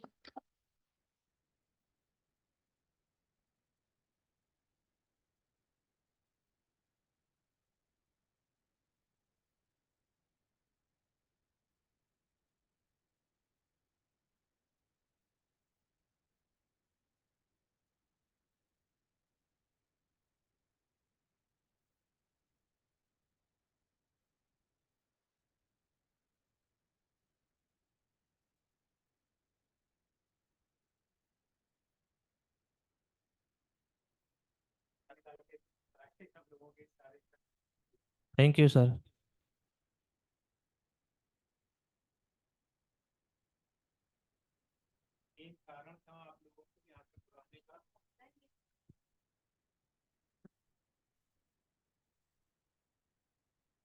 Hello या सो सबसे पहले तो आप लोगों को धन्यवाद, आप लोग आज से चलकर यहाँ आए ये हम लोगों के इस प्रोग्राम में।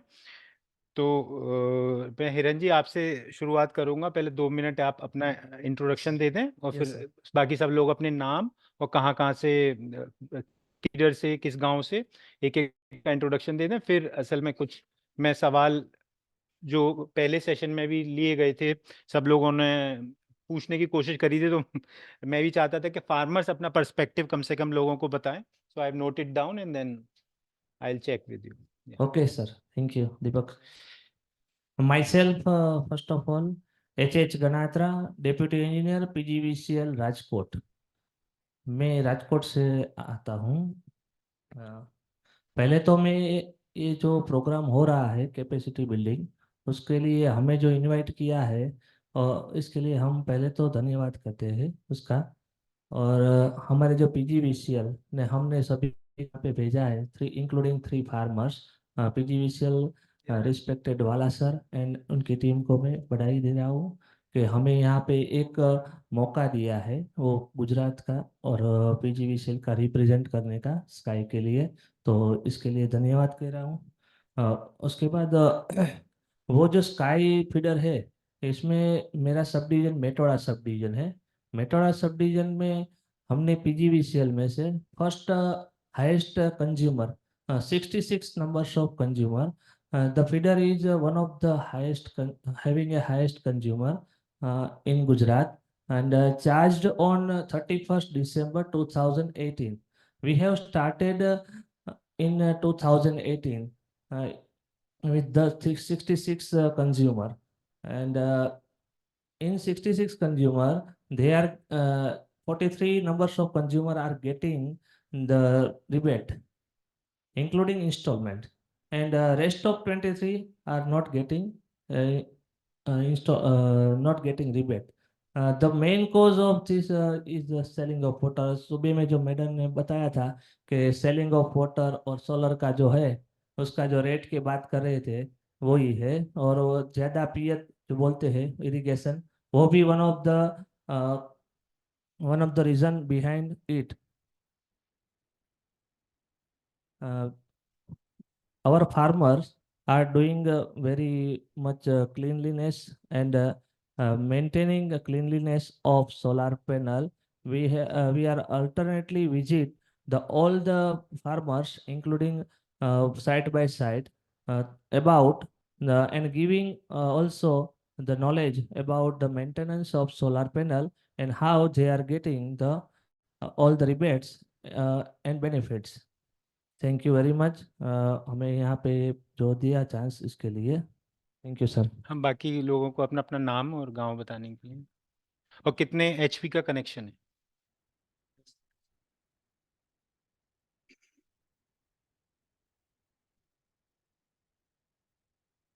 हाँ सर चल रहा है.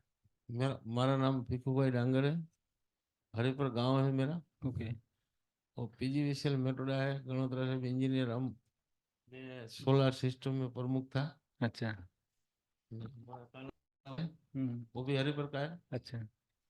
मनु में वो भी हरिपुर का है. ठीक है. હું ગુજરાતમાંથી રાજકોટ જિલ્લો, લોધિકા તાલુકો, ગામ હરિપર પાળ. અમારે સાહેબ અમારા પ્રમુખ છે ભીખુભાઈ અને સાહેબ છે ગણાધર સાહેબ એન્જિનિયર. અમારે ગુજરાતની અંદર પહેલું અમારું સોલાર સ્કાયનું પહેલા આખા ગુજરાતની અંદર સાહેબે મહેનત કરી અને બનાવ્યું. અમને મોટો ફાયદો સાહેબ 7 થી 7 લાઇટ આપે છે અને જે રાત્રે વેસ્ટ પાણી જતું હતું અને જે અમારા યુનિટનો દુરુપયોગ થતો હતો, આજે અમને દિવસે લાઇટ 7 થી 7 થાય છે. તો મોટો ફાયદો અમને 3 ફસલ મળે છે. પહેલા અમને 2 મળતી, મગફળી, ઘઉં. હવે અમે તલ કરીએ, મગ કરીએ. ફસલ મળે છે, સારો દામ મળે છે, ઉત્પાદન મળે છે. એટલે મોદી સાહેબ એક ફેર કીધું હતું કે ખેડૂતને ડબલ આમદની કરી દેશું. એટલે અમારે સાહેબ છે ને અત્યારે અમારા નાના ખેડૂતને હું 48,000 રૂપિયો લોન ભરું છું અને મારે 30-35,000 રૂપિયા બીજું વળતર. બીજું ઉત્પાદન અને ફસલ બધું થતા અમને અમારા આખા ગામને સંતોષ છે. મોટું સાહેબે છે ને બહુ મહેનત કરી અને યુનિટ ઊભું કર્યું અને અત્યારે બધા ખેડૂતને સંતોષ છે. એવું છે. Thank you. આભાર. हाँ, तो इनका कहना यह है कि ये तीनों ही किसान actually Rajkot district Saurashtra region Gujarat Haripar गांव से हैं इनका कहना ये है कि सोलर से इनको ये बेनिफिट जो इनका फीडर है वो ही saying that this was the first feeder that was solarized in Gujarat under the SKY scheme. और इनको बेनिफिट ये हुआ है कि उनको अभी पहले जो 8 घंटे बिजली मिलती थी अब 12 घंटे मिल रही है दिन से 7 के साथ। और with the help of that also now they are able to take 3 different crops in a year. Earlier before this they were only used to get 2 crops in a year. अब उनको वो 3 फसल ले पा रहे हैं साल में। और he is quite thankful for to the government for this particular scheme.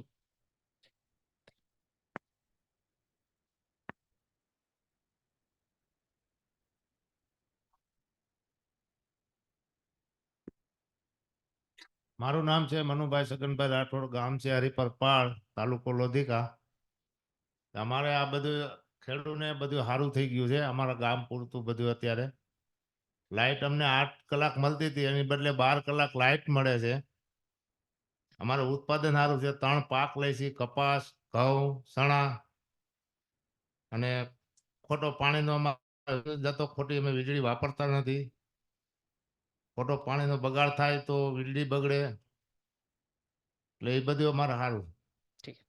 और एक चीज है कि he was saying that even after paying the 48,000 as a loan component, even after paying 48,000 he is getting 35,000 as surplus amount every year.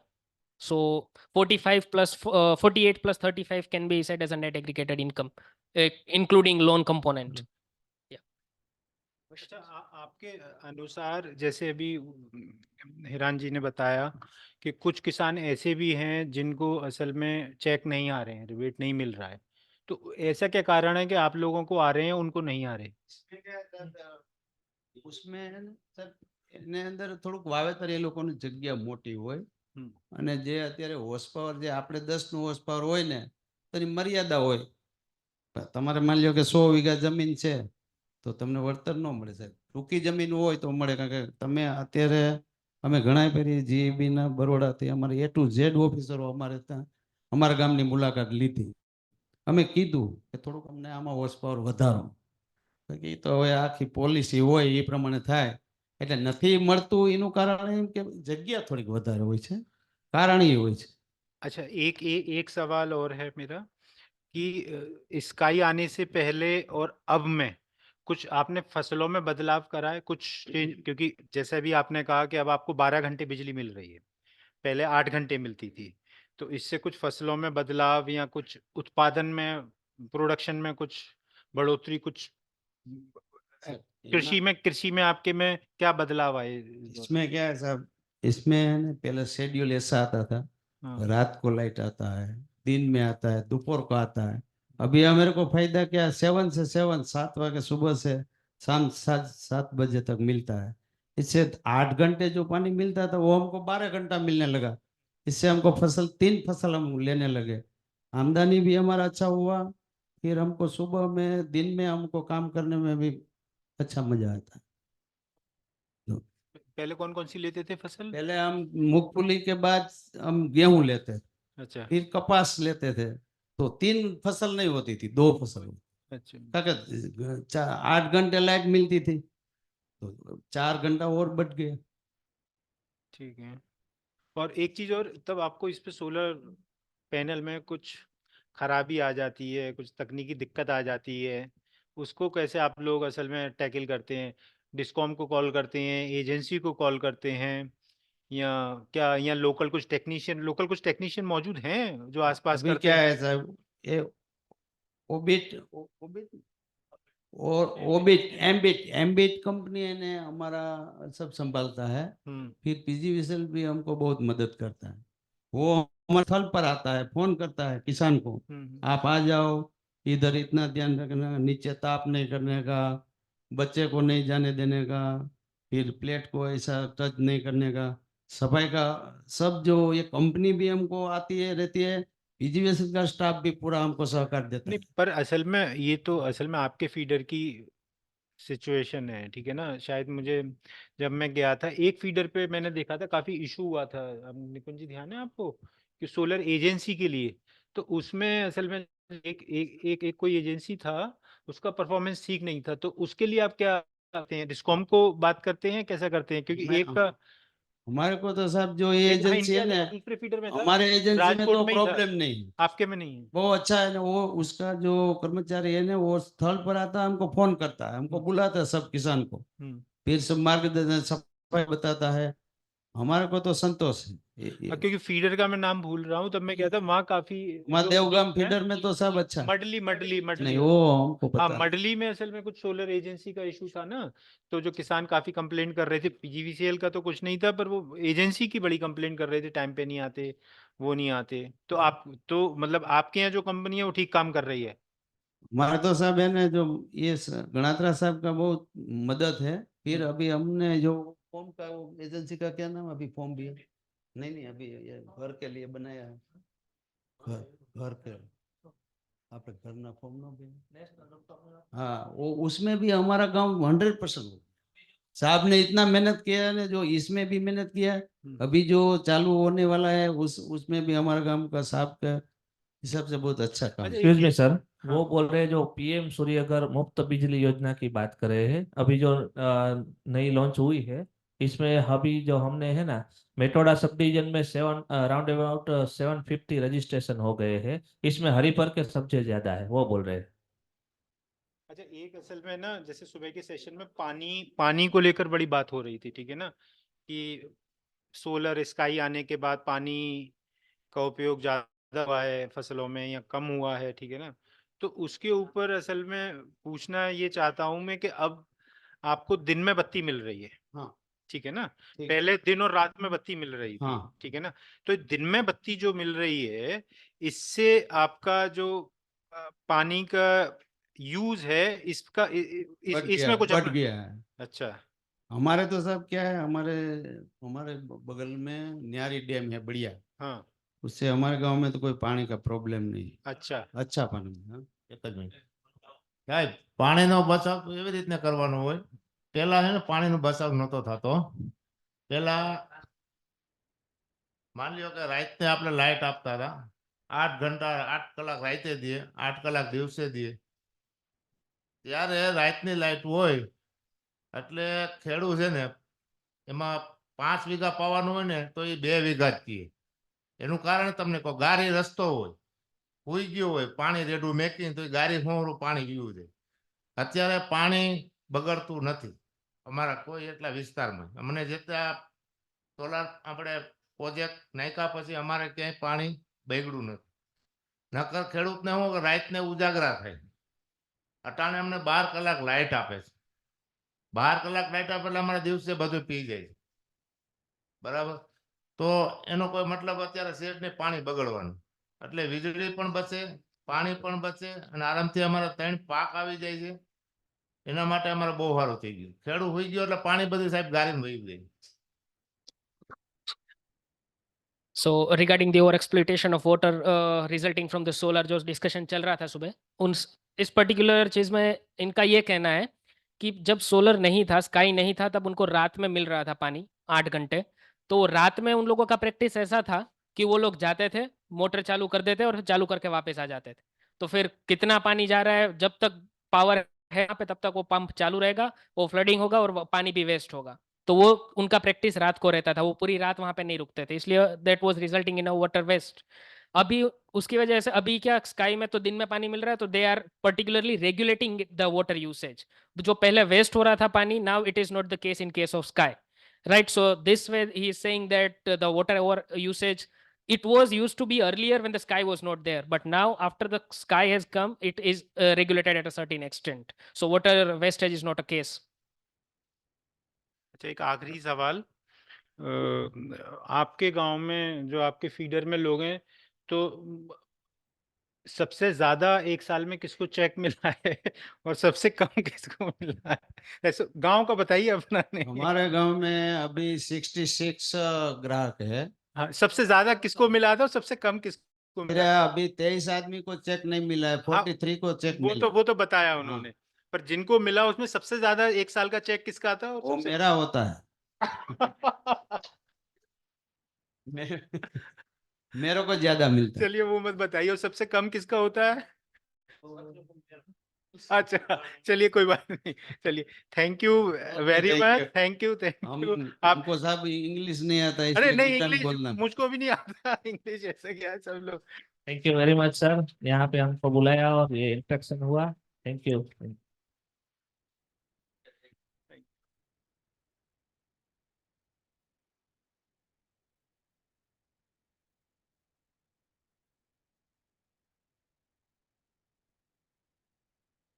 Thank you so much, everybody. Now we'll move on to the next session, which is a panel discussion, which will be moderated by Dr. Darshini Ravindranath. And can I also invite the panelists would be Dr. Madhura Khadka, Shilp Verma, who's joining online, RJ Wala, who's also joining online, Akash Daura ji, who's also joining us online, and Atul Dheer. Yeah. One more person there in the dais.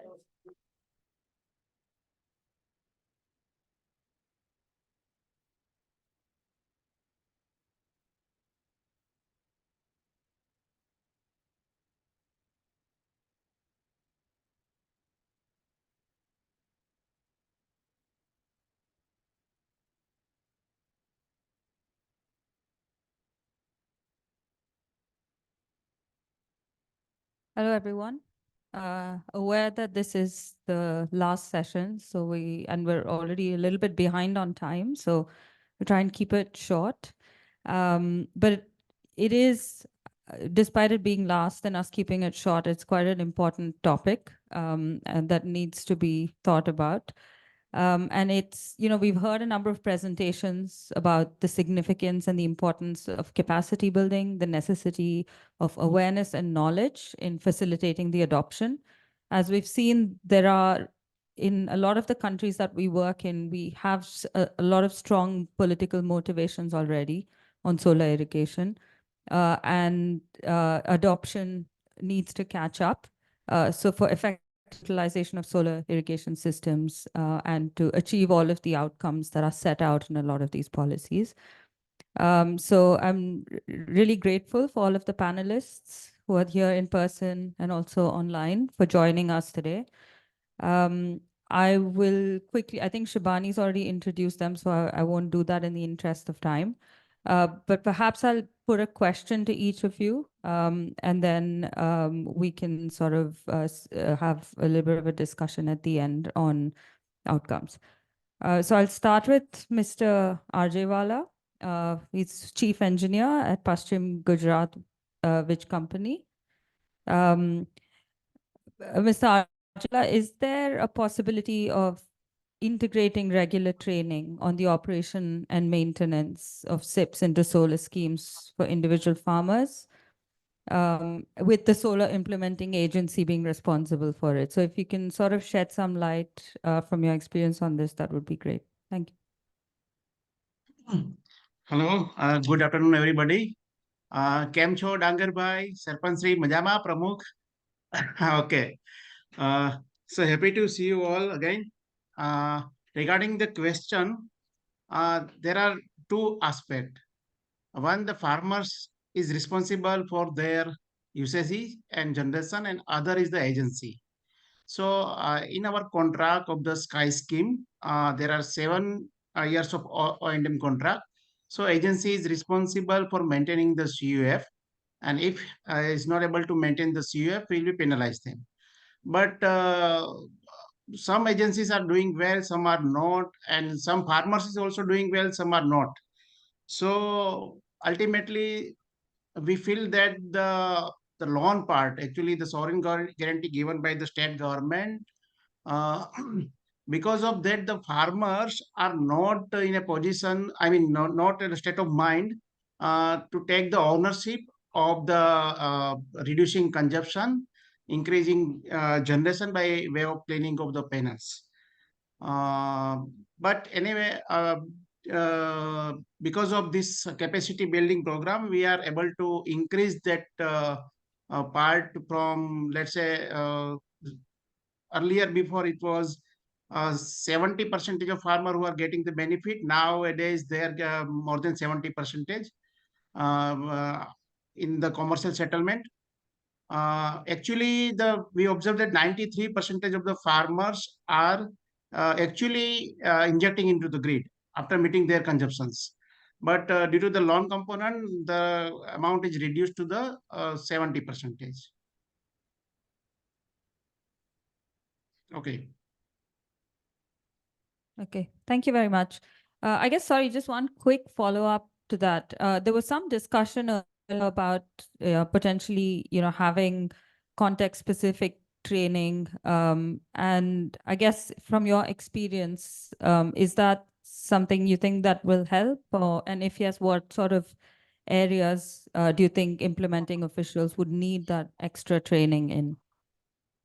Okay, definitely training is required. Again, we are requesting IWMI to complete the training for the remaining 46 numbers of feeders.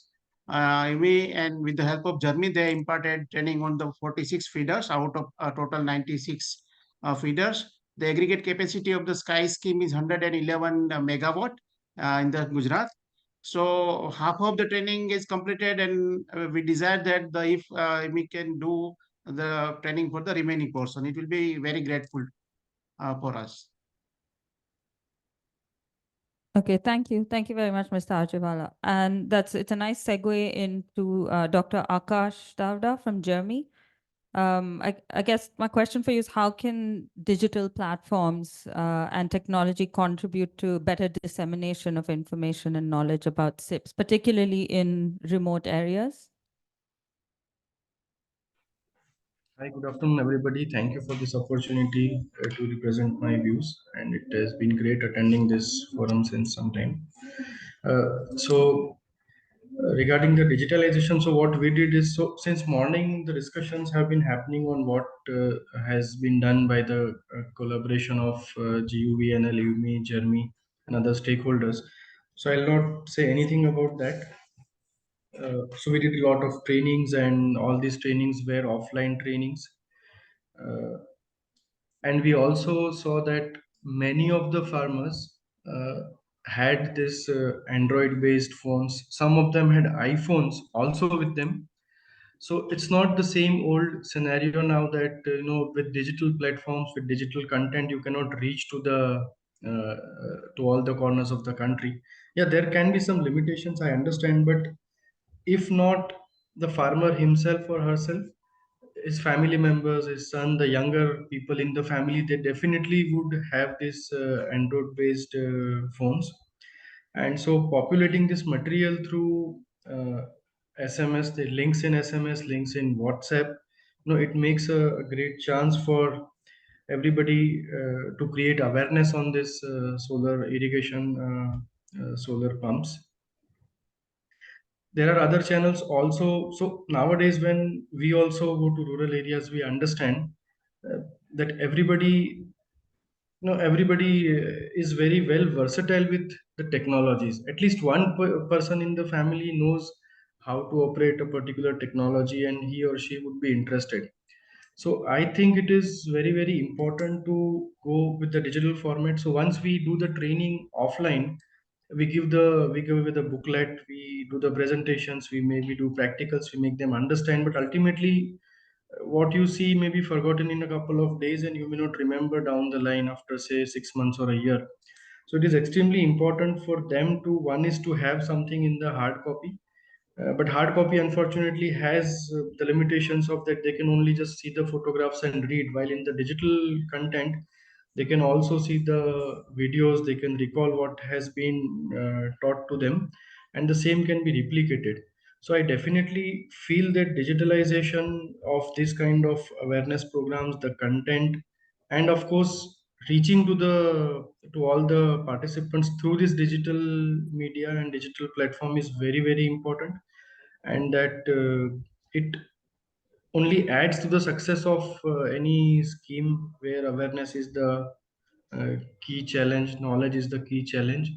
And so training only, when we train only one farmer from the house or from the particular connection would attend. But if we have the digital content, the entire family or all the people in the family who are actually related to farming or who daily go to the farm and operate the solar pump and take care of this system, they also can uh, uh, be well versatile with all this, and they can, the most important is they can refer to whenever they want to.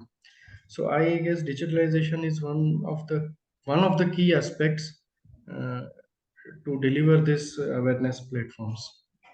I think that's it from my side. Any more specific questions, I'll be happy to answer. No, thank you. That's really helpful. And thank you also for all of the support that Jeremy has given us. I think that's reassuring for me personally to hear that, the digitization of some of this is not leading to any negative equity and inclusion issues, because that's something that is tend to be misunderstood, I think. Speaking of that, actually, Dr. Manohara Katka, I'm going to come to you. I think we were talking in the break a little bit about, we were looking at the video and there weren't that many female farmers. There weren't that many women in the videos. And some of you will know, but in Nepal, our solar project has actually done some really excellent work, as Dr. Katka had previously presented. So if you can sort of enlighten us a little bit about your experience in promoting awareness and knowledge about solar irrigation while making sure there is, we're taking into consideration women and marginal farmers. That would be great. Thank you. Thank you so much, Darshini, and also very interesting question you asked me. I was also wondering while watching the video, I hardly see the interaction with the more than 50% of population is missing in the video. So lesson from Nepal is that I think there are different ways why this is happening. Maybe because of, the sensitivity and awareness of the stakeholder or people who take video and who provide training. So in Nepal, we do very much focus on, as I said this morning also, whenever we organize, like we are also organizing training for SIB Pharma, technician, solar technician. We have a very much dedicated effort there to bring also men and women technician, right? So we started with the finding who are the people interested in to be part of the technician training, for example. In the beginning, it was very difficult. Only we found men only technician in a local community, and we did a survey, we did announce the training course also through the local government channel, and then we got a lot of list of participants that include both men and women. So there are huge number. Assumption is that there is no woman. When we say that our colleague, there is no woman technician in field. Yes, there are. When we did try to reach out to the local government and local agency to provide the interested farmer technician, we got it. So one is really try to invest more effort, process has to be there, and also there should be some sort of resource also and time also. This is one aspect. And that any awareness or training sometimes could be very difficult for women farmer, because culturally there are certain restrictions that not easy for women, like in our Nepal southern part and India also same. So in that case, design of training is really important. Darshini, like the time of training, venue, and then content, and the facilitator. We should really try. Also, we are trying in Nepal. We really focus on bringing this person by both gender, male and female. The language is very much barrier here also. Often we deliver or discuss training in a Nepali language. There are community where solar SIP is very much implemented, doesn't understand Nepali, and also we focus on local social mobilizer who can speak local language. So language is very much important to consider also in the discussion of any training related to SIP or impartment of training. So language, timing, and resource person.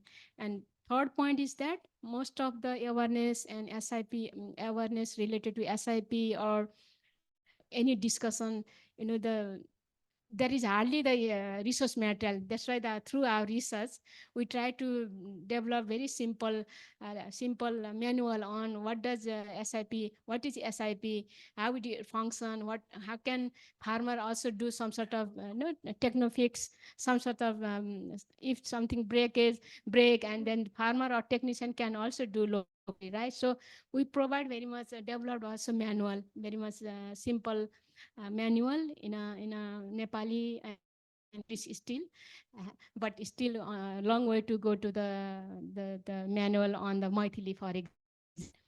So yeah. So try to, I think one first point is that video is really give 1,000 word talking about in a word, one video, 1 minute video gives lot of impact. So our also we are trying to develop the video in a way that video also is very much tell the story, but we should really make a video that capture the story of farmer. Here we are often consider farmer very much, we don't consider which farmer, right? So it's the time has come, next generation of SIB has to focus on which farmer are we talking about. Is it really the smallholder farmer? Is it really the marginalized indigenous community farmer? No, we cannot in this 21st century, we just say that farmer. There should be a attempt of the which category of farmer we are reaching out. So in that context, the video whatever material, digital tool is very definitely new era, but there also there are ways we should to capture the views and knowledge and the perspective of the farmer that represent really the farming household, and also the women farmers should not be missed out in the conversation, because otherwise this kind of message also goes, whenever we see this video, I understand, oh, in India, only the men are farmers. It's not true, I think. So this kind of message also should be corrected. So, but we are not doing with only with the farmer. We really represent people who really do SIP, implementation. So yeah. Thank you. And also, I think it's a significance of the work you're doing also has translated into policy change. So I think, do you want to just? Yeah, because we did unpack the issue on the ground about the SIP, who access SIP technology, what are the barriers for adoption, no? We did, and then what are the criteria. I also mentioned the Nepal government has policy that says that 60% subsidy for the SIP farmer, right? 40% has to supported by farmer themselves. But now the also local government provide 40%. But we did assess that there are challenges. There the farmer who are willing to have a SIP, they don't have that access. So we knew the reason. What are the reason for not having real farmer to access to woman farmer, not access to SIP? Again, the process of SIP, subsidy delivery mechanism is not a communication, no extension and process or notice information does not reach to the women farmer. This is the one of the reason. And then another is the category, criteria for providing subsidy also not very gendered and socially inclusive. So we discussed this finding with our authority. We discussed, and then based on their, based on our research finding, there has been already consideration in the criteria, giving government is providing in the program, like we have a GIZ funded program, Santosh sir also can mention, but that program also based on our research, they design in a way that most priority is given to farmer who have a less than 0.5 hectare land. Earlier it was 3 hectare, at least SIP applicants should have 3 hectare land. So what about teen and landless farmer who does really farming, but landowner has land, they don't do agriculture, right? So we did really share the research finding of how the unintentionally, intention is to reach out to the smallholder farmer, but intention is there, but unintention is there, because this was not able to access to see because of criteria, because of process. So now the government is trying to consider in the SIP subsidy delivery mechanism about this issue. So there is a much focus on process. There is much focus on also criteria. So they changed some sort of criteria compared to the 2016 subsidy criteria. Thank you. And rest assured, this is something we are doing this year. We're going to look a bit more into the impacts of irrigation on women and marginal farmers. So, yeah. I'll move on to Mr. Atul Dheer. You lead on, at USAID, you lead on the South Asia Regional Energy Partnership. So please give us some of your perspectives on USAID's, specifically maybe the rating program for solar rooftop systems, and how that sort of addresses quality issues and helps building customer confidence. So sure. Thank you, Darshini, and thank you all of you. Thanks to IWMI for inviting USAID SAREP here.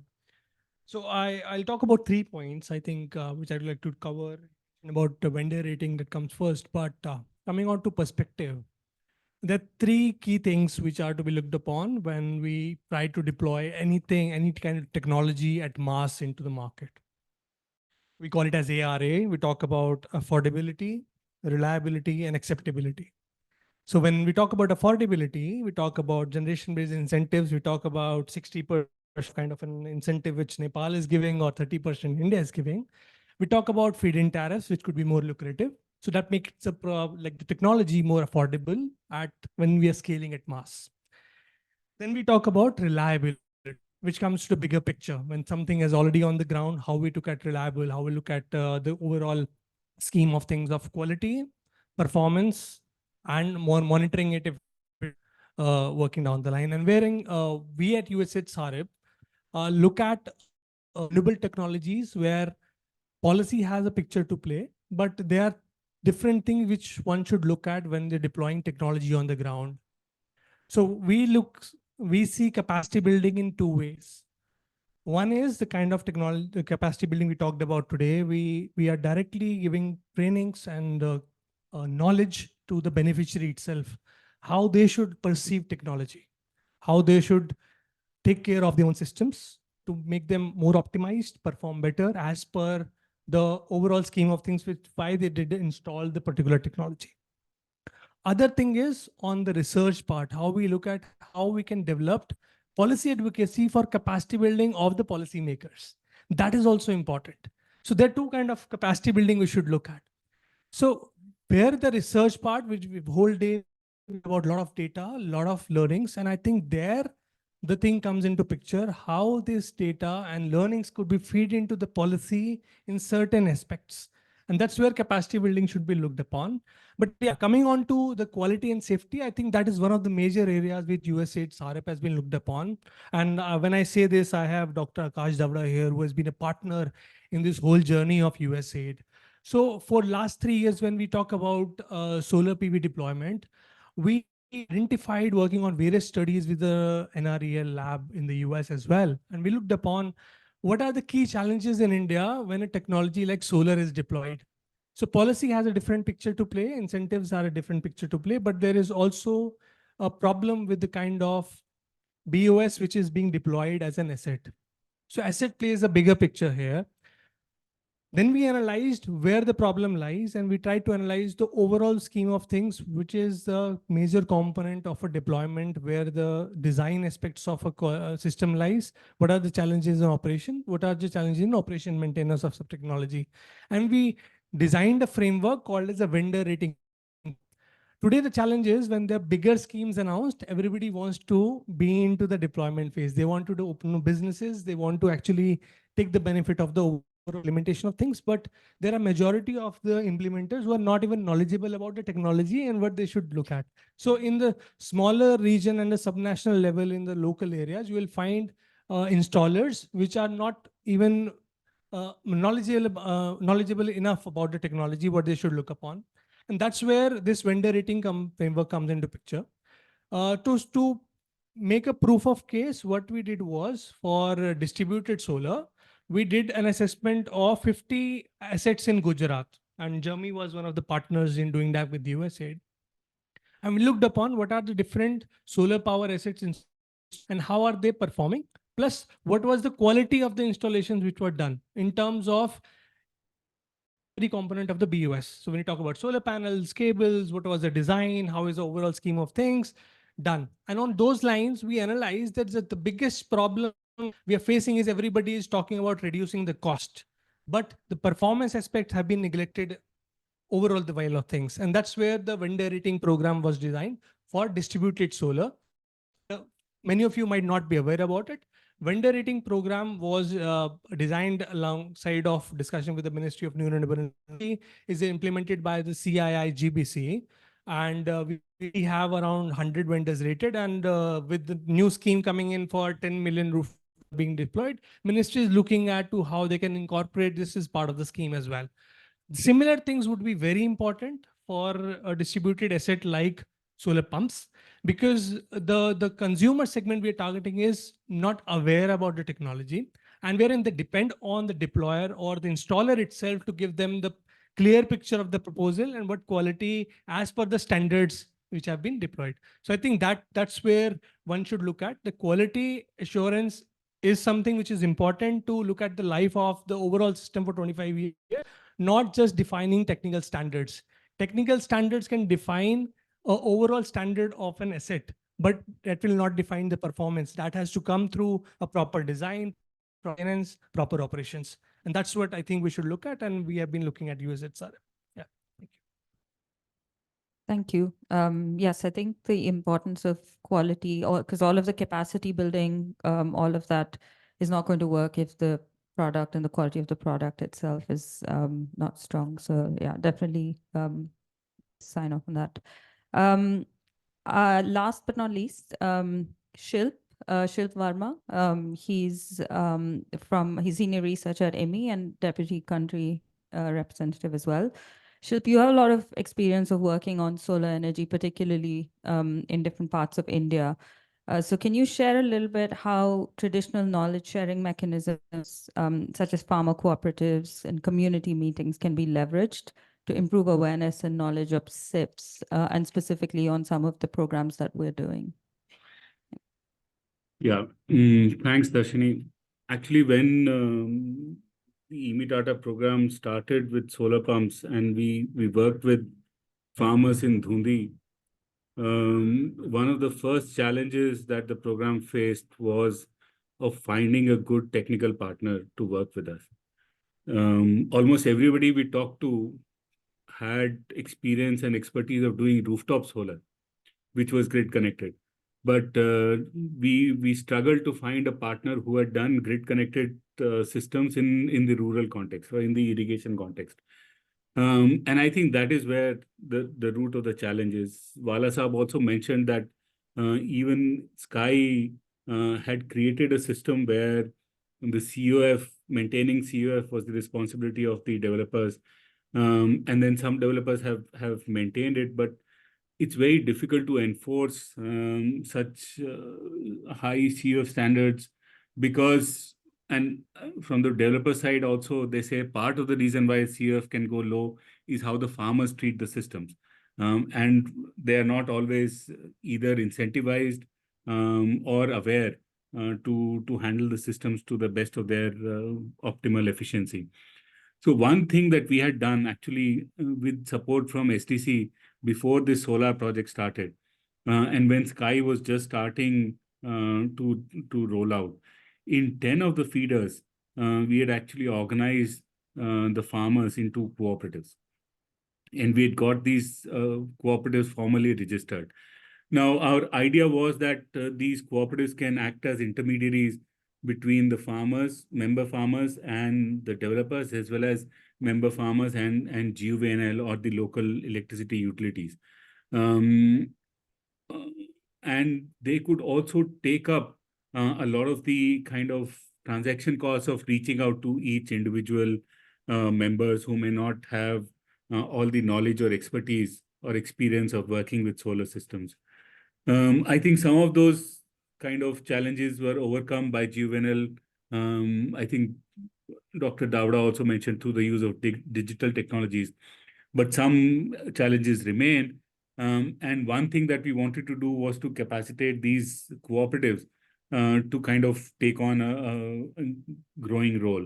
Unfortunately, I think Dr. Sikka mentioned in the beginning, when this project started, we were all hit by COVID. and we could not work with these cooperatives as much as we wanted to. And yet, some of these cooperatives are quite vibrant on their own. They've become, in one case at least, they actually took the complaints of the farmers to GUVNL and got their systems redone because they experienced poor quality installation.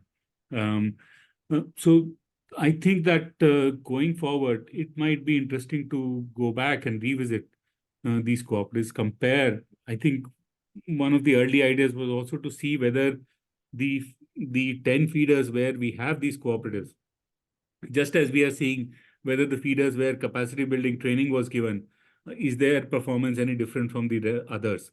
I think it might be interesting to see whether those 10 feeders where there are these cooperatives, have they performed any differently from the other 85, 86 feeders that have been implemented in Gujarat? And if so, then I think going forward, that might be something that could be taken up, that organize, because feeder, when we are doing solarization at the feeder level, feeder is not a natural kind of system. Dhundi, where we started working with, all the farmers belonged to the same village, and they knew each other, and they were practically neighbors. But feeders cut across village boundaries. So if we want to scale feeder level solarization, then I think some sort of organization of farmers at the level of feeder, and making an investment in building the institutional capacity of such organizations, I think that might be useful. Thank you, Shilp. Yeah, definitely agree. Finding a good partner is sort of key to the problem.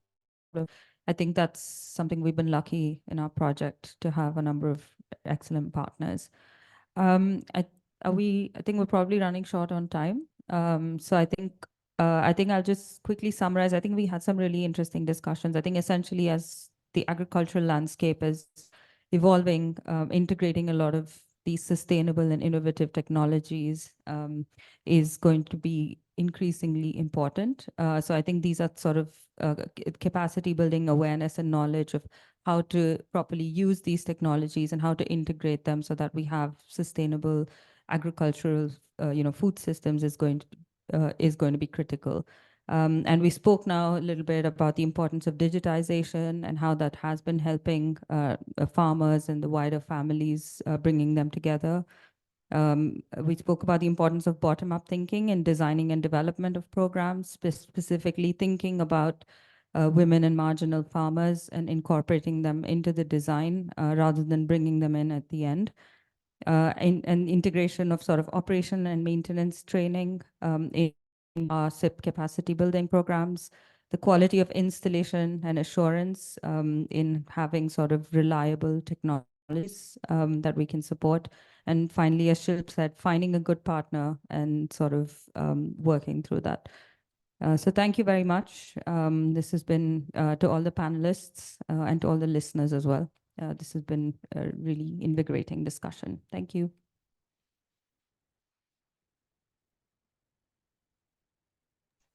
Thank you.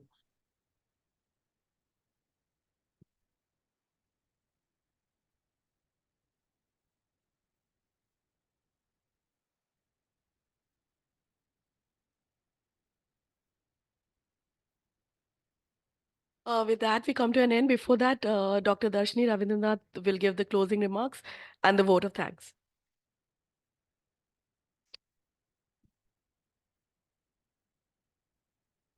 Thanks all. I'm going to be very, very quick here. So I think I just wanted to say, I think thank you all for coming. It's been a really, this is the first sort of India National Forum that we've had in person. And it was really nice to see a very diverse group of people here participating and engaging in very active discussions.